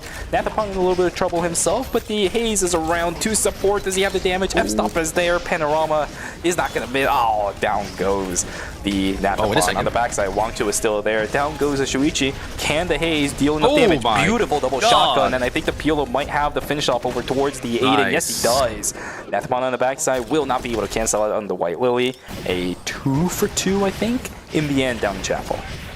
So much damage gonna be there for the Haze before they end up going down. Very nicely played, able to actually trade out their life with a nice 2 kills there. And now it is going to be, oh, nice flower there coming out from the P, able to pick up 1 kill before they do end up going down, but it is going to be the side of Team Overdrive picking up 2 kills. This is bloody. This is very bloody. I swear to you, this is not what I anticipated with the teams in Knockout Stage number 4. Yep, now X-Boy is going to be isolated in the corner. He is cosplaying basically the Mutant Boris. Yep, down he goes, slammed away by the Murka, and an extra kill going in favor of Tej and Auto Arms, who so far is the most proactive team, like 3 kills, but the day is still very young. We got 10 seconds left. A good combo coming through from the Shuichi. Endless as well as New Era. They've dealt with this before during Knockout Stage 3. We're doing it yet again. Unfortunately, this is a 2v3. Nathapon's going to join in towards the end. This Piolo just refuses to die. He's still alive. The first one that's going to fall is unfortunately going to be the Haze at the end. But the Piolo, this guy is crazy on this character. A break over onto New Era as Team Endless will find an endless stream of victories inside of that zone. Max range knock up there, just able to just jump on in, find the Shoichi to do end up going down and picking up, another 3 kills. A huge pick up there. And no, looks like Overdrive looking for this Emma here, E8 in the 1v1 between this Yan, who's going to come out on top good. Shuriken skill is able to just kind of completely zone away this the Henry's Yan there. Henry, did end up jumping over the wall there, and it looks like the members of Team Slasher are able to find Magician on the bottom side here. They do end up picking up that kill. Looks like E8 is, looks like they were able to find 1 kill at least. So it is going to be that Hyejin going to be the one to go down. Oh, did they make the mistake of initiating into a Henry? Oh no, I see the Chrono Field gone. Oh shoot. Overdrive. Yeah, to calm yourselves down there a little bit. Jangy caught out by himself as well. DS Guardians doing the split farm on their end, but now everybody else on the team is going to be joining in. Now E8 is the one isolated. Down he goes. Windscar to knock him down. Bum just barely dodges out on the wall. Will be able to teleport himself on out of there. Do we have ourselves a break now? Because Wang Chu is getting caught out by everybody on Team New Era. Can they find a fight? Another round 2 between these guys. Let's see, is this round 3 or round 2? I don't even know anymore. Ghost in a little bit of trouble. Will end up being pulled out of the time lapse at the very least. Aiden on the backside trying to support as much as possible. It will be the Haze going down though. Shuichi is there. One more dash. There it is. 1 for 0 trade. 1 for 1 trade. Never mind. It's on the backside. Aiden in a little bit of trouble. Electrostatic Surge not going to save him as it's a 1 for 2 trade in favor of Team Endless again. Yeah, it looks like they're going to be just able to walk back for that Tree of Life. Here comes Engage on the side of Team Busa Vespa. The DS game was going to go down, and they instantly kill hard. Well, the Peacemaker is actually going to come down, and that's going to be Busan Vespa. Going to lose out on 2. We're going to be the last member to just run themselves on out of there. It is going to be the side of Team FN winning out on that hotel fight. So they should be able to secure themselves a nice Tree of Life. Oh no, that's really unfortunate because G-Work was holding onto his Blink cartridge as well. He was probably waiting for that Peacemaker to come down and try comboing inside of it. How is this Piolo 1v2ing an Aiden and a Mai right now? He gets support from the Nathapon. I think the Aiden's going to fall down. He's got no parry. One more auto attack should do it. Just one more. There we go. Snapshot is going to clear him out. Down goes the Mai as well. Endless is just farming kills on towards Team New Era. Yeah, 5.5 points already. They have to be feeling pretty good about that. Just need to, you know, hold out and secure a couple placements to make sure they get enough points here. And Auto Arms is going to look for the side of Team Busan Best, but there comes the ultimate as well. Maybe going to try looking to push someone back into their team. A great Blank Cartridge actually, but a huge double stun and a pushback from the Merca is going to be able to secure this, and the knock away actually wasn't able to knock G-Work out of the ultimate, and now Cinema is in a little bit of trouble here on the backside. One circle was able to get one blink forward from Romantic. Romantic is getting really feisty with this. Fable is a little too far forward. Did he actually get one? The ultimate should still be there. No, the ultimate's not there actually for Romantic, as they do end up going down. They get one kill, but it's traded for two. Auto Arm's going to be the one to come out on top. This is throwing off a lot of people's buy timers, though. Look at the amount of credits that Team Tej and Auto Arms have. 433 on one circle. They're finally going to get their buy-ins. Luckily, the fight ended right next to a kiosk, so their timings aren't thrown off completely. But let's see what the situation's looking like. Busan Vespa, they have the credits, but not enough time to probably buy up everything and reliably get to any objectives. They don't have the time to position for that. At least the satellite radar will be there for the heart in order to get a little bit more information. That's exactly what they're playing off of right now. The only problem is they don't have any transitions going into this, and there's another team inside of Forest, so I don't think it's going to be a productive night number 2 start, at least for Busan Vespa. Yeah, and we do have Auto Arms going to be able to get that free alpha on the bottom side there. Soe is going to look for an angle in. There's Echo of the Earth is going to be used on this Jackie, and they should be able to just instantly focus down this Jackie down. And Husky going to try blinking away, but it's not going to be enough. The White Lily is going to be there to get the members of Team Overdrive on out. So yeah, the Guardian is going to be able to win out on that fight and enter the Rift as well. So very nice for them. On the other side, though, FN Sejong is getting completely cornered on the backside here. And FN Sejong is not looking good for them. I think Bomb is going to go down here right after this Peacemaker, but it looks like E8 was going to be able to get themselves on out. I'm surprised G-Work actually didn't end up chasing that Emma down, but FN Sejong, or Busan Best are going to be able to win out and get those 2 kills for themselves there. Looks like Endless going to be down their member here, and it's going to be an easy cleanup for the side of Team Overdrive. Great jump on forward from the Hyejin, able to get the stun as well. On the other side, the Asgardians actually going to lose out on that Rift there, as the members of Slash are going to be able to get the one up there.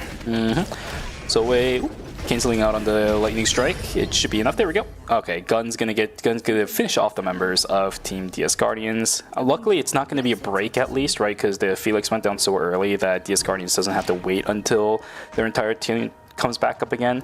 But now Busan Vespa is in a little bit of trouble themselves. FN Sejong, never mind. Busan Vespa getting the multi-prong attack. Can they get the find? Can they find a kill onto anybody? Peacemaker makes it a little bit annoying. Pungwa and Bombo fall down. E8 in a little bit of trouble. At least at CM, it's a one character that can actually get away from this. The White Lily take it out. E8 trying to run away. Does he have the change? Yes, he does. But everybody's chasing through. The blink on there. No! FN Sejong will take the fall as Busan Vespa with this triple DPS will knock out their counterparts. Heart reigns supreme when it comes to survivability. And an 8th place once again. 5 points. I mean, at least it's more than their previous game, but definitely not what you're looking for here. It's such a disastrous death for the side of Team FN Sejong, as they definitely gonna have to go back to the drawing board in game 3 and 4. Do have some TPs on in for the side of Team Overdrive. Going to be able to get the Archery Meteorite and the reopening of all those animals. So I have to be feeling pretty good about that. And on the other side, we have Busan Vespa getting a hotel.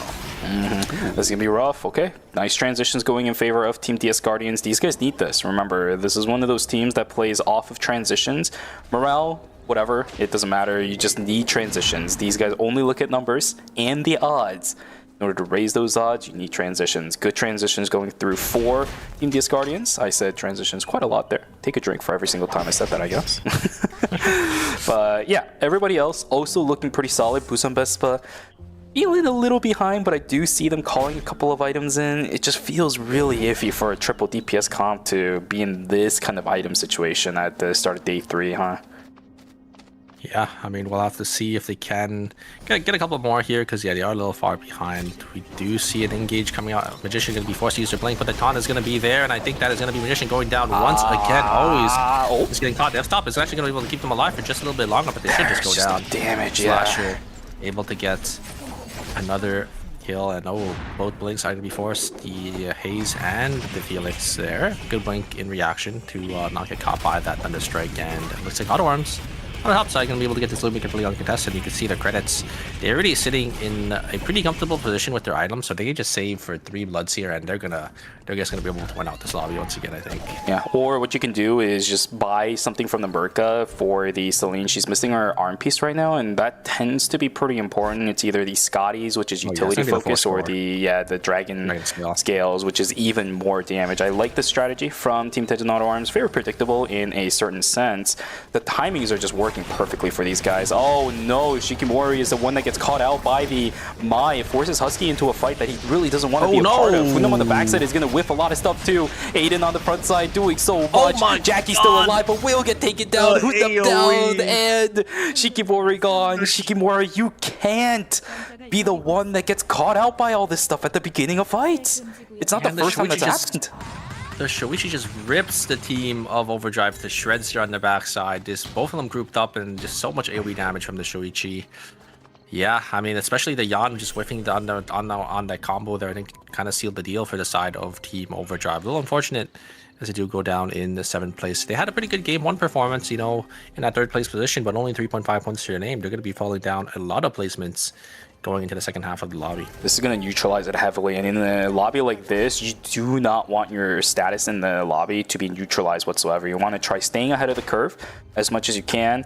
This game is not going to feel good for the members of Overdrive, but they now have a lot of time to talk. I think that's one of the weird benefits of falling down early, is that you not only do you get the remaining time of the game to talk amongst yourselves, to strategize, maybe discuss what went wrong, try to revitalize yourself, get the morale back up, you also have that break timer as well. A lot of time to mental reset. So I want Team Overdrive to take this time, even though it's going to feel bad, right? You got taken down pretty early in the game. It's just not going to feel great, but you do need to make use of this time as much as possible.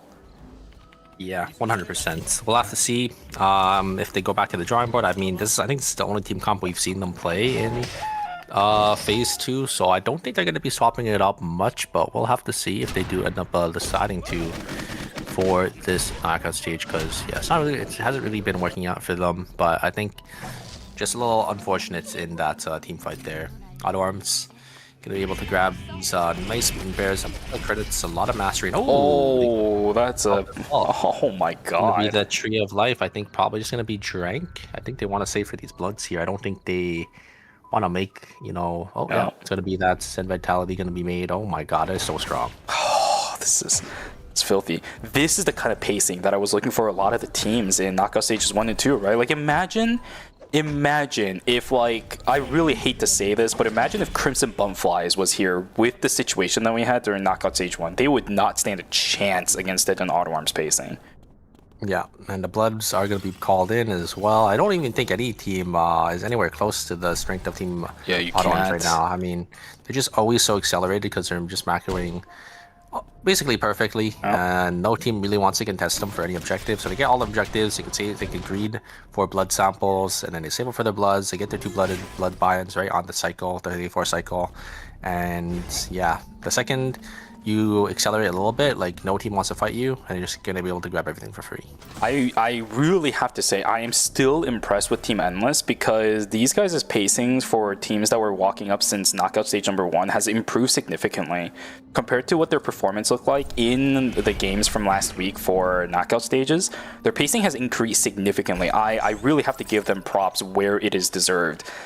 4 transitions on the Nathapon, 5 on towards the Haze. This is about the same pace as Tejan Auto Arms had, aside from the blood samples, which is completely fine. Tejan Auto Arms' roster is one that is already optimized to do things like this, so Endless doing pretty solid. But for right now, let's focus on Conjure Slashers versus Team Busan Fest, but triple DPS up against something like a Mai feels really bad, and same thing against Bianca, but the Blink Cartridge pushes X-Boy away. He doesn't have enough time to go into his Sanctuary, but the trades are there. Romantic is going to get taken down. That's bad. There's the follow through over on towards the backside. Now G-Work in a whole heap of trouble. The Bai is there to finish him off. Bai is broken, man. You just can't deal with this character as a squishy damage dealer.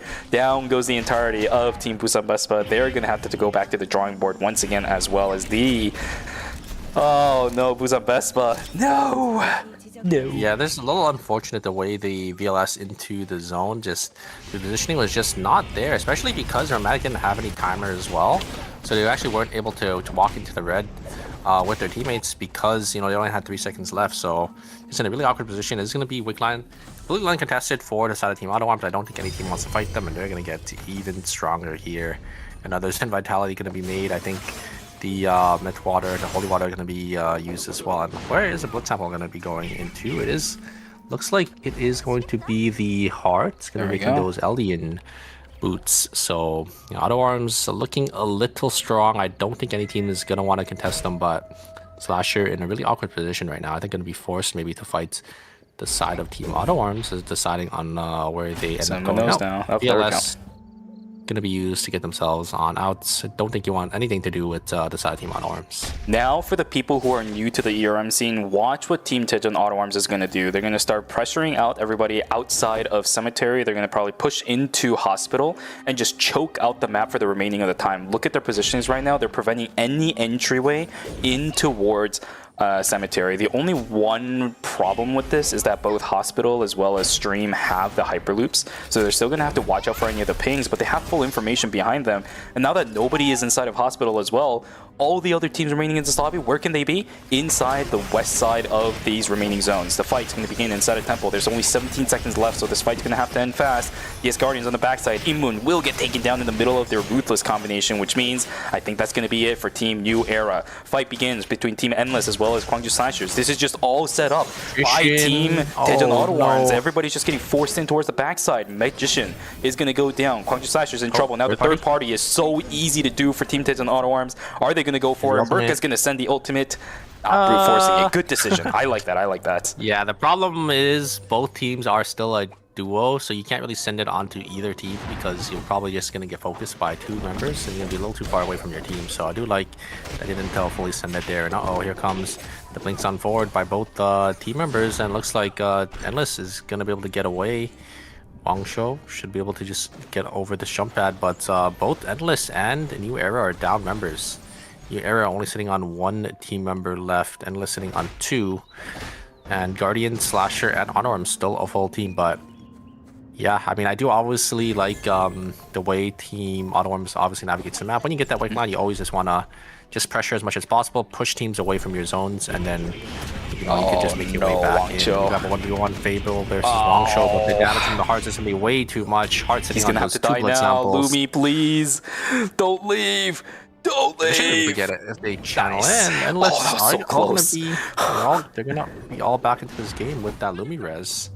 But they're not sitting in too comfortable of a spot. You can see their items are definitely going to be down compared to the rest of the lobby, but at least they are still going to be a team of 3. It looks like Ghost. They have a long way to go. No, Ghost. Ghost getting caught here. I think that is going to be them going down. Cinema should be able to get the stun. 1 circle, gets to get the slow there. There's a slow again from the Heart, and I think that is going to be it. There's a stun from Merc. Ghost gonna go down. New Era in 5th place. Yeah, we have a couple of teams actually gonna come to contest Team Auto Arms on the bottom side. I'm kind of surprised. But it is going to be Team Slasher. They're gonna run straight into the hands of Team Auto Arms. I think maybe gonna use another VLS to get themselves out, or they're gonna walk over to a Hospital. I think Auto Arms is a little too strong. Oh yeah. For these teams to contest, I think sitting on 2 or 3 bloods for themselves. The thing is, Gwangju Slasher isn't weak right now either, but they know the situation inside a Cemetery. F-Stop luckily dodged up by X-Boy. If Gun landed that Thunderstrike, holy crap, they would have been in trouble. Oh gosh. Nice reset coming through from Gwangju Slashers. They will be able to pull away from Team Endless. But now it's going to be Tejon Auto Arms with sole control over Chapel. And look what they're doing again, pushing up in towards Cemetery. They have full information over the left side. They know nobody is there. Right side is going to be pushed out too. So everybody's going to be fighting inside of Hospital. There is 0 risk in what Team Tejon Auto Arms is doing, just forcing everyone away from comfortable positions. Yeah, when you have full vision, you definitely want to start pushing, especially when you are the lobby leaders. So try to maybe look for those third parties or look for a couple extra kills, a couple of extra stragglers that you can maybe look for. And forcing team fights is also a good spot, I think, for Team Auto Arms to be in, just They're because gonna go to hospital. Like this is they exactly are- the macro yeah. play. They are really strong, and we're gonna see all these teams gonna be contesting. Hospital, but it looks like gonna jump straight into the hands of the side of Team Guardians, but Guardians actually weren't able to punish them too well there. All members of the side of Team Endless are gonna be able to get themselves an out, so we're gonna jump on in. The damage is gonna be there from the Felix onto the Spiolo, but a great turnaround coming out from the Nathapon pulling in. I've seen Felix do this before. Zoe getting caught, and the combo is gonna be there with the Haze as well. The third party's gonna be there. Terminate is gonna connect though, and all three members of Endless are gonna be able to get themselves away to reset. Oh my god, what a hero play from the members of Team Endless, is able to salvage that fight. They were in a horrible situation, but they know they can't go into Chapel. That's the problem.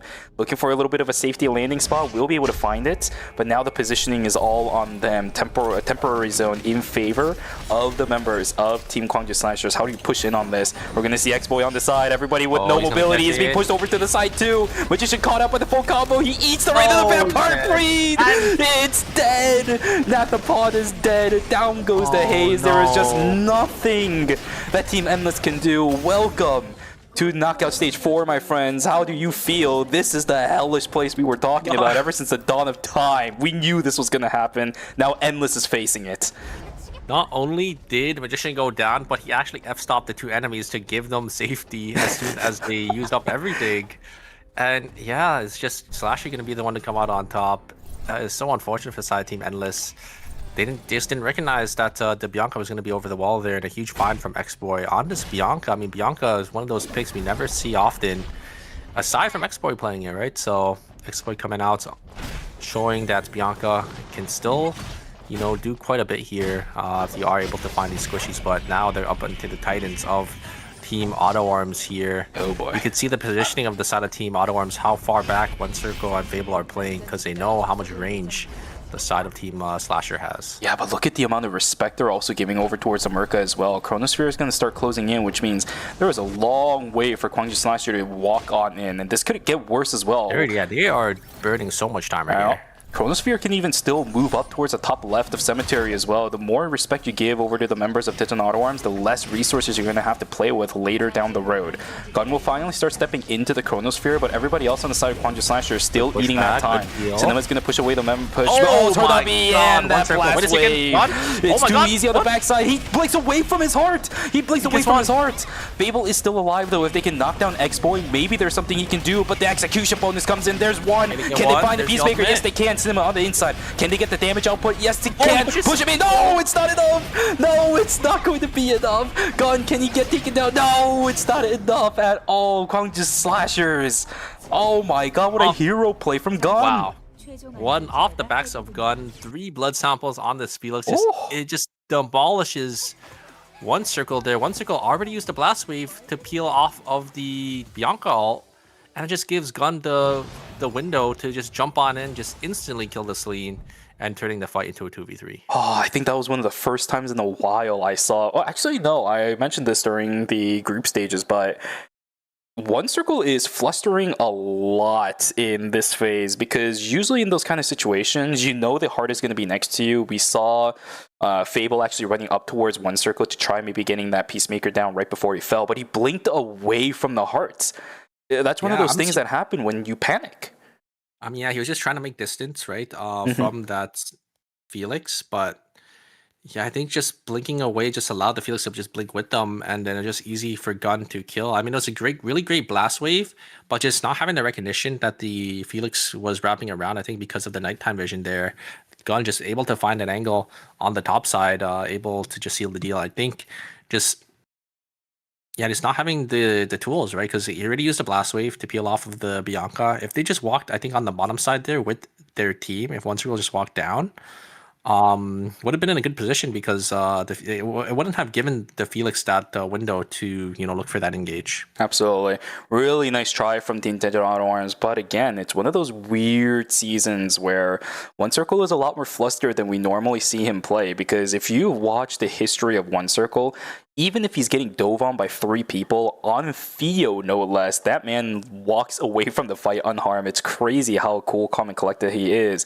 It's one of the reasons why gameplay like this just feels so weird to see from a player like One Circle. A Hall of Famer for Eternal Return feeling a little flustered, maybe panicking a little bit inside of these fights. It's not the kind of behavior you would normally expect from a player like that. So, you know, maybe this is one of those things that Tejan Auto Arms is going to have to talk about amongst themselves a little bit more during the break, where you got to say, hey, okay, so I know that ended up happening. It's okay. You got to trust me to be able to support you in kind of situations like this if you want to play that composition again after the break. Because it works. It works beautifully. Yeah, I mean, they've been playing a pretty consistent game. Despite them going down at the end there, they're still, second place. Not too many kills, but still, good amount of points for them. I think they should still secure themselves in that first place position. You can see the scoreboard here. Auto Arms in first with 40. Slasher in second with 34. Busan Bespa 25. Endless with 21. And it's still pretty close between 4th place and the rest of the lobby here. That any team can still make it in. New Era 17 is only a 4-point difference between 4th and 5th. Outside of Team FN Sejong, everybody in the top 4 is going to be our knockout stage 4 teams. Definitely something that you and I anticipated coming into a series like this, so no biggie there. It all comes down to the rest of the bottom 4 to see if they can mess up that top of the leaderboard any further, or I guess it's also up to Team Endless on whether or not they can actually hold that position as well. Yeah, I mean, Endless still in a pretty good spot, right? They came out all the way from knockout stage 1. Can they make the miracle run? That is going to be the question. They've been playing pretty consistently so far in the first 2 games of this knockout stage, and yeah, they're going to have 2 more to show us that they have what it takes to make it to the next one. If Team Endless makes it through here, haters are going to have to quiet down, because if any teams from knockout stage 3, we were talking a lot about Team DS Guardians, but that's mainly because these guys are more or less used to playing up against the teams we would have seen in knockout stage number 4. A team like Endless makes it through this stage specifically. That is an impressive repertoire, I think, in the hands of that roster. This is not something you would normally expect to see in stage 4. You and I have talked about this. I think a lot of people in chat also know that as well, just from thinking about the ramifications of a lobby like this. It's hard, but if Endless can do it, even in fourth, I'm going to honestly shut up about my doubts about Team Endless and see how far they can go. But we'll have to see, Super, on whether or not that's going to happen, because we just watched game number 2. You guys know what that means. We're going to go to a break. So grab some water, grab some snacks, and go take a stretch. It'll be the last time you can do it for today's set of games. We'll see you guys in the last 2. Knockout Stage 4's games 3 and 4. Take care.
ready to get in the game now. The last thing you want is to wait. WD Black, performance storage, purpose-built for gaming. SSD speed that obliterates load times. Performance to transform your game. Expanded capacity to store more. Customizable RGB. WD Black. Because the game never waits. WD Black. Drive your game. 이제 진지하게 가보도록 하지. 온 힘을 다해 덤비도록. 탐색전은 이쯤 해둘까? 뻔한 기술은 안 통해. 카이키스크, 훌륭한 사역자. 올곧은 정의와 신념, 그리고 그것을 관철할 신념. 다른 차원의 인물이 아니었다면 스카우트하고 싶을 정도야. 그 녀석이 좀 본받으면 좋을 텐데.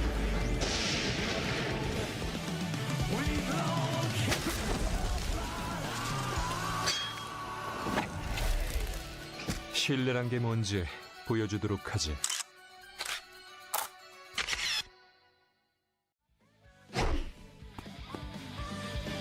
저도 엘페르트 씨처럼 자신 있게 해볼게요. 오늘 너무 좋은데요? 친구들한테 홍보해주세요. 의욕 맥스! 라이브 준비는 중요해요. 왠지 평소보다 더 잘 쏴지는 기분이에요. 앵콜 요청도 문제 없겠어요.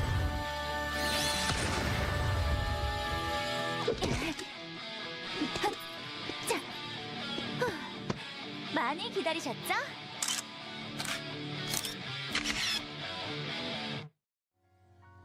또 M1대로 가는 거 아니겠지? 여긴 원래 세계인 것 같네.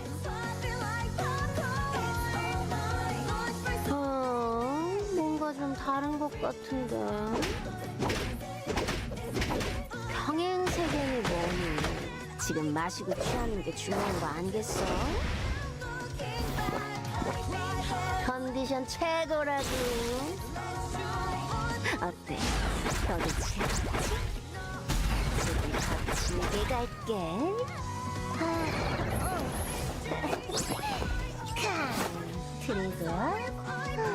트리고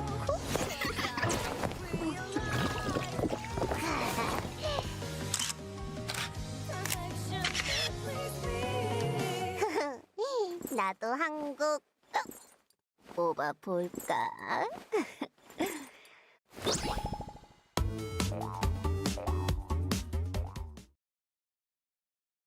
여기 대빵이 누구야? 너냐?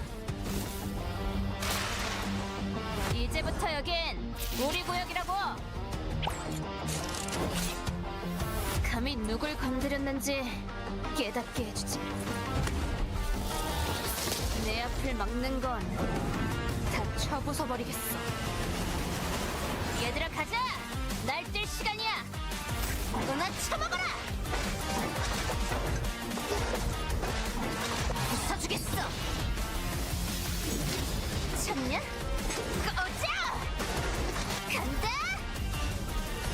받은 만큼 갚아주지! 아, 귀찮아 죽겠네. 누구한테 시비 타는지 알고 있겠지? 어?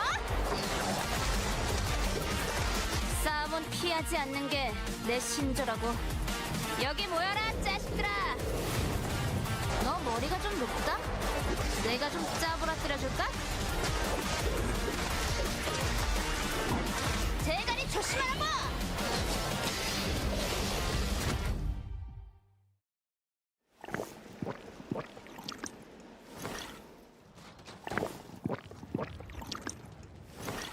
천도는 만악을 좌시하지 않.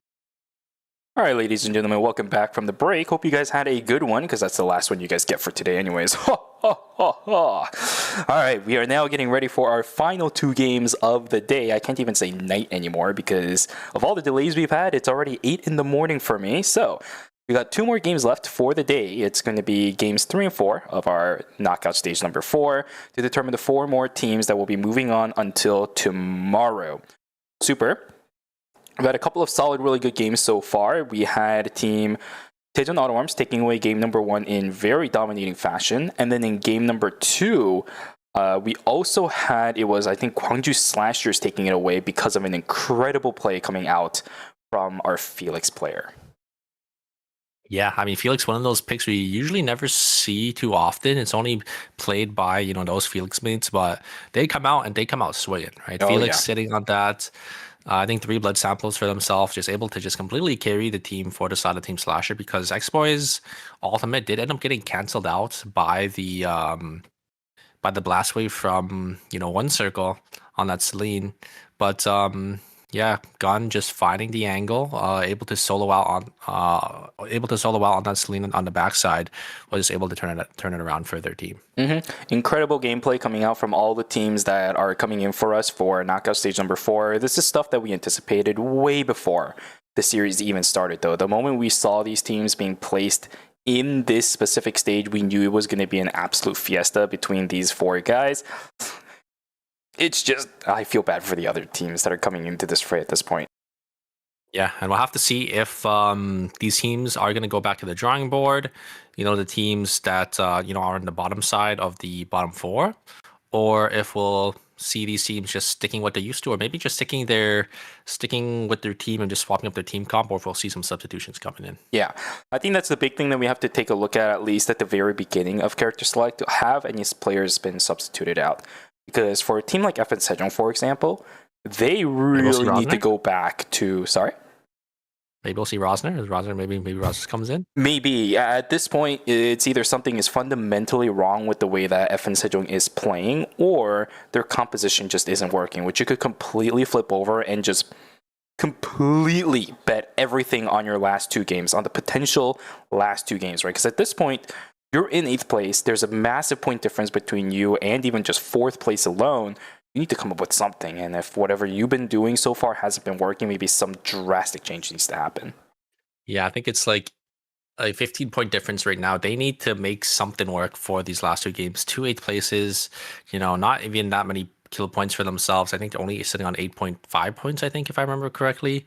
So they have a really long road ahead of them, and quite a big mountain to climb in these next 2 games. They have to have a nice, consistent game 3 and 4. They gotta either win an out or at least score a lot of points and have good placement. If anything, I, on the flip side, want to also talk about Team Endless, because this is a team that has still continued their golden run so far, sitting in 4th place somewhat comfortably. I'm not going to say super, just because of the fact that ever since game number 1, a couple of teams have taken away majority of the points, but Team Endless is one that has honestly completely defied all expectations for me. It's not the team that I was completely banking on going for the golden run, but it's looking pretty good so far.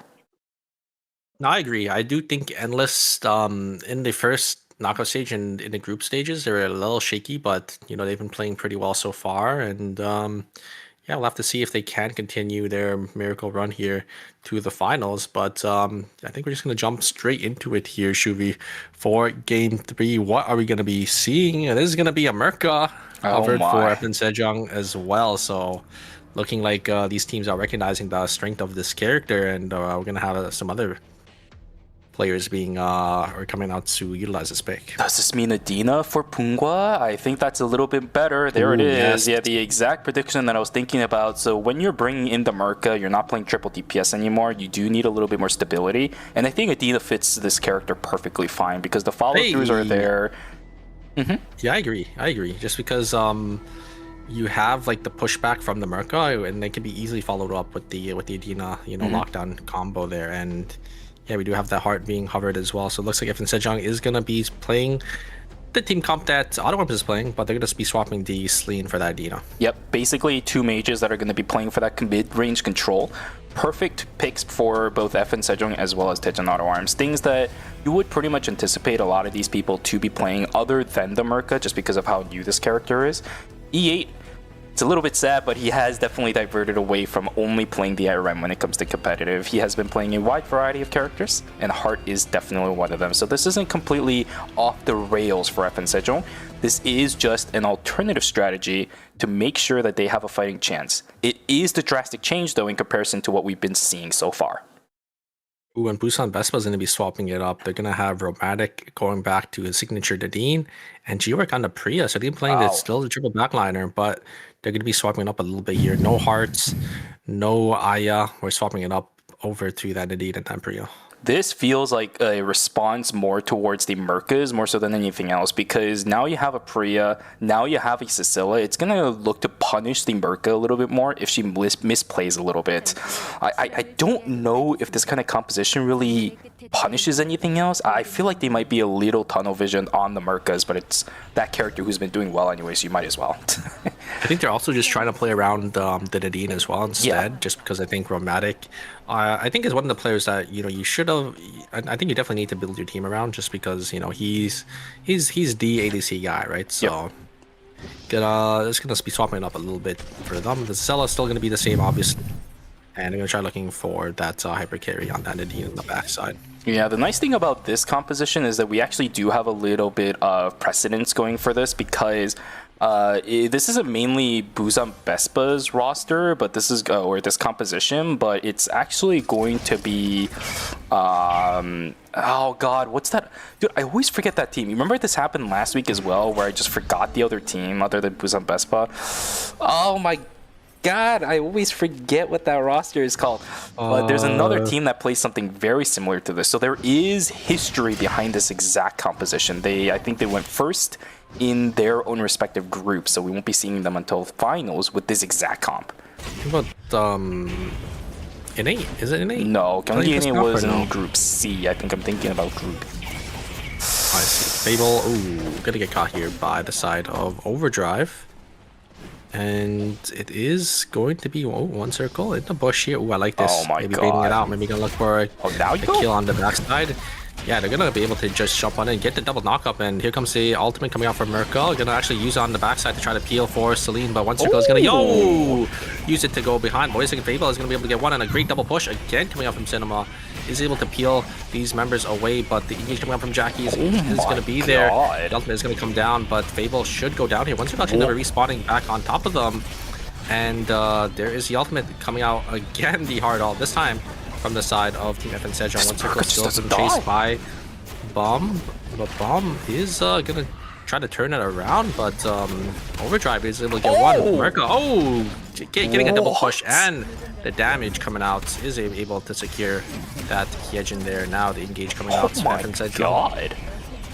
Is going to be on the back foot now, as Autoworm is going to be respawned back in, and there is teleport. You cannot stop it, as it is. They're going to be CC Mew, and they're going to be playing that tank. Merca just doesn't die. Cinema living throughout all of that. Bomb living throughout all of that. This is crazy. This is absolutely bonkers. Ghost and Bum both looking for these mutant dogs, looking to see who can get the burst down fast. I think it was Bum with the Q. Unfortunately, Ghost missing out on quite a lot of value inside of Hospital. Yeah, now we have FN Sejong. Ooh, looks like E8 is going to go down as Bum is on the other side of the map. And I think, oh, wait a second, the damage is going to be there. Can they get one? Oh, yes, they do end up getting one with that Ghostlight. Great pick coming out from Bungwa before they do end up going down, because you're going to go down no matter what, because there's 3 people. But they actually trade one as well. Pretty good result so far for FN Sejong, right? 2 points already. This means they have 4 kills right now. Same thing for Team Overdrive. 2.5 for these players. Really thrives in chaos from the looks of it for these players, and still looking for a little bit more. As Ghost is going to get jumped off by Hunna. Imun on the backside, starting to join the fray. We've seen these two teams fight it out time and time again so far tonight. Although New Era, seeming a little bit scared, is going to back away from the fight for the time being, but do expect that to continue happening. Gun trying to run away, but running away as a Felix from a Felix is usually not the best call, because that Thunderstrike is always there. This time it's just a Wind Scar. Auto Arms versus the side of Team Busan Vespa here. Cinema just going to rest up. Maybe going to try to look for an angle in, because there is going to be a Tree of Life spawning here very shortly, as Auto Arms, it looks like they want to grab the console first. before they do end up taking this team fight. It's only going to be 2 teams. No third-party angle going to be there for anyone else just yet. Do have some poke, some engage. Actually, no, a huge double taunt coming out from the mine. It's only going to be 2 members of the side of Team Overdrive. So Jackie is a little too far away. So the members of Team New Era are going to be able to pick up 2, not 2 kills, but just 1 nice kill over there. As bloody as ever, Bomb trying to sacrifice his life for the rest of his team. There he goes, up into the air. Can he actually find anything? There was a question. Totem plus walk away from March. Isolates Bomb away a little bit, but I think Wangcho is getting a little too angsty with himself. If that's an Adina, my friend, very hard to kill as a Piolo. Trying to run away from the fight. At least for now, it is an advantage going in favor of Team Endless, but there's a third party. Husky, can they find the kill with the bleed? I don't think so. Magician is a little bit too healthy for this. E8 on the backside will probably die to the X. No, it's just Hunam that gets the kill. March will take the fall. In the end, it's a 1-for-1 trade between these 2 teams. One taken away from Hunam, the other one taken away by FN Sejong. So 0 value for Team Endless. Yeah, I mean, Overdrive going to be able to get everything there. As they get the tree as well. They get a kill, they get a tree, they get a couple points. So very, very nice from them. Do have everything Sejong versus the side of New Era. I think Bob is a little too far away, but you know, Smirka is really, really tanky here. They look for an angle. Oh, and they find Bungo on the backside, though, and I think that is going to be Bungo going down here. Once Smirka is a little too far forward, you can't really peel for your backliners. So there is going to be New Era going to be able to get a nice kill for themselves, and the sell-out is going to come through. There is the protocol. It's not theirs. And Magician is just going to go down. Good fights already at the beginning stages of the game. Luckily, nobody has gotten terminated so far, because at this point, you and I really have to consider the realistic chances of that actually happening. Everybody is looking for blood right now. And with all these Merkas playing around with their lives from what we saw at day number 1, it could get a little bit risky. DS Guardians looking for a kill potentially over onto EA, but with the Flangers, he is going to be able to get himself on out. Disengage going through for the rest of Team DS Guardians. Very quiet mid stages of day number 2. Everybody's just getting their items built up, especially for FN Sejong. My goodness, they are still sub 350 credits. They've been fighting permanently that these guys haven't been able to farm animals. Yeah, it's kind of disastrous for them because they're looking to try to get their buy-ins here as well, but there's a team that is going to be contesting them off of that kiosk, so they're going to have to wrap around, maybe get their buy-ins in a research center. Good poke there coming out from the Dina, but yeah, I don't think Team Guardians really wants to take this fight. They're just going to be contesting for that objective spawning very shortly. Oh, yeah. You have Team Overdrive going to be testing for this rift here, as Team Endless is actually not positioned for it because they're trying to get and greed for those animals, and they're going to get punished as the Magician is going to go down instantly, and the members of Team Overdrive are going to try getting on in. Can he get all 3 members in? No! They get stunned you can still do it. by the haze. Oh no! They all go down! They lose out on 2. Miscommunication there. I think they all have to go in together and they get really punished for it. Side of Team Auto Arms are looking for an angle in. The push isn't going to connect onto Explorer on the backside. The item, who's going to be able to get it? I think it was Slasher. Yes, it was the Mine who did end up getting it. Oh, the Blast Wave actually pushes him in. Blast Wave pushes the Bianca in, but the damage isn't going to be there for this Bianca. And this Merc is just able to take up so much of the damage from this Felix. So they're going to try looking for a gun here. The win definitely going to the side of Team Slasher, as it did end up getting that mithril on that Mai there. I think they're just going to be able to slam it. Yep. Good call from the rest of that team to be able to just kind of run away, right? But although well, sorry. Also, I should say, there we go. That's the words I meant to say. Unfortunately, one circle actually pushing the Bianca in towards the rest of the side means that no matter how much Cinema was trying to keep everybody away and maybe draw out some of the aggression, it just didn't really result in much. Jang in a little bit of trouble on the backside. Ruthless. Oh, just barely dodged out, but this Aiden. Oh, nice lightning strike. Oh my god, Jang just gets ripped a new one. Holy moly.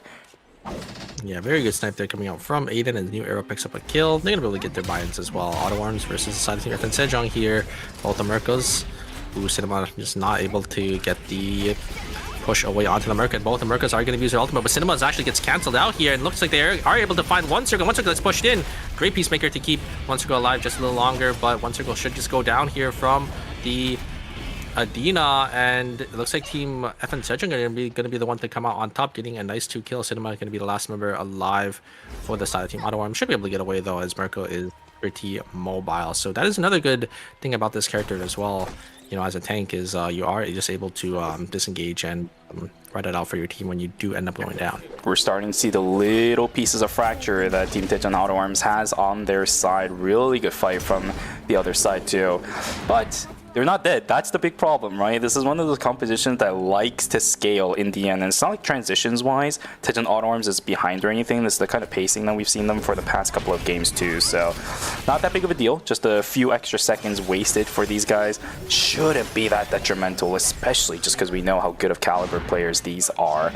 But with that, it should be the board picked up. There we go. The Mithril Water also picked up. Holy Water over towards the heart should make her all the more tankier with the additional defense stats.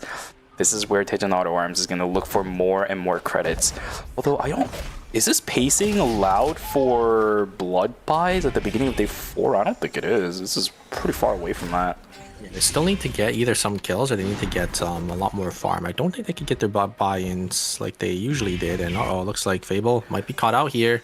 Good blast wave, they disengage on the Mai, so it looks like Auto Arms are just going to be able to group back up together. And yeah, they're definitely not as accelerated as they are in this game as the previous games, because I think they have been, you know, losing out on some of the team fights here. We might have a fight on our hands, though. Cinema going to try peeling away for this Mai. Fable might get caught here. It does end up getting taunted, and Monster was just nowhere to be seen. Cinema unfortunately just whiffs on the pushback, and I think that is going to be, oh my god, actually blinks over the wall here. And Cinema just gets out.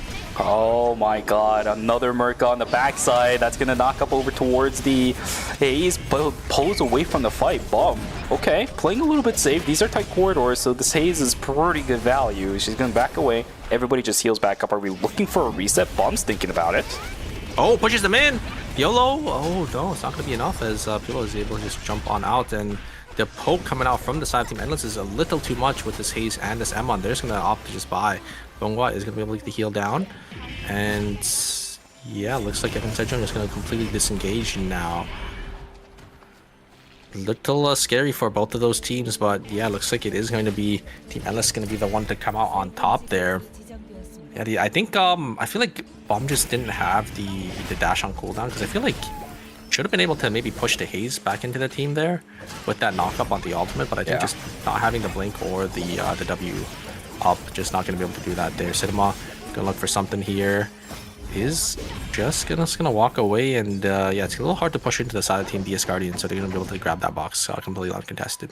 I will say you can definitely tell for Team FN Sejong, this is one of those compositions that they came up with in a bit of a fly, because they're not really well coordinated with this, but this is a bit of a better initiation coming through from Team Overdrive. Down goes Wangcho. Wait a second. Shikimori pretty low. This could be a third party coming in for the backside. Team Endless needs to run. Oh my god, yes they do. Tejan Auto Arms joined the fight a little bit late, maybe a couple extra seconds faster, and Team Endless could have met their end right then and there.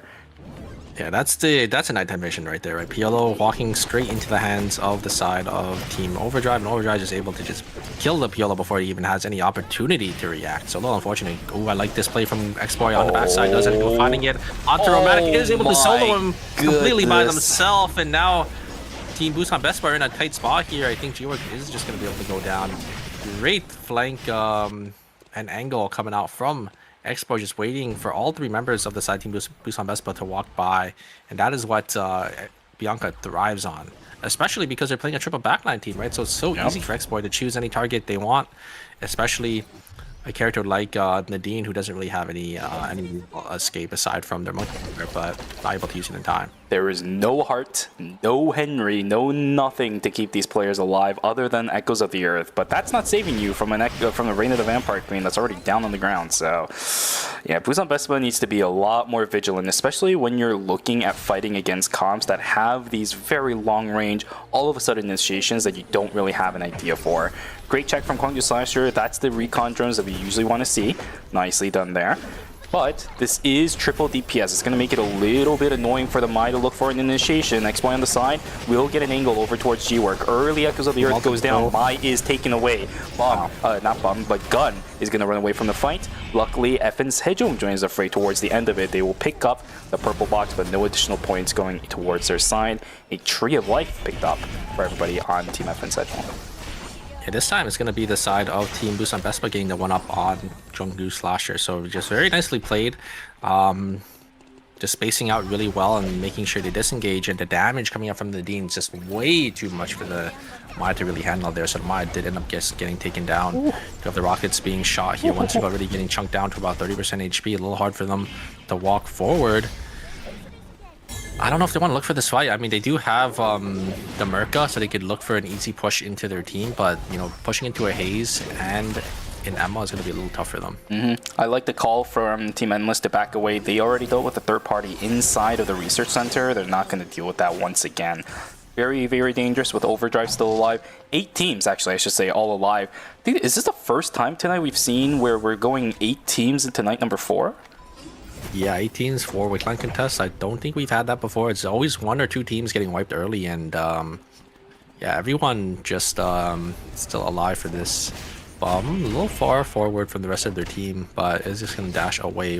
Explorer looking for a flank angle. They do actually end up spotting them with that recon drone, so they should see this Bianca. They have to be a little careful because this Bianca just has full reign, especially from a Merca. Merca can't really stop a Bianca's engage, so they have to be a little careful. X-Boy still looking for something there on the other side. Potential on the other side too. You see Endless just using the VLS system to get themselves out of there.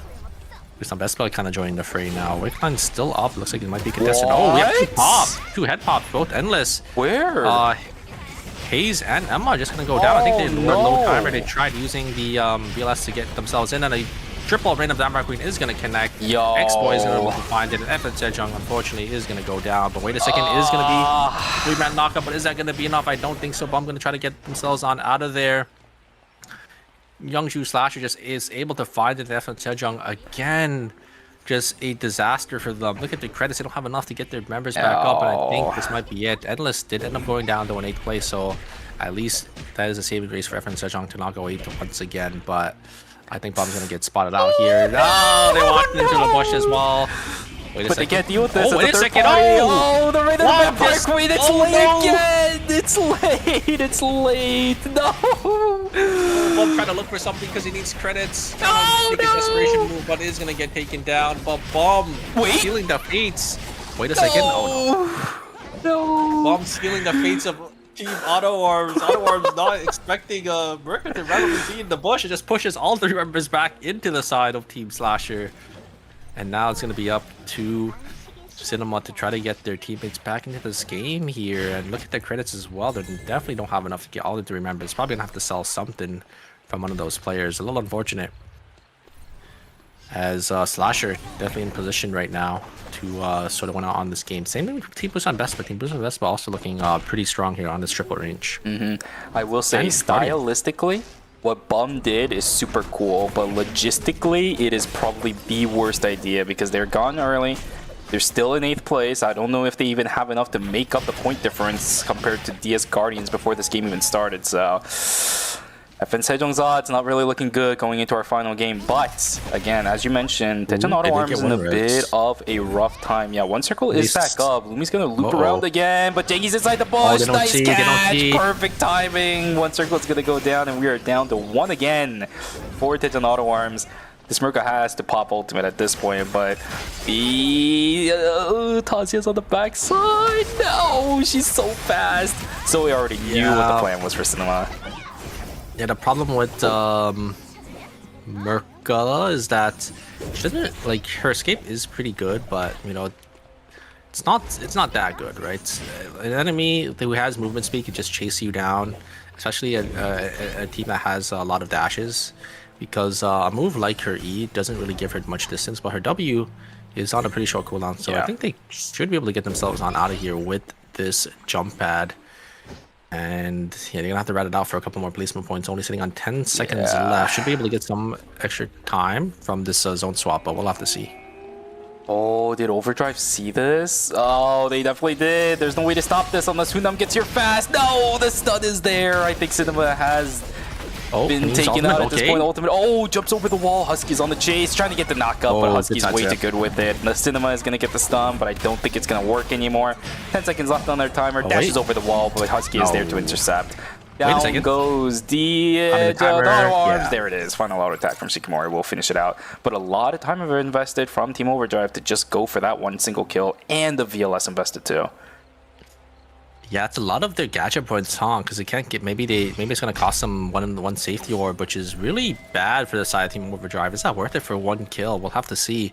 I mean, Overdrive still needing some more points, securing some more placement and getting that extra kill. It's not bad, but yeah, we'll have to see if it is gonna be the thing that is gonna help them try to qualify on out here. Team New Era sitting in Chapel. We have actually 3 teams in Chapel and 1 team in each of the zones here, so we'll have to see where these teams do decide to go to try to contest for these zones here. For Overdrive, this is really dangerous because the zones that you need to go into are going to be Dock as well as Forest. The position they're in right now has no easy access to any of those. They either need to spend another VLS if this stays in a stalemate for the remainder of the timer for 20 seconds, or they're just going to have to use another safety jump. Regardless, some kind of resource is going to have to get invested from the side of Team Overdrive. I think they're considering a safety drone just looking at the position that they're in, but there's so many teams walking into Dog. That's not a big zone, by the way, Super. It's going to get pretty hectic by the time Overdrive walks in, and they don't have timer to show for this.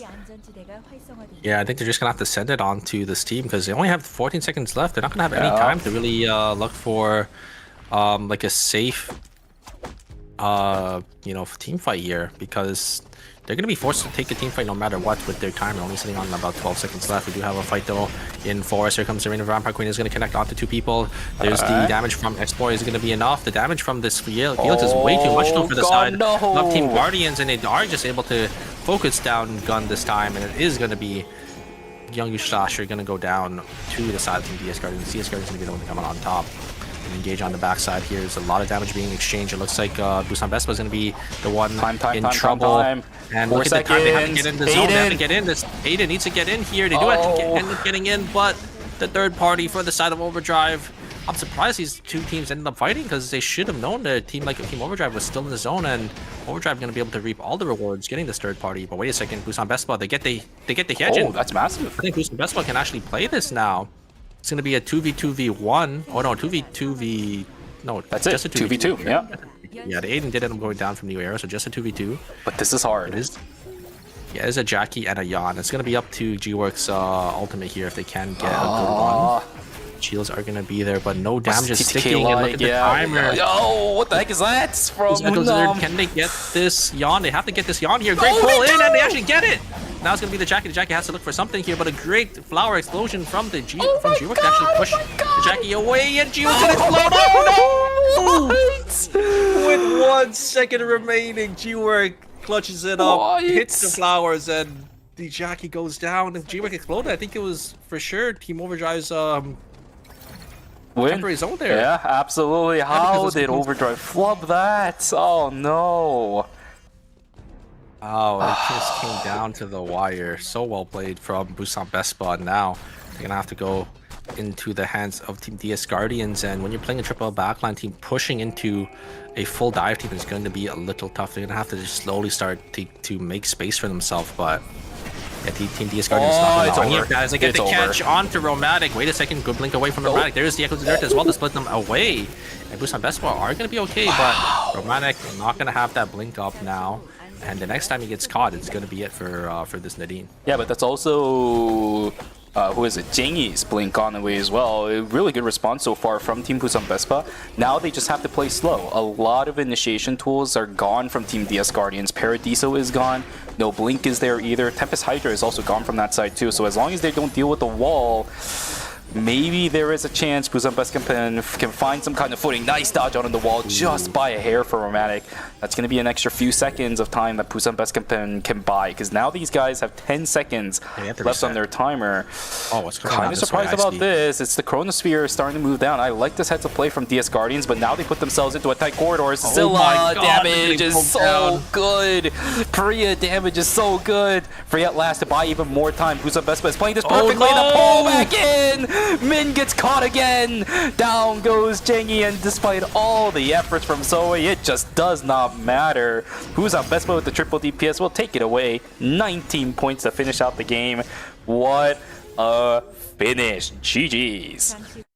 Wow, so well played from the side of Busan Vespa, just able to deny the engage at the very start and then just slowly start to choke out the side of Team DS Guardians. You saw them try to push into that choke point, but Cicella and the Priya damage just able to have so much AoE just chunking down the members of DS Guardians, and then at the very end getting that last pull did end up just sealing the deal. This is one of the reasons why where you can't really look at the statistics of characters just from ranked games and decide their value. Obviously, we know about Mai. I'm not even going to talk about Mai. But Priya's stats, apparently, according to Miracles, is one of the worst right now in comparison to previous seasons in solo queue and ranked and things like that. But we just saw the Priya value being so massive inside of that fight. Triple Wilson into Flower. It just ruined Team DS Guardians. They stood no chance at the remainder portions of that fight. That's the kind of gameplay we need to see coming out from something like a Priya as well as a Cicella. It's one of the reasons why they're so heavily picked in tournaments like ERM. I mean, yeah, Priya just a pretty solid character overall, right? She kind of is like a jack of all trades, master of none. She has a little bit of everything, right? She has shielding, she has some damage, she has some sustain with the protocol usually run on her, and then she has the peel of the Echoes of the Earth of the tool, right? To kind of peel, divers away. Especially in a lobby like this, I think when there's a more dive heavy team comp, I think Priya does end up shining a little bit more. And yeah, you saw at the very end, both teams having that Priya. You saw the value that the character can generate, but obviously she does have her downsides as well, right? At the very end there, but Priya was the one who ended up getting caught because she doesn't really have that mobility that other characters that do have. Man, oh man, oh man. I wonder with that how this score sheet is going to look like, because that is 3 unique teams that ended up winning games for games 1, 2, and 3 now. I have a feeling that top 3 is going to be pretty stacked. Let's take a look at how it is. 45, 44, and a 44, Super. I think it might be a fight for that 4th place spot on the bottom 4. This is looking cooked. Who is going to take it, though, is a question. Overdrive sitting in a pretty comfortable 32.5. Guardians in 5th with 27.5. New Era in 6th with 26. Endless 21, and FN Sejong with 14.5. It's not looking too good for FN Sejong, 18 points away from the 4th place position. And you also have to worry about the other 3 teams that are looking to fight for that 4th place spot as well. It is looking so Jover for a lot of the teams on their bottom half of the score sheet. DS Guardians, New Era, and Endless. I don't really know about FN Sejong anymore, but now it's all on to Overdrive. Will we have the end of an era? Team Endless are fighting now for their tournament lives and the continuation of their golden run. Will they be able to do it, or will it end here? It's all going to come down to this final game. And again, no bans, I think, for the entirety of, obviously not today, but because there was that one Emma ban, but that was about it. Just one Emma ban. We have been teetering at the edge of these bans in the past game or two, though, for Knockout Stage 4. 2 Merkas, 2 Mais. We saw 2 Emmas again, I think, in this stage. There was a lot of duplicates, but yeah, no real ban coming into fruition. Oh, yeah. It's looking real rough for a lot of these guys, but this is the kind of series that you and I very much anticipated, right? The result so far is nothing too surprising other than FN Sejong just having a rough series today from the looks of it.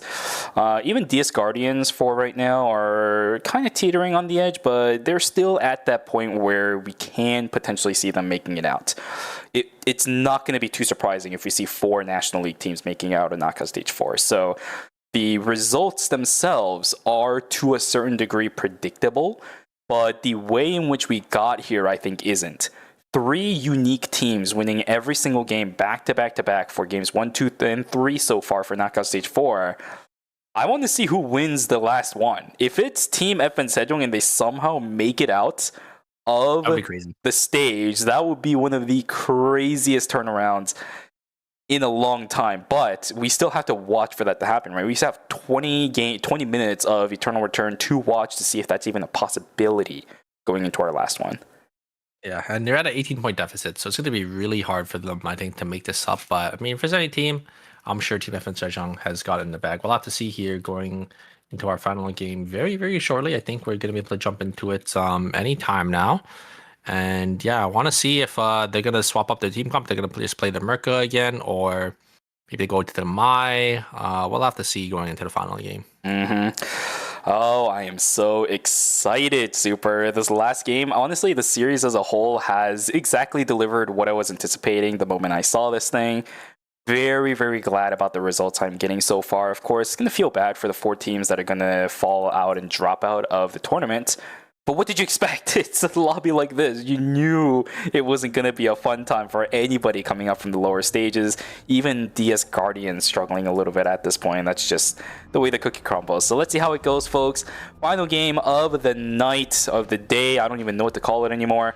Tejan Arms is considering Kadia for Fable, which is something that I'm actually happy about. This is the triple DPS coming out. Kadia, I'm liking this hard. What's the last one? Kadia hard, so it has to be like Mage. I think Henry. Henry, Cicella, One Circle. Let's see what's it gonna be. Celine is probably fine here too. There's a lot of options for One Circle to pick for this last spot on this Mage. Ooh, he's not offering anything yet. We're gonna have to see. I think he's thinking. Oh, this would be fun. Oh, okay. Kadia Justina is a classic from back in what, season 7? Oh my god, we're going back to this. Yeah, it's going to be a triple DPS for the side of Team Autoworms here, and everyone else, I think, sticking with what they played in the previous game, and we have to see how these teams can adapt to Team Autoworms' change. This is a very susceptible comp to something like a Felix, though, especially with the Blinking Tempest Hydra into a Windscar, so if they can at least dodge out on those, it's a fine comp and a half. My goodness, after looking at the results of this, I'm really liking Tejan Autoworms comps right now. The problem with this, though, is even if it's a fight for the 4th place, if you go down 8th place as one of our first 3 teams, I still think there's a chance that you can get knocked out.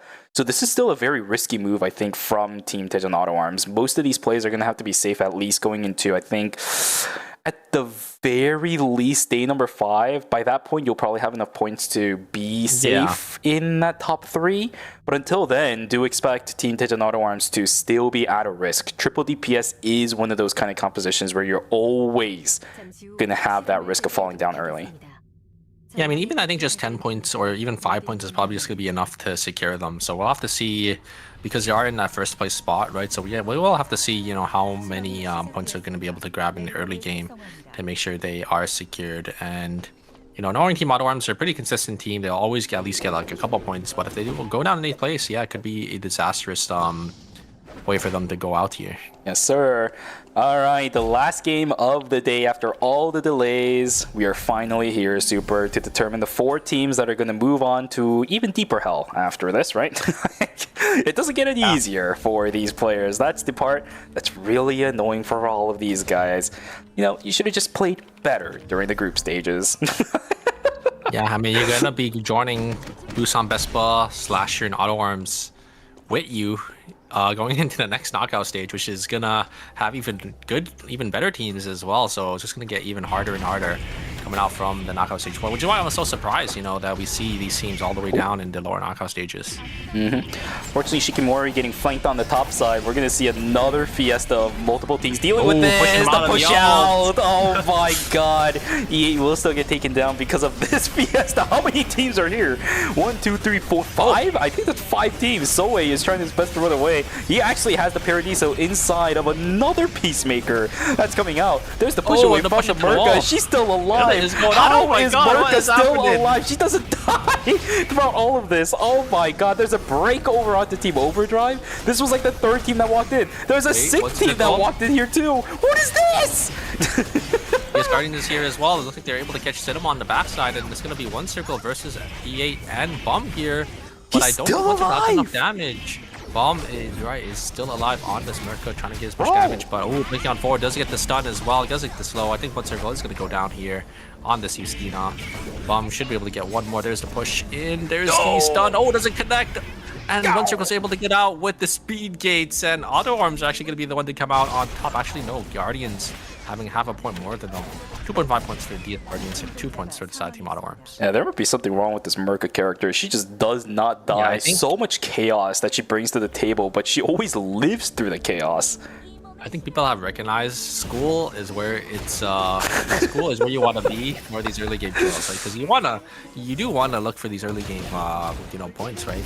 Just looking for some early game team fighting, and Cinema is gonna go down there. Actually, I didn't even realize the Cinema on the Kadia, not Fable. Oh yeah, that's true. But then again, I mean, oh, actually no, you're right. Wait, well, I'm surprised about this because I feel like Cinema will be a little bit more akin to the role of playing the harp. It is what it is. Okay, Overdrive still looking for a couple kills. They're still trying their best to keep that run alive, right? All right, down goes March. That's 2 kills over towards Team Endless. Unfortunately, this is not a good start for those guys. FN Sejong E8 trying to fight it out up against Gun. This is not a great matchup for the Heart, but yep, okay, never mind. This is a bad matchup. Yeah. He's just gonna go down. The Fable on the other side. Both the Hearts getting caught here. Wait a second. Auto Arm's gonna be here to look for the contesters. The ultimate coming down. The Peacemaker is gonna be able to keep this Heart off. Gonna be able to dodge out on the second direct as well. Gonna be able to trade 1 for 1. One circle jumping on forward. This is gonna get taken down by the Felix though. Cinema is gonna be able to hit on that backstep for that slow, but it's not gonna be enough. 2 kills going to the side team DS Guardians, and DS Guardians desperately need these points right there in that 5th place position. 4 points already is great for that team as they're getting closer and closer to make sure they are able to get into that qualifier spot. But as I also said, I think we're starting to see the cracks within Team Tejan Auto Arms composition. They can use the Peacemaker all they want, but if they don't have the utility to actually get out of the fights and try to do the damage in return, it's going to be pretty rough. Another sandwich situation as FN Sejong finds themselves a kill up on the northern side. Fable about to barely get out of the fight, so it will be able to find the kill over onto Fable. It's a 2 for 2, I think, again. Maybe, I'm not sure. One Circle still trying to run away from the fight. Yeah, it's a 2 for 2, I think, between these two teams. Once again, DS Guardians trying to scrap up as many points as possible going into day number 2. That's not good for DS Guardians because looks like despite them going for 2 for 2, the other team, Slasher, was able to get that Tree of Life there in Hotel. Do have FN Sejong able to get enough damage on this peel, able to kite and peel back away, and Endless unfortunately gonna lose out on this team fight here there in Temple, and it's gonna be a nice meteorite going over to the side of team Busan Best there. Oh no, the pork chop. Pork chop pushing Armatic out of the Peacemaker. And Busan Best we're gonna lose out 1. Auto Arm's gonna lose out another one as random Felix coming in. It's gonna be Felix from Slasher able to pick up on that kill. He gets quite a lot of value inside of that zone too, so that's awesome for those guys. Tejan Auto Arms at this point, I think you're definitely a little bit more on the safer side, right? 4.5 points for them. Triple DPS. Yep.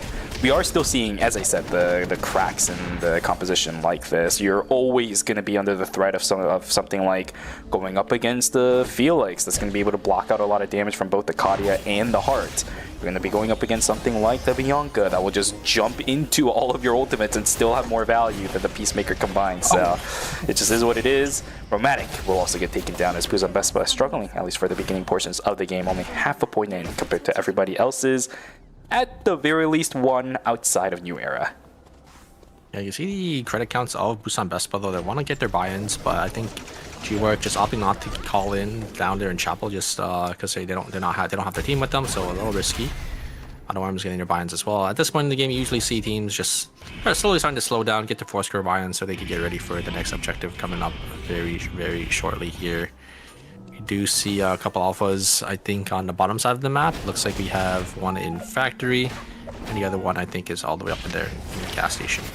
This is interesting, though. This is the second time I've specifically noticed FN Sejong being significantly behind in terms of their credit count. Because look, we're about to hit night number 2. They just barely cusp over that 350 mark. Is this going to be a problem for FN Sejong? Is there a reason why this team is struggling so far today? Their pacing has been really, really slow in comparison to what we would normally expect from these National League teams. Here we go, though. Team fight potentially brewing for Tejan Auto Arms versus Team DS Guardians inside of B. It's going to be over a purple box. Jamie taken down to 1/3 of their HP and the Ghost Light activated. I think this fight might honestly be over. Fantastic use of the Peacemaker, but the health bars on the side of DS Guardians looking a little bit bad. Fable goes down, so it goes down. Jangy is going to have to run away because the health bars for everybody else on the side of Tejan Auto Arms is a little bit too good. Fight still continuing. Nice. Endless still duking it out. E8's going to get traded out. There goes Boongwa trading it out over onto Wangcho as well. Unfortunately, Boongwa decides to leave, although I think he has the advantage in the fight inside of the Rift. Yeah, it's because FN Sejong is the last, or he's the last member alive, so it probably doesn't want to risk it because Endless still had their MOB as well. So I thought they traded 2 for 2. Never mind. Yeah. Yeah, it was a 1 for 2 there. I think the Emma winning it out on the backside with the heart, and then yeah, the Piolo able to get one there. Oh no! They didn't get the res. Endless just chased them down. I think Bungo just getting a little too complacent there, trying to get some farm, and that is going to be it. Evan Sejong's run is over for knockout stage 4, just for phase 2 in general. They're gone. Oh my goodness. Okay. Well, that takes off a lot of pressure from Team Overdrive at the very least, right? That's one less team they're going to have to deal with going down the rest of the game. The only problem with that is that the amount of points remaining for our 5th, 6th, and 6th place teams are just that much smaller, right? At least it was Team Endless that picked it up. This is one of the teams that need it the most right now. But with an entire team gone, that's 3 less points remaining for the remainder of the game, times whatever amount of times they would have been able to revive. That's true. We'll have to see if this is going to affect them here. Slasher is just gonna grab console here in Forest. We could definitely see maybe some team fighting happening on the bottom side here. Overdrive, maybe gonna look for something on the side of Green Guardians. There's the engage coming out from the Yon. Yon's not gonna be able to hit on anything though. There's the Echoes of Dirt as well. The Yon's gonna get locked down by the CC, but there's the... No, it's not gonna be enough. The CC chain from the Hyejin was gonna be there, but just gets instantly responded to, just instantly killed, and that is gonna be a -200 for the Yon actually, because Yon did end up going down on the swap. It's a little unfortunate for this side Team Overdrive. Oh man, that sucks real bad. I mean, this is the thing though with Hunnam. It's the exact same thing as what we see a lot of times. Oh my god, with 1 second. Holy moly. Okay, so with Hunnam, it's very reminiscent of Rachel's gameplay again too today, right? Good when it's good, very bad noticeably when it messes up. But that's kind of just how I think Yon is as a character. It's like if you just whiff on your engage, like you just sit there already using up all your movement, you can't really go anywhere, so you just have to take it, you know. The only problem is that it's been happening all day today. I don't really recall seeing a fight where Hunnam was the one to really start out a fight. For some reason, this is one of those weird situations where a Yan player is getting better as the fight goes on. Usually it's the other way around. Unless your name is Taeyong, of course. That's a bit of an outlier, but, you know. Unfortunately, I haven't seen Taeyong, you know, at all in the recent phases, just because, you know, One Circle kind of filling the role. Maybe Taeyong's been a little busy as well. Could be the case. But we do see the Omega going to be spawning there in Cemetery. Romantic sitting on 1 second of timer. I wonder what happened to their timer to get them to that point, right? Only sitting on about 3 seconds when they were running away. Had to use the blink to make sure they don't blow up. And they're not going to check this corner. And Slasher going to be able to immediately just one-shot them there. And I know that corner all too well. I know that corner all too well. I don't blame them. All right, so what's your option here? It's about to turn into night number 3. Do you risk the Rift and VLSing over to it, or is it gonna be Reses? It's Reses. That's so many credits gone now. Fight's gonna begin over the Omega inside a Cemetery. We're still seeing people alive. Hayden is gonna take that Sandstorm out of there, but the health bar on Jangi is just refusing to drop whatsoever. Luckily, on the other side, Shuichi is doing quite a lot. Paradiso is gone, but everybody on that Shuichi's team has abandoned him. They've forsaken this player. Down goes one. It's a 1 for 0, and yes, Guardians will pick up that Omega. So these guys really are fighting for their tournament lives right now. You can definitely tell. Yeah, I mean, it's so hard for New Era, right? They're playing this triple frontline team to try to look for these angles, but because they have that Priya with the Echoes of the Earth and the shielding and the sustain and damage coming off from the side team DS Guardians, it's really hard for them to have a good target when they are fighting that team. And so we're gonna look for some more here on the side of Team New Era. They're going to be able to use that Dissipation to slow them down, but DS Guardians is just going to full chase here. So wait, able to just walk up forward. There's the Echoes of the Earth. Is going to be able to split away the members of the side of Team New Era. They're going to get focused down once again, and they're going to lose out on their Shuichi. Another -200 for the side of Team New Era. Now DS Guardians has tied Team Overdrive in the amount of points they have right now as of this moment. That means if DS Guardians get any more than Team Overdrive, now Overdrive will be the ones in danger of being relegated. So really good results so far from Team DS Guardians, but we have seen this team kind of flub it in the middle stages of the game. We need to see DS Guardians running all the way to the finish line and actually crossing it in order for them to secure their place in the top 4. Yeah, and this also means that the top 3 teams aren't safe right now, right? Because of the amount of points these other teams have. Like a team like Busan Vespa, who only has 2 points to their name. If they go out right now without any more kill points, they could get eliminated by both Team Overdrive and the side of Team DS Guardians. Endless as well, still working their way up towards that top of the leaderboard. 5 points on their side, New Era. Looking rough. Only 1 point to the name. Yeah, they're sitting in a terrible position, especially because they had just had to minus so many credits as well. So that's a lot of their strength gone, and they basically need to win this game. They have to get the rest of the amount of points here, and they have to win as well. But yeah, it's not looking too good for them right now. Still trying to brute force the Shoichi dagger as well, unless we're looking to go for red shoes. I don't know anymore. There's a lot of possibilities for Team New Era, but their wallets are so drained at this point, and they're still trying to brute force the blood sample call-in for one of their members that I don't know. It feels almost all eggs in one basket, but despite, all those eggs in one basket, but that basket just disappeared earlier. Yeah. Everybody just left that Shuichi to die, man. Team DS Guardians just moving around the map here. We do see the Wickline going to be spawning into Forest. Blood Sample is going to be bought, and it's going to be that Shoichi, that Scarlet Dagger is going to be used. Arch getting some rockets down, going to try to get some poke. Mid already getting chunked down to about 1/3. So he's a bait. Yeah, a little isolated. Is going to try jumping back to their team. Johnny finds the angle onto March here. The blink away from March is going to be able to get them to safety. A lot of cooldowns to use. Youngie just going to blink forward and look for this Emma. A lot of damage being exchanged. Down as well. Is the pillow going to go down? Yes, the pillow goes down. Soe going to try getting some more here. But is the poke going to be enough for Emma? Can't stop it. Yeah, they get zoned them. They got completely zoned off from this haze, so Team Endless is going to be back in it here. I think they might be able to catch this Taz. Taz has to dodge out on these rockets. Okay, only one rocket connecting, but there is a double polymorph. Isn't actually going to do much here.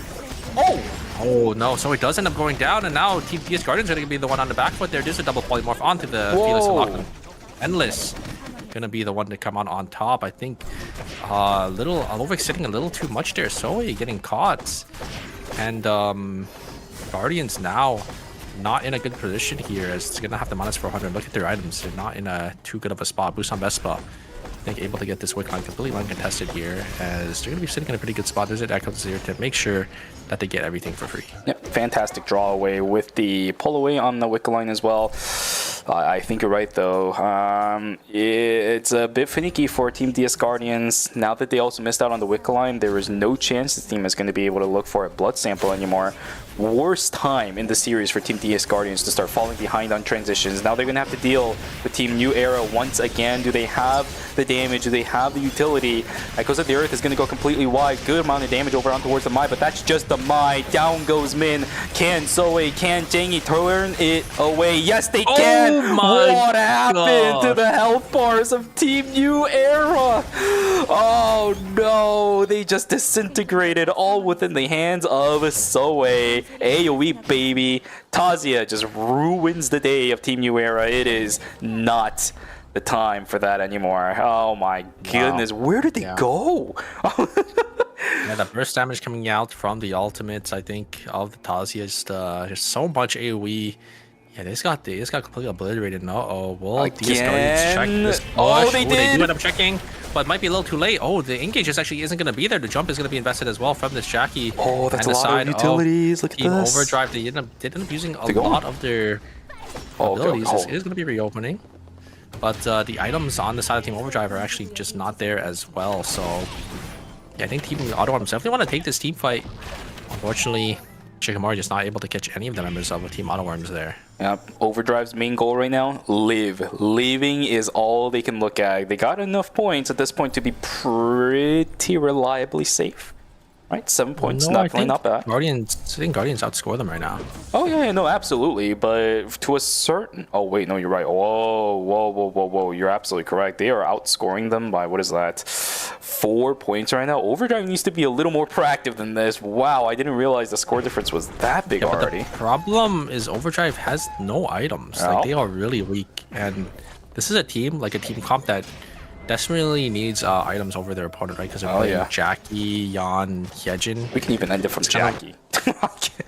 Yeah, I mean, they're in a really bad spot right now. They have to look for some extra kills, or they have to hope maybe like a team like Team Busan Vespa just wipes. But Busan Vespa has the Wick buff, and Romantic is a little strong here. Romantic is going to try looking for something here, but there's going to be that Shuriken skill going to be used to keep their team safe for the side team TS Guardians. And yeah, I think Team Overdrive is going to try to they're going to do it again. They're going to do it again. Oh, they're getting caught this time, but it looks like there's just not enough damage for the side of Team Overdrive and no follow-up. So Overdrive is going to be forced to just get themselves on a way to the orb. Is going to be used, and the Husky is down to 1 HP, and it looks like they're all going to be able to get themselves on out. Auto Arms now going to be the one on the back, but they don't really have much timer either. One circle only sitting on 8 seconds of timer there, but yeah, looks like they're just going to let them walk past Overdrive. Yeah, just in a really rough spot here. Endless also, they know they also need some points. I think my god. It's really tense. It's really tense for this final encounter here, because all these teams, they know this is their last chance. Oh my god. Oh my god. These far range initiations. But the thing is, here's the problem for Team Endless. No matter how much they want to be farming these points right now, they know there's another team in Forest, right? DS Guardians is the one that was kind of pushing them in towards the position of Daejeon Auto Arms to begin with. It's the reason why they aren't pulling the trigger no matter how desperate they are for points at the moment. DS Guardians having sole control over Forest, or at least the majority of it right now, will have definitive decisions on where they want to go. But Daejeon Auto Arms is trying to fight this control back. Maybe they're looking for an angle in on towards Cemetery, or towards Chapel or something like that, because we got 20 seconds to go. Daejeon Auto Arms doesn't have that much timer to work with. Yeah, it's gonna be a little tough for all these teams. I feel like the timers for a lot of these teams are just really bad. Jackie's almost sitting on 2 seconds as well. I don't think they can jump into red. Oh, here comes the engage coming out from they can't. Beyond, but the yellow's gonna be there. Oh, they're gonna get a lot of damage though. Look at the side of Endless. They're gonna try to push in, but the third party. Oh no, Team Auto Arms are gonna be there. But wait a second, Endless is still all alive. They're able to just wrap around here. Maybe look for these extra kills. The Emma's has to wrap around as well. Uh-oh, Team Overdrive, they're in a rough spot here. Looks like the Hyejin is gonna, the Jan's gonna go down. The Hyejin doesn't really have much timer left. Who ended up getting that kill? I think Team Endless ended up getting an Overdrive. They're gonna be out. And now that means they're out. They're gone. They don't have enough points. Guardians already outscored them, so that's gonna be it for Team Overdrive. Team Endless, can they make up the points? Yeah, I don't know if they can. They have to get like every single kill in this lobby here, and here comes Engage. It's the worst feeling in the world. Down to 1 HP. Piolo's gonna go down, and Team Auto Arms gonna shut down the dreams of yet another team. Endless, I think, just gonna fall here. Demise just gonna walk up by themselves. Should be able to actually just solo the two backlighters here by themselves. Two blood samples. And Slasher gonna be able to pick up those 2 kills, and I think that is gonna lock in our 4 teams. Basically all 4 teams that are alive right now. Yep. Remainder of this game is for formalities, but of course you always want to go for that ego fight. X-Boy. This is a bit of an awkward situation for Team Columbia Slashers. I like the position that they put up for themselves right now, but timer is being sent by a lot of people. Daejeon Auto Arms is the one that has the lowest amount of timer compared to everybody remaining in this zone specifically, but Serdavi is eating a lot of punishment. These auto attacks are hurting a lot. Cinema is going to have to back away, but this just gives him even more breathing space for DS Guardians. Auto Arms have the least amount of time. They're gonna have to send out now they have zone control, so this is really good for that side of Team Auto Arms. And now the other 2 teams are gonna have to send in here, and Auto Arms are probably gonna be able to take care of this. Here comes Ray Echoes of the Earth, and the Rapid Queen is gonna come down. And oh, wait a second, that's a clean 3 kills for Slasher. Now Slasher have the advantage. 1 second, I think. I'm pretty sure these the timers of the side of Team Auto Arms are really low. They're gonna use the safety up to go down, but they have to wrap around fast because they don't have too much time. They're just waiting for maybe the Rapid Queen to come back up. Do they have it? No, they Engagement, don't. Not just yet. 3 seconds. 3 seconds. 3, They're 2, gonna 1. die. Oh, they get the kill, and that is going to be Team Slasher coming out on top. That's crazy. They're just sitting there, just waiting for it to happen. And the buy just a little too tanky, and Adom's having no timer, right? They just all explode there at the very end. Just so well played for Slasher. It's because they're able to have a clean team fight, because all of them are alive, right? None of them went down, so they didn't have to spend any time rezzing. So just allowed them to just walk back into the zone. And Team BattleRoyale didn't have any timer, so they couldn't even come down to look for that third-party angle. Yep, I think another big part is the executioner healing bonus applied to all of them, so they didn't even need to rest after that either. So massive for Kwangju Slasher, but the question is, can they finish it, right? It's triple DPS. It's the tried and true tested composition of Busan Vespa. This team is, as we said earlier, they are all guaranteed, and so once again, this game is for formalities at this point, but Busan Vespa, this is a team composition tried and true from another National League team. They are already in the finals. We'll see if Busan Vespa can operate this team composition as well as they did during the group stages.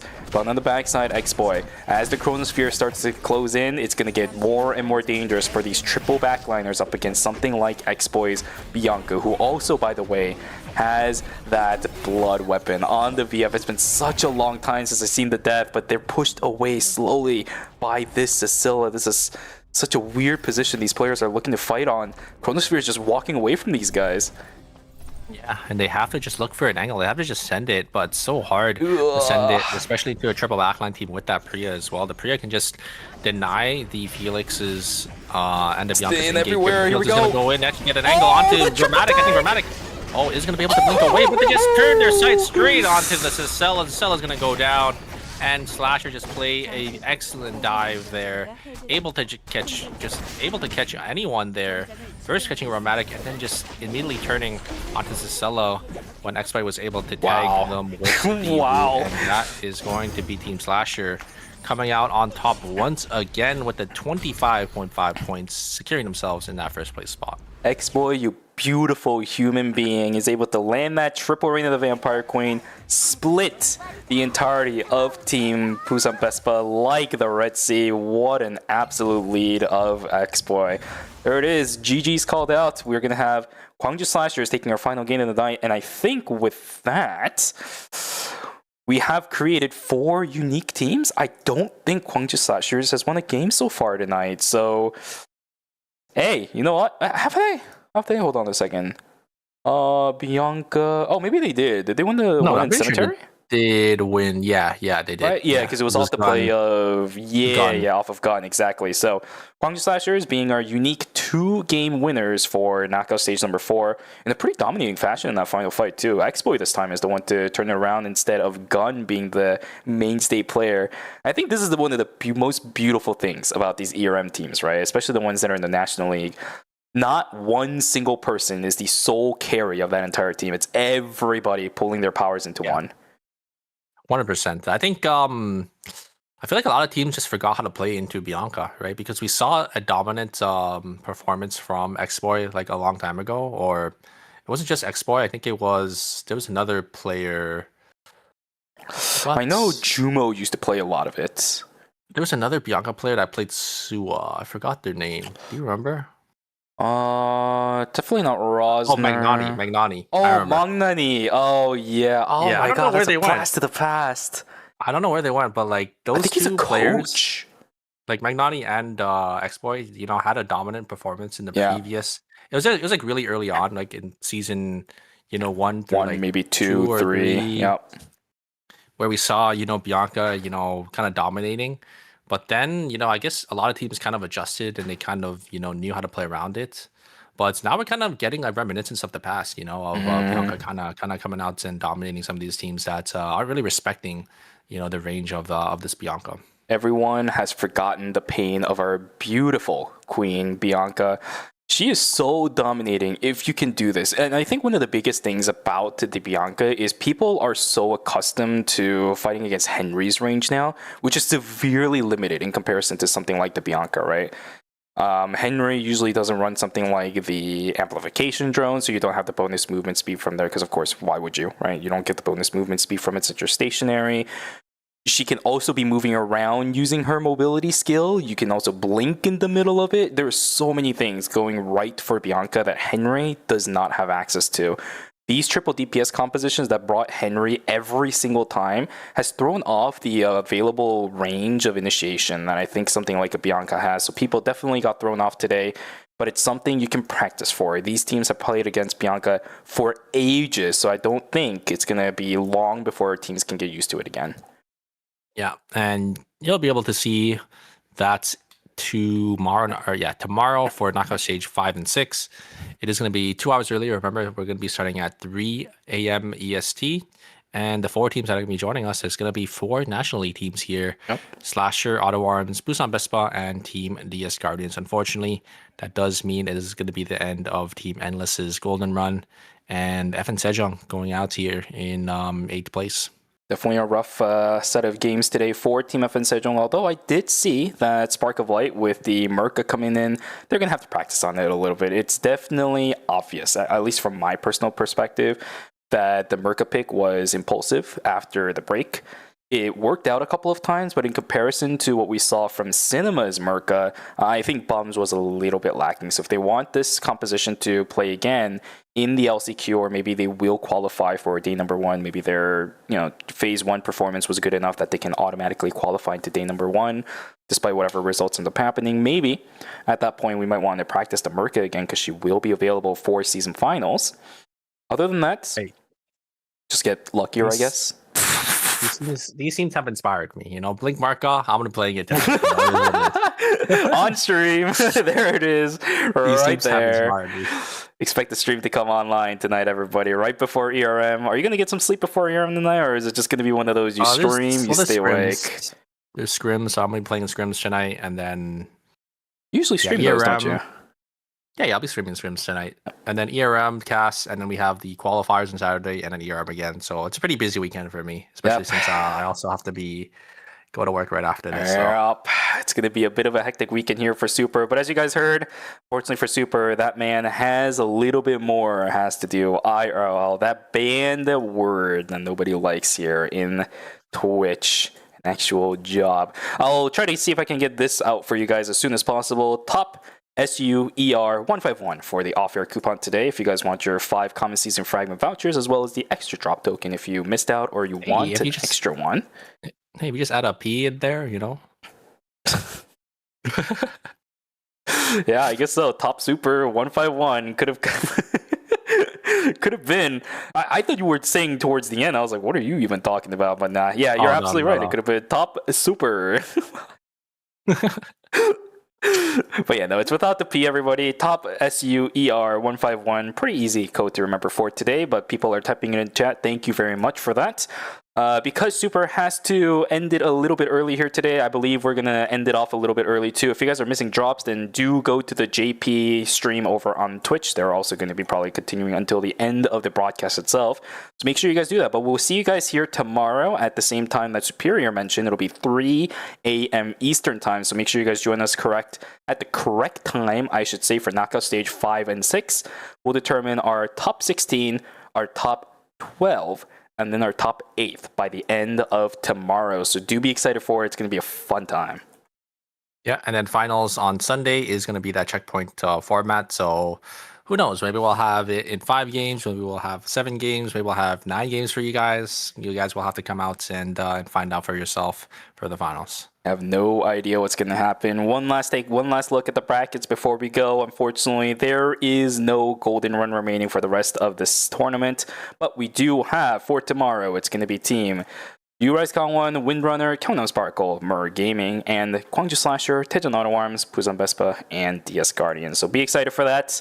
But until then, ladies and gentlemen, is going to be a goodbye for us. Thank you so much for spending the beginning of your Friday with us. Hopefully you guys have a wonderful, wonderful rest of your Friday. Once again, Happy New Year's to all of you guys, and we will see you guys tomorrow for knockout stages 5 and 6. Happy New Year's, everybody. Have a wonderful rest of your day. Bye-bye. Bye-bye.